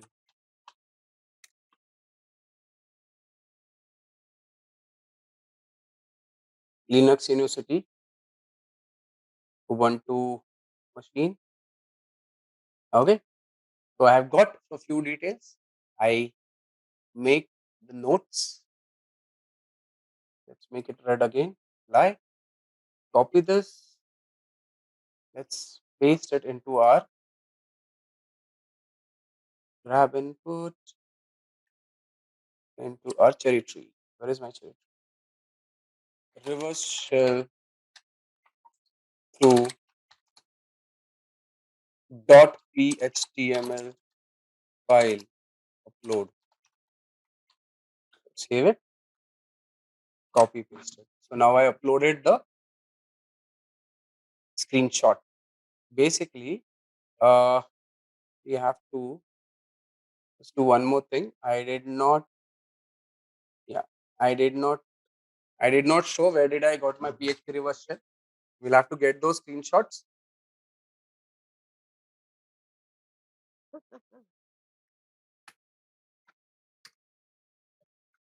Utilized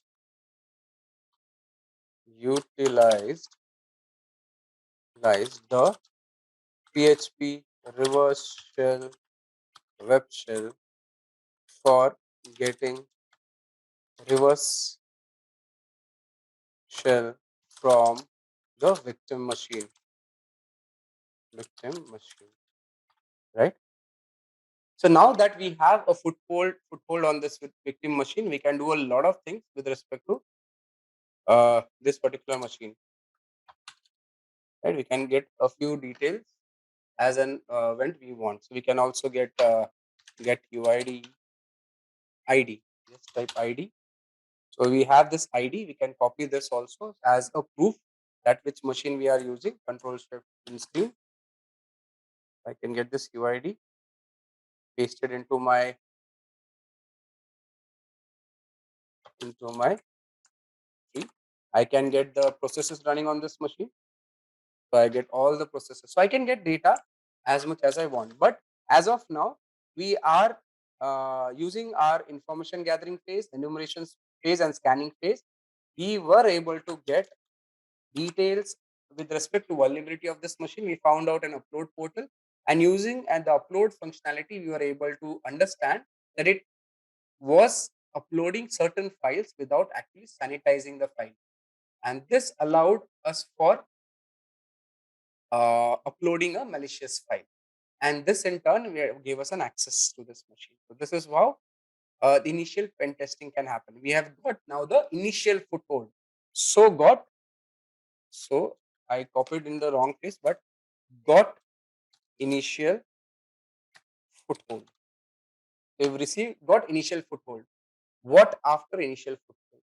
Once you have the initial foothold, what can be done? This is obviously not root. We want root on the machine. We are www data. We now need escalation, privilege escalation. We have got limited privilege in this machine. We now need to go to the higher access. Let's start with our discussion over here. We will be able to list out the different types of pen testing methodologies after this one, analyze different types of pen testing tools and techniques, and understand Kali Linux for pen testing, which we actually did a few minutes back for good 2 hours. Alright. So, what is pen testing? So, here in our next topic, pen testing, it is a method for identifying, testing, highlighting vulnerabilities in an organization's cybersecurity readiness. It is also known as ethical hacking or pen testing, guys. So that's penetration testing. A penetration tester or a white hat hacker or an ethical hacker is a security specialist who performs penetration testing in order to find the capacity of some program to be hacked of an organization's computer systems, network, or web applications. These in-house users or third party imitate the strategies, techniques, and activities of an attack. Yeah, guys. So basically, we are imitating, we are simulating the attack, and these are authorized, approved attacks. Remember this, guys. So pen testing is crucial for an organization to understand how to handle any type of cybersecurity breach from a malicious entity, guys. Yeah, guys. We want to identify and understand any type of cybersecurity breach from a malicious entity. Moving on. So pen test serves as a means to inspect whether an organization's security policies are genuinely effective. So we'll know if the policies are effective, if the systems are updated, if the softwares are updated, if the application is well patched, everything can be tested. Why do we do these pen testing? There are 4 reasons why organizations consider performing a pen test and check themselves for risk assessment, regulation and compliance, which we've covered quite a bit before, reputation of organization, because if a breach happens, the organization reputation is obviously harmed, and in order to check the competition and rivalry. Okay, we'll discuss one by one. Risk assessment. So a risk assessment involves identifying areas of vulnerability or potential weaknesses. The result of the risk assessment provides a structure to a stronger security posture for our business. Yeah, guys. So risk assessment involves identifying areas of vulnerability or potential weaknesses. And the result of risk assessment provides a structure to a stronger security posture for our. So moving on. So organizations can either choose to do it on their own or engage a third party to conduct an independent risk assessment. Right. So it is normally recommended in various compliance and regulatory procedures that a third party do these risk assessments. So they, based on the compliance requirement, the organization decide the time frame. So on an average, an organization will do a quarterly risk assessment or a biannual risk assessment by internal teams, and one annual risk assessment by an external team based on the compliance requirements also and the policy of the organization also. What does it involve, the risk assessment? What is the value of our business today? How important is our IT infrastructure to our organization? How much would it cost if that IT infrastructure was not active enough to run for a day? Understand the way we compromised a machine, even if one of those machines or a few of those machines are compromised, the IT infrastructure is out of order, will the organization be able to function? How does a penetration testing expose the risk organizations are exposed to and its impacts? So basically, we are checking the impacts. So the organizations need to seek legal advice to evaluate local laws, regulations, and ensure that they are complying with cyber security regulations where pen testing is mandatory. So regulations and compliance. Moving on to regulations and compliance, by performing testing of environment, an organization can assess the impact of the vulnerability and check if it complies or not with certain rules and regulations. If you do not execute a pen test, non-compliance to regulations may cost the organization the cancellation of license to operate the business, a hefty penalty, or even worse, the organization's executives can land and get a jail time. There's an example. The organization is a financial vertical based out of Singapore. The organization should be required to comply regulations such as MAS TRM, which is a technology risk management framework similar to the NIST risk management framework. Okay, the organization is a financial vertical based of India, should comply with RBI cybersecurity guidelines. Okay, if you are an Indian organization in financial vertical, you'll have to comply RBI cybersecurity guidelines. So pen testers or other type of security assessment is required to perform as a part of security testing to adhere to overall risk management. Okay. Next is reputation of the organization. Okay, one of the most important factors which an organization looks into when they want to why they want to do this pen test. So when a data breach occurs, it is publicly announced.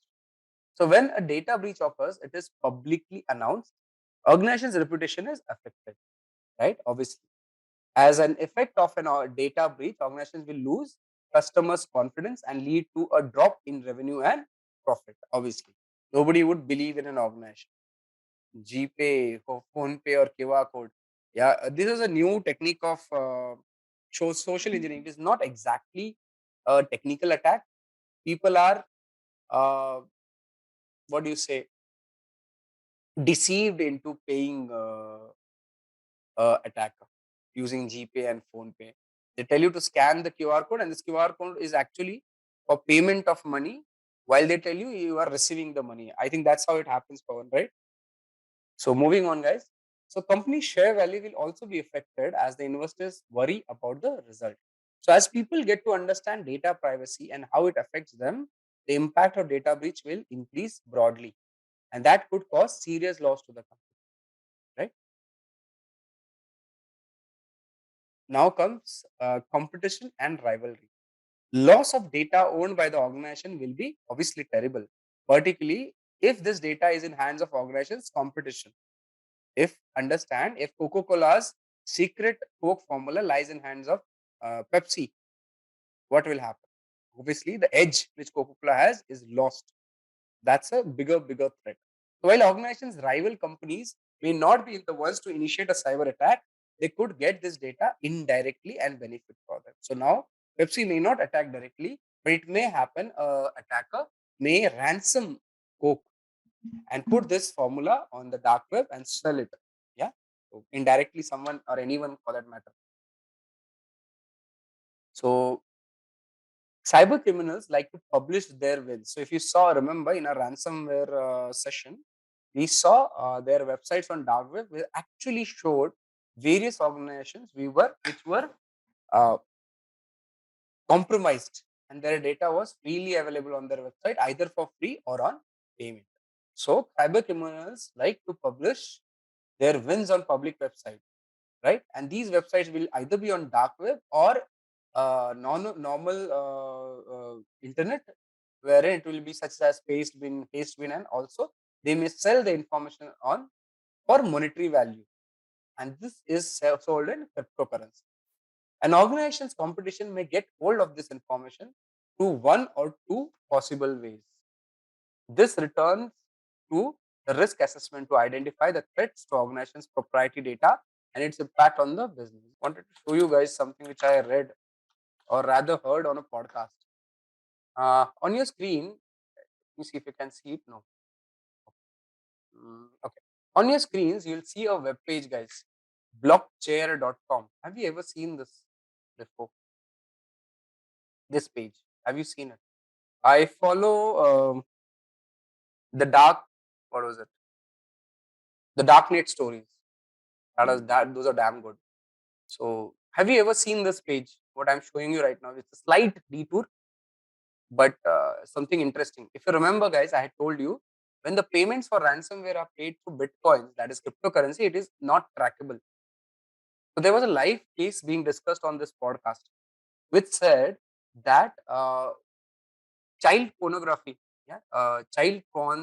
pornography was being shared on a big website on dark web, and this dark web website was accepting payments in bitcoins and cryptocurrencies, primarily in bitcoins and Ethereum. Now, it was a big website, and when the law, this enforcement agencies tried to get details about the people who are paying and a person who's getting paid on this website, they were unable to get it due to cryptocurrency. So if you remember, in a ransomware demo, I told you that this cryptocurrency is untrackable. This is where this story comes into place. This website, Blockchair, was developed by an individual. I don't know if the name is here. Let me see. I don't know the guy who made this website. I will find out the name. It's not here right now. But this individual made this website to track the Bitcoin transaction if you put the wallet address over here in the search folder. And that's how the enforcement agencies were able to track the transactions from one Bitcoin to another Bitcoin wallet, right? And remember, even though an attacker or a hacker earns money through Bitcoins, they are not able to encash it directly. They have to send it to some uh, exchange, cryptocurrency exchange, which converts it to dollars. And this is how the enforcement agency were able to track the cryptocurrency transactions and get the cash and get the final owner of this company and also the users. There were a lot of people who were arrested thanks to this website, guys. So I stand corrected. With a bit of effort and eye to details, cryptocurrency transactions can be tracked. Okay. Yeah, cryptocurrencies can be tracked. So this is what I wanted to correct myself. So let us now study about how to perform pen test, which we already performed once. And the testing cycle involves planning and recce, scanning, gaining access, maintaining access, and analysis and reporting. We did maintaining, other than maintaining access, everything we did over here, right? So we can cover it one by one. So planning and recce or reconnaissance, that is called. This is the first stage which involves defining the scope and goals of the test. Remember, I showed you this, including the system to be addressed and testing methods to be used to gather intelligence. Now, the example would be network and domain names, mail servers to better understand how to target, how the target works and its potential vulnerabilities, right? Documenting and agreeing to objectives, goal, and scope of pen testing. We saw scope, right? That is a part of which document? It wasn't role, it was ROE, rules of engagement. Thank you, Afia, for confirming. It is rules of engagement, right? Wherein you are actually given the scope, the permission, and what was the third one? What was the third one in scope of engagement? In rules of engagement? Yes, scope, rules, and permission. So moving on, what was it? So documenting and agreeing on the objectives, goal, and scope of pen testing is a part of the first stage. Testing the techniques to be used and defining the systems to be addressed will be a part. Collecting intelligence, for example, network architecture, domain names, mail servers, and operating systems to better understand how a target works and its potential vulnerabilities. Now, a cybersecurity expert tries to assemble openly accessible delicate data of target by claiming to be an attacker or an hacker. So that is what the first stage involves. This phase is the most significant phase, although it is the first phase, but it is the most significant phase for the success of penetration testing activity.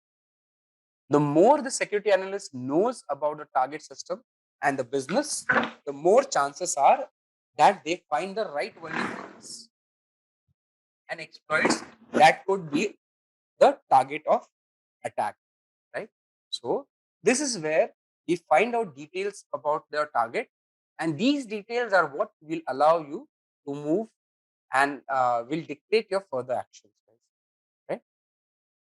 Then comes scanning. The second stage involves to understand how the target application will respond to various intrusion attempts. This is typically done using static and dynamic analysis. Yeah, static and dynamic analysis.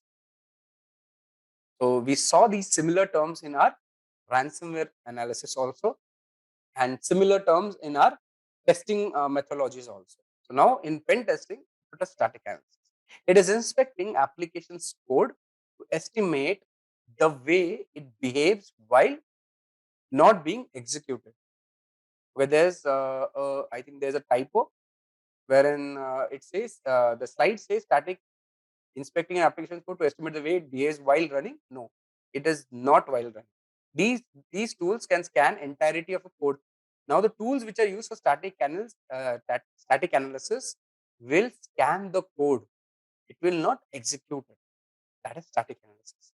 In dynamic analysis, the inspecting an application's code is done in the inspection of the application code is done in the running state. This is more of a practical way of scanning as it provides a real-time view into application's performance. Yeah, static and dynamic analysis. The second step is to understand how the target system and network will respond to different penetration attempts. This is typically done using passive scanning, which I've told you. This involves collecting information about the target through openly available sources, that is open source intelligence. So no direct contact is done with the target system or the network. There's no direct contact. It is through a intermediary, right? Then comes active scanning. Active scanning. This involves the use of specialized tools such as code scanners, vulnerability scanning, and exploitation tools to gain information about the target system. It involves making direct contact with the target system. Hence, there could be a possibility of information gathering attempt getting noticed. Yeah. So when you do direct or active scanning, there's a possibility that your attempt will get noticed by firewall, IDS or IPS in the target network. In this phase, the pen tester may start scanning and enumerating to understand the exact services running on the target system and its versions and other users, shares, DNS entries. This phase provides a clearer blueprint of the target we are trying to pin. Right? So we'll have more and more details through this scanning, although there's a danger of getting noticed by the firewall.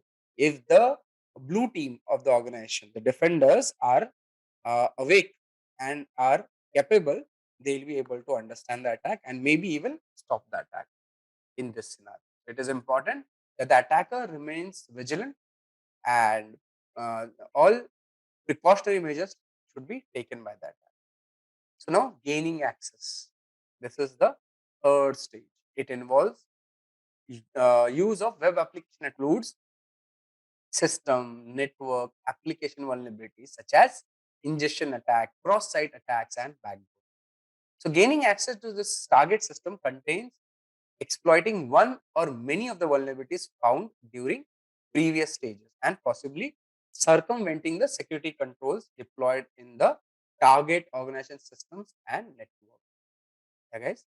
And pen testers then try and use these vulnerabilities typically by escalating privileges, stealing data, intercepting traffic, right? The identified vulnerabilities on the target system are exploited to gain access, which involves possibly bypassing the security controls deployed in the target system. The pen tester will attempt to get broad level access with the highest privileges to infiltrate deeper into the target system and network in this phase.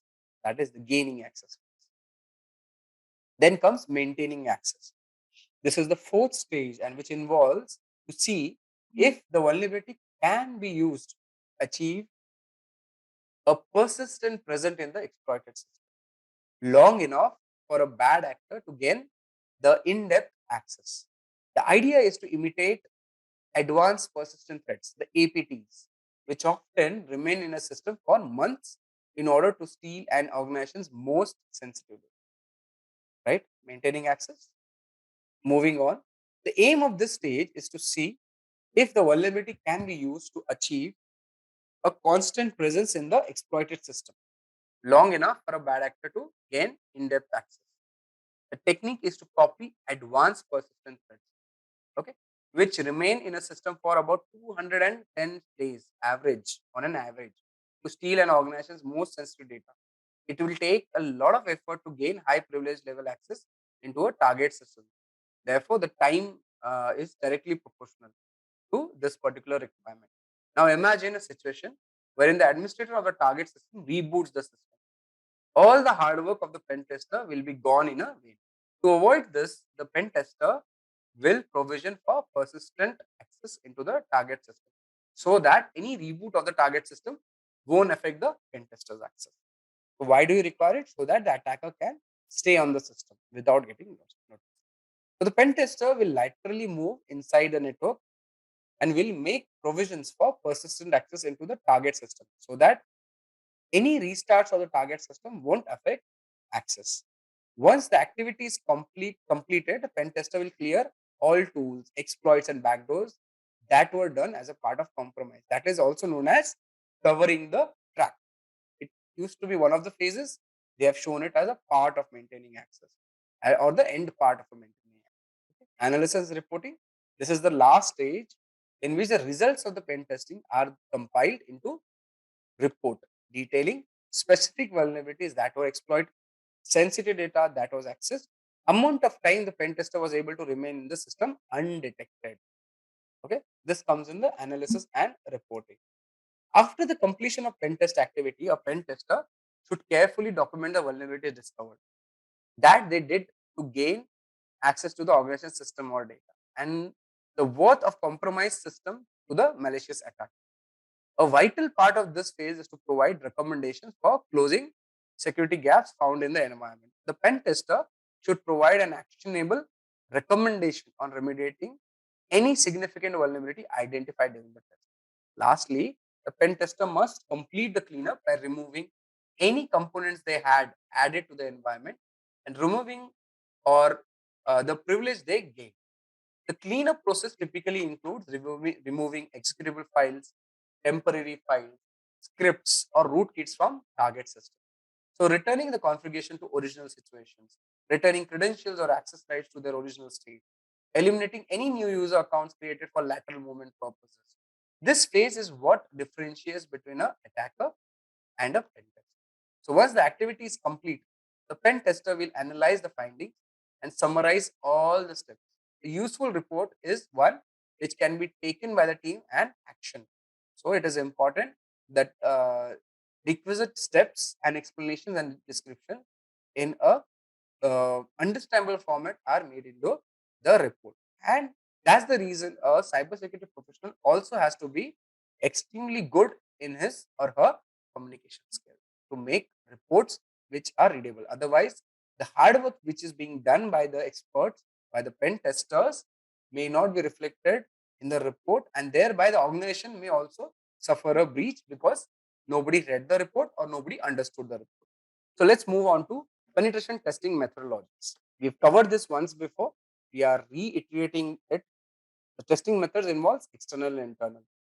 Description, obviously, the external testing method targets the assets of the company that is visible on the internet, while internal targets with access to the specific application behind its firewall, simulates an attacker by a malicious insider.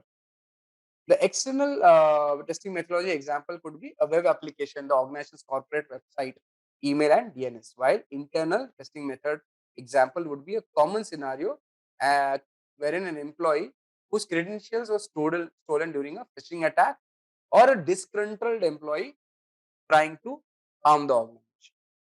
There are three more types of testing methodologies: blind, double blind, and targeted. So blind would be a pen tester organization is given only the name of the enterprise it is targeting. It gives security personnel a real-time view how a real application assault would take place. While double blind, in this test, the security person will not have prior knowledge of the simulated attack. As in the real case, they won't have any time to raise their defenses before an attempted breach. While targeted, both tester and security personnel would work together and keep each other apprised of their movements. It is a good training exercise that allows the security team with real-time feedback from hackers' point of view and understand each other's methodology and prepare against the imminent attack which is going to come. That completes penetration testing methodology. We'll now start with types of pen testing. So when considering a formal penetration test activity to representation of vulnerabilities in the organization system, but the question is where to start. Upon a quick check, it is found that there's actually more than one type of pen test, guys. Below are different types of touch points which is mandatory and that needs to be covered. One is a network pen testing. Second is web application pen testing. We've covered it during our web application security pen test module. Client-side pen testing, password pen testing, wireless network pen testing, and mobile pen testing. So let's cover one by one. A network pen testing, also known as is also known as a infrastructure testing, and this is the most common pen testing. The important objective is to identify the most exposed vulnerabilities and security weaknesses in the network infrastructure, such as systems, firewalls, routers, switches, printers, user workstations. These are of an enterprise before they can be exploited. That's network pen testing. So network pen test should be accomplished to defend the organization from common network-based attacks, which include firewall misconfiguration, IPS IDS evasion attacks, router attacks, switching or routing-based attacks, proxy attacks, database attacks, DNS attacks, and IPS deception. This is what is all covered in a network-based attack. While in a web application pen testing, the penetration testing is performed to find flaws or security vulnerabilities in the web layer. So pen testing for online application employs a variety of approaches and attacks with the goal of breaking into the web application layer. The characteristic opportunity for web application pen test include web application, database, APIs, client browsers, components such as ActiveX, plugins, Silverlight, triplets, and applets. So these could be a program or an application such as email clients, SSH clients, web browsers. The browsers would include all the browsers: Edge, Chrome, Firefox, Safari, Macromedia, Flash, programs like Adobe Reader, Microsoft Office Suite. All of them will come in client-side pen testing. Client-side tests are performed to identify specific attacks, including cross-site scripting, cross-origin resource sharing, form hijacking, clickjacking attacks, HTML injection, open redirection, malware injection. Okay, client-side pen testing. So we'll come to password pen testing. If authentication or user any password is trusted to protect a sensitive resource, the passwords are repeatedly the path of least resistance and could easily be compromised during the testing. So an organization with a strong security program can fix any type of security issue, but the users themselves can't be patched. This we are all clear that users cannot be patched. We can correctly guess or calculate a user's password. We may be able to circumvent including the user in an attack at all. How to use the tools to automate running services on a target and sending usernames and passwords is one of the way in which the password pen testing happens. There are two types of password pen testing, guys. One is online, one is offline. Online password attacks involve scripts could be used to automatically attempt to log into services and find credentials. The script will automate online password attacks or guess passwords until the server responds with successful login. These tools use techniques called brute forcing. So brute forcing tools will try every possible combination of username and password, and given enough time, they will find valid credentials. So this is a keyword: given enough time, a brute forcing tool will be able to find valid credentials. Offline password attack. This is another alternative way to crack password, which is used by copying the hashes, the password hashes, and have a reverse check on the password with the plain text.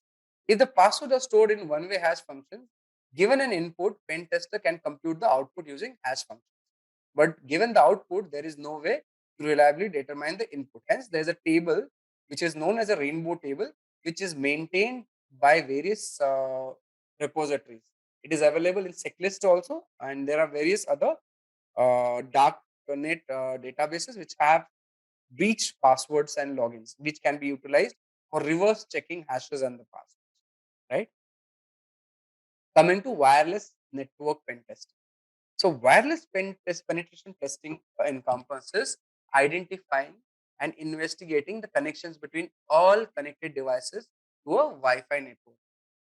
So the devices include laptops, tablets, smartphones, Wi-Fi printers, IoT devices, right? These wireless pen testing is this wireless pen testing uh, tests are classically accomplished on site, as the pen tester needs to be in range of the wireless signal to access it, right? So wireless communications are an undetectably running service that allows the flow of data between in and out of the network. Therefore, this wireless network must be secured from any weaknesses like unauthorized access or data leakage. Before initiating a wireless penetration test, you should uh, this. Consider all access points are identified and any use of poor encryption methods is identified. Check if the data flowing in and out of the network is encrypted, and if so, how is it encrypted? Because if a weak encryption methodology is utilized, it may happen the data is compromised. So the encryption methodology should be recent and unbroken. Are there monitoring systems in the place to identify unauthorized users? So are there been logs generated? Are there check on the logging mechanism? Is there proper authentication? Is there a proper access control? That has to be checked. So before initiating a wireless penetration test, you should consider if there's a possibility the IT team could have misconfigured or duplicated a wireless network. What are the current measures in place to protect the wireless network? Are all wireless access point using WPA protocol? Okay, that has to be checked, right? So with this, we come to the next most important and now one of the biggest threats to the your cyber world, mobile pen testing. Okay, so today the smartphone is an essential part of every person's daily life. People use their smartphones to conduct now financial transactions, book tickets, order foods and groceries, and even store confidential data. Therefore, smartphones have become attractive targets for cyber criminals. So, mobile pen testing measures and analyzes security parameters within a mobile operating system and application environment. The methodology uses the traditional concept of application security methodology. By conducting pen testing, companies can gain insights into the source code vulnerabilities, bottlenecks, and attack vectors beforehand. This way, once all inadequacies are identified, a mobile app developer can put in adequate fixes to plug these gaps and modify the design to address the identified issue. Tools and techniques used in penetration testing. So a pen tester should have a varied set of tools. We should include a wide range of different tools to cover the infrastructure implemented in enterprise. Okay. This also often depends on the situation of pen testing engagement. So based on the engagement, there are certain tools used, but most of the tools are, we've already seen them once before. So there are certain types of tools which are universally used, such as port scanners, such as Nmap, vulnerability scanners such as Nessus. Even Nmap is a type of vulnerability scanner. You guys, have started a few machines on my Pentest network. So I have a hacker machine in place, my attacker machine, and I have a few more machines which are running. These three, if you can see, there's a Ubuntu machine. There's this another Ubuntu machine. There's another. Okay, I have not switched on this. Let's switch on. Okay, Chetan says it runs check for any vulnerabilities using what? How Nmap can be utilized to work as a vulnerability scanner. For vulnerability scanner, it has to have a database of vulnerabilities. That's right. Chetanand is telling us. I did Nmap, man Nmap over here. You see over here, Nmap scripting engine. It is one of the Nmap's most powerful and flexible features. It allows users to write and share simple scripting using Lua programming language. Now you find out what is Lua programming language. I have a Pentest network over here. You see on the left side, this is my Pentest network. Let's make it bigger. It has 1, 2, 3, 4, 5 machines, or rather 6, 7, 8 machines. 1, 2, 3, 4, 5, 6. 6 machines in this network, of which I have switched on 1, 2, 3, 4 machines. One is an attacker machine, four other machines are network machines, which are here. This is another Ubuntu machine, which is on the network, second Ubuntu machine, and there's a third machine. All three machines have certain vulnerabilities attached to it. And this is my Kali machine. It's a virtual network of my own VMware setup. So what I did in my VM, I ran the terminal and I opened manual of Nmap. That is man Nmap, right? And in man Nmap, I found out this option, Nmap scripting engine. That is NSC. Okay, let's see.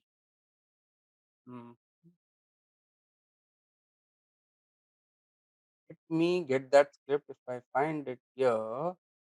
Health, performance, timing, timeout. If it's not here, guys. So there's a script on this Nmap. Okay, it should be here. Just allow me a second so that I can find it out. Otherwise, I'll explain it like that and then show it to you. So this Nmap scripting engine has something known as a vuln option, which Chetan was mentioning. Okay, you can use this. Okay, it's not brute force. It has a certain database inside the scripting engine, which can be utilized to check for vulnerabilities. Thus, it makes it a vulnerability scanner. So Nmap, let's open our sudo.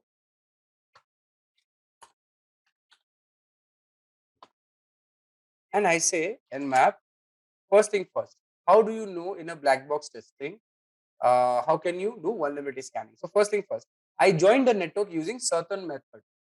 I went to an organization, connected my laptop, my computer, my testing machine using certain methods. There are various methods. One is using taps. Other one is using ports which are empty. Okay, or I have been given access by the organization. So there's another option. I say net discover. If I do net discover, I don't give anything else. It will be able to give me the number of machines on this particular network which are running with IP address and hopefully the MAC addresses. Just wait. As of now, it is scanning the network and giving me the details. This is an answer. This is an answer to, I think, Sudhakaran, black box testing. So yes, I don't know any IP address of the network, but I have got access to the LAN using a methodology, and now I can scan the network for the machines which are running. Let's hope this yeah, Net Discoverer has got me certain IP addresses. Can you see? It has got me 1, 2, 3, 4, 5, and 6 IP addresses with different MAC addresses running over here.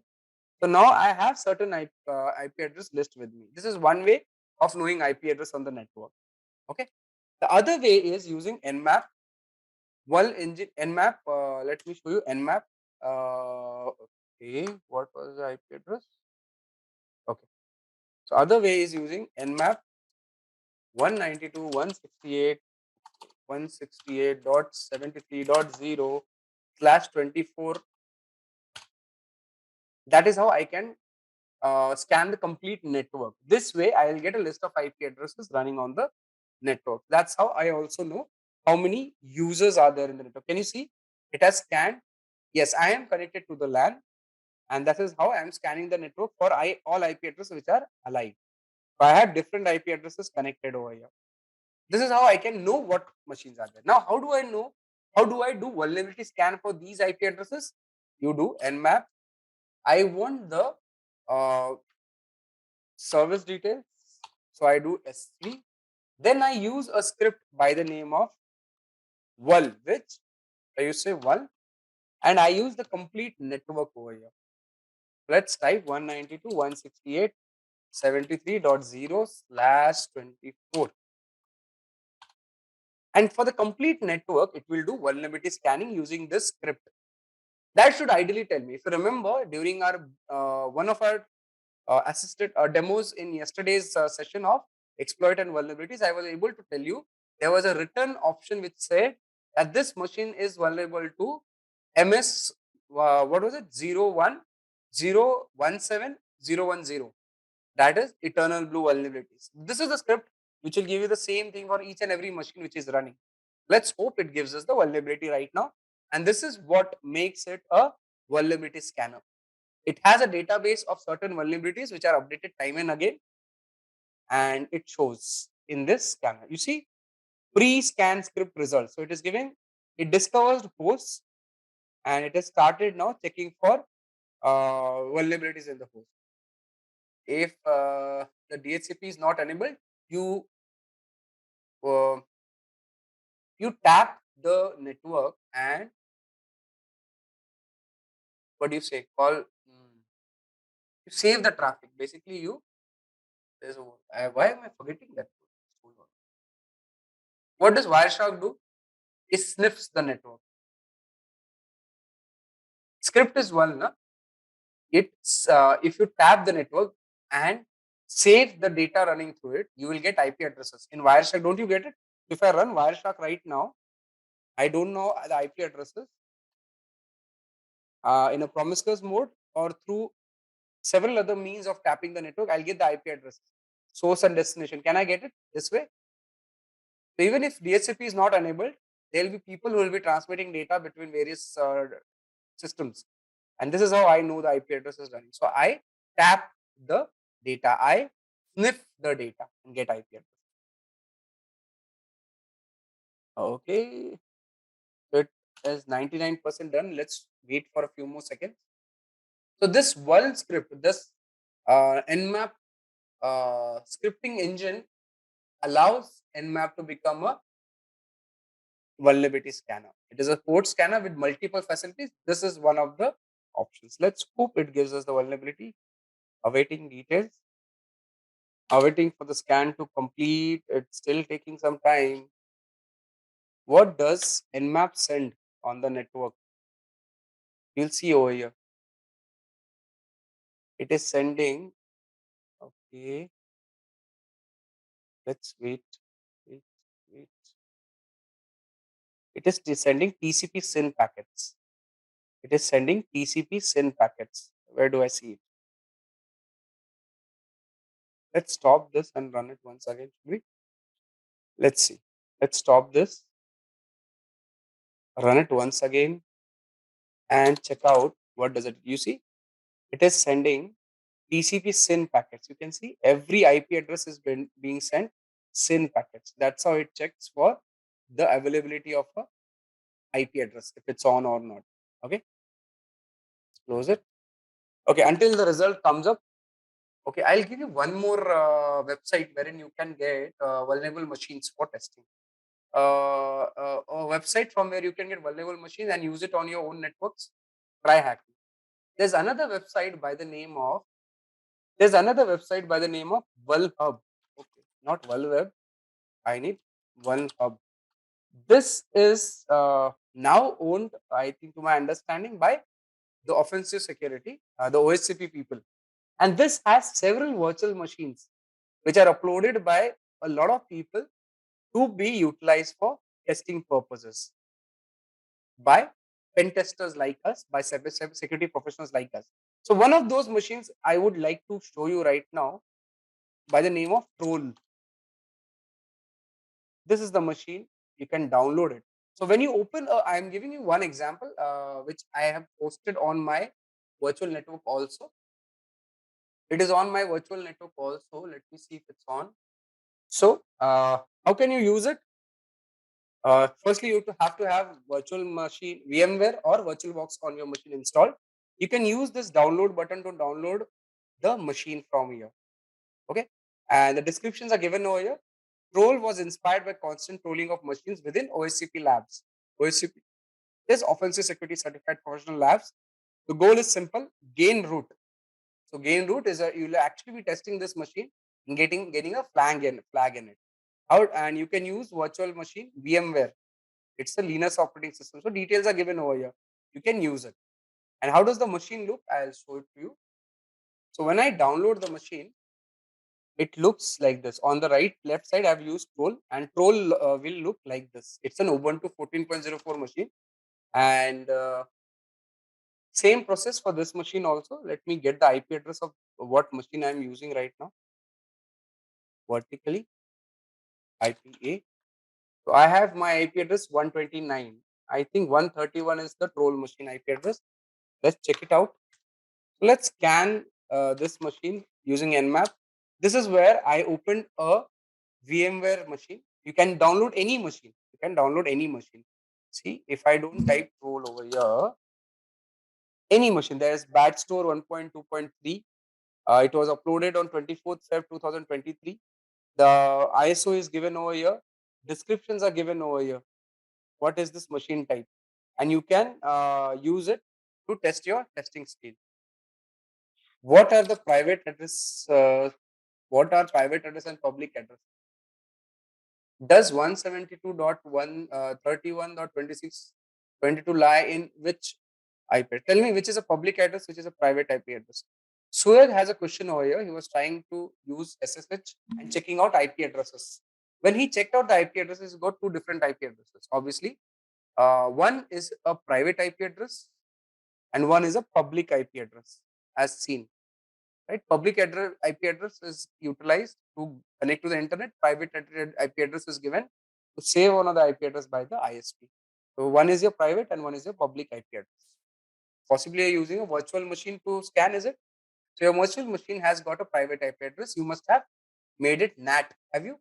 Or bridged the network connection. Go to the settings of your virtual machine. Yeah, go to the settings of your virtual machine and check out the network tab. You will see if the network is NAT or bridged, and then find out the difference between both of them. You'll know the details. Okay, then you can download any of these ISOs or virtual machines to test your knowledge. Okay, so same methodology which we do on our network pen testing can be done over here. Let's close this. I downloaded the troll VMware, which is running on my machine, showing this. It is a 14 14.04 machine. I have not got the login address, login ID and password for this machine, and I have an attacker machine running on the network. Okay, through the network, I ran the scan for an IP addresses. How did I find the IP address? Using NetDiscover that I've already shown you. And how do I use NetDiscover? Use NetDiscover. You can use man to find the command, or you just type NetDiscover. It will scan through all private IP addresses schemes which are available, and wherever it finds response from the victim machine, it will get the details. The IP address be seen. So when we scan this machine, let the IP address comes. Till then, we'll discuss the Nmap out. It has shown me, as we did before also, it has run uh, open port number 21. It is telling me that anonymous FTP login is allowed. Okay, so just wait. Okay, you see IP addresses are now available. I can see this is my target IP address, my victim IP address, the troll's IP address. So what I did is I ran an Nmap on it. That you are already aware. How did we run the Nmap, right? Now, I see an FTP available over here. FTP connectivity available on this whole machine. So, it says FTP allows anonymous login over here. We had a scripting engine also running over here. So, it says anonymous FTP is allowed. Port number 22 for SSH is open, and port number 80 is open for Apache HTTP 2.4.7, wherein one disallowed entry is there in robot.txt, if you remember. I wanted to show this so that you can use open source machines also to test your knowledge. So this is one open source machine I'm showing right now, which has given me 3 ports open, 21, 22 and 80. So next best thing to do is open the browser, open this IP address 68.73.131, and this is the web page available. Next, what we'll do, it also has one which I talked about. In our findings, we found out that port number 80 has a robots.txt entry of /secret. Yes, check the directories, brute force the directory.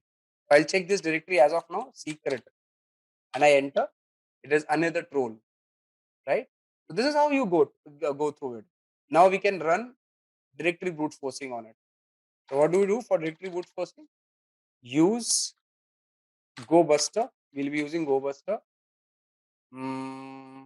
Let's use this 192.168.73.131. So we have index.html, a robots.html, a secret page which we opened already, and a server status. So we can open all of them one by one and check out what is it. So directly brute forcing is given. We have the details about the Apache server. So we can find out if there's a vulnerability for Apache server. We have another option available wherein the FTP is open. So we can check out FTP. So let's check out FTP dot 73.131. So now it is asking for a name. When we did Nmap told us that it is allowing anonymous login. So let's type user ID as anonymous. Anonymous. Enter. Password. Let's type anonymous again. Anonymous. Enter. And you see, interestingly, the login is successful. Can you see? So now we were able to get FTP login into a machine. We can find out the files listed over here. There's one file by the name of lol.pcap. It has given me one file by the name of lol.pcap. Get. I say lol.pcap and I say enter. This will download it to my machine, right? So what we'll do is, did I click over here? Yeah. Now let's open this file using what does lol.pcap signify? It's a Wireshark file. So now we can open this file using Wireshark. Let's open Wireshark. In the file option, open. Here it is lol.pcap, open. And we can see a lot of activity on this file. We can go one by one looking at the data. Okay, let's open file transfer protocol, VSTPD. Okay, and we just go on looking at the data which is being user login. So it has anonymous user login, it has shown. Password okay, we have logged in. User login successful. Command request, moving on. So request argument given, active IP given. So we can have a look of this PCAP file one by one. Check out if we find anything. You see secret underscore stuff dot text, something some argument is being seen over here. Moving on. Below. Let me find it first. Why these PCAP files also can be utilized. Oh, okay. Goodbye. So FTP is disconnected. Oh, I did not find it. FTP data. Okay. This FTP data, one source to destination, there's an FTP data. The length is 213 and FTP data says, well.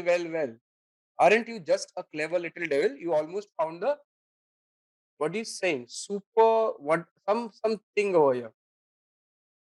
We don't know what this thing is. Well, let's open our browser. And just for the guess of it, we think it's a subdirectory. Oops. Copy, paste. Oh, I did not copy it properly. Copy the value. Let's copy this directory, super secret directory. It says super secret directory lol. Let's enter. And you find something interesting. Now, as usual, I download this file and check it out. And what is this file? Let's look at it. Here it is. Did I download it? Where did I download it? Or did I not? Yeah, it's in the downloads folder. Yes, this one.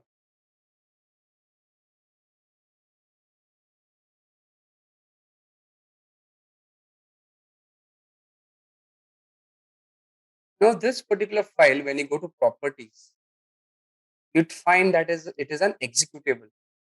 So when we downloaded the file from this particular extension, we got to know that it is an executable. And in ransomware, guys, what did we use to? So you can do hex editor, one option. Other one is using strings. You can analyze a executable file using strings too. So I ran through the strings and you find something interesting. And you'll go through all of it. It's not much. Normally, the ransomware file had a lot of data. In this case, I found out a interesting find address to proceed. It says find address to proceed. The strings file says find address this to proceed. Now, where are we going at every time? We are going to the directory services. So I go here and again in the directory over here, paste this and enter. Okay, it does not work. What was it? Did I copy it wrong? And another index file missing. There's a good luck folder. There's a folder that contains password. This is how you can analyze files. This is how you can pen test a machine available in OneHub. This is another way of testing your methodologies. Since I had done this machine before, hence I could show you so fast. But on ground, when you actually do these machines, it'll take a substantive amount of time to understand what is happening, to utilize your knowledge. How would you know that you have to use strings over here? Just because you tried out all of the options. You have an executable, you cannot run it on your machine, right? How do you analyze? You do hex editor, you take it to strings, you do static analysis, you can do a lot of things. And maybe you will find some data. That's how it works. So I hope one more option, one more way of testing a machine is clear to you. So we did 2 machines today, both Linux, different ways analyzing the vulnerabilities. We scanned the vulnerabilities, found out in the first machine we got a foothold. In the second machine we could find out a directory containing passwords and possibly user IDs. Okay. So you can utilize pen testing like this. So when an organization approaches you to pen test their network, this is one way of pen test. Take an IP address, scan it through the vulnerability scanner, the port scanner, find out the services and application, the service version numbers, find out if those version numbers are vulnerable, if that service can be utilized to take get some data from the machine. If you're able to exploit the vulnerability, get access to the machine, and if you get the initial foothold, then try for getting privilege escalation. Try to get the root access or NT security access, okay, NT authority access in the Windows machine, and then steal the data. Try for persistence. This is what is pen testing, guys. So there you have it. The digital world is a complex battlefield, but with the right skills, you can be a formidable defender. By mastering ethical hacking and VAPT, you will be equipped to protect individuals, businesses from ever-growing cyber threats. Alright guys, with that we have come to the end of this video. If you like this video, please give it a thumbs up. I hope it really helped you all. Thanks for watching, stay safe and keep learning. Hi there, if you like this video, subscribe to the Simplilearn YouTube channel and click here to watch similar videos. To nerd up and get certified, click here.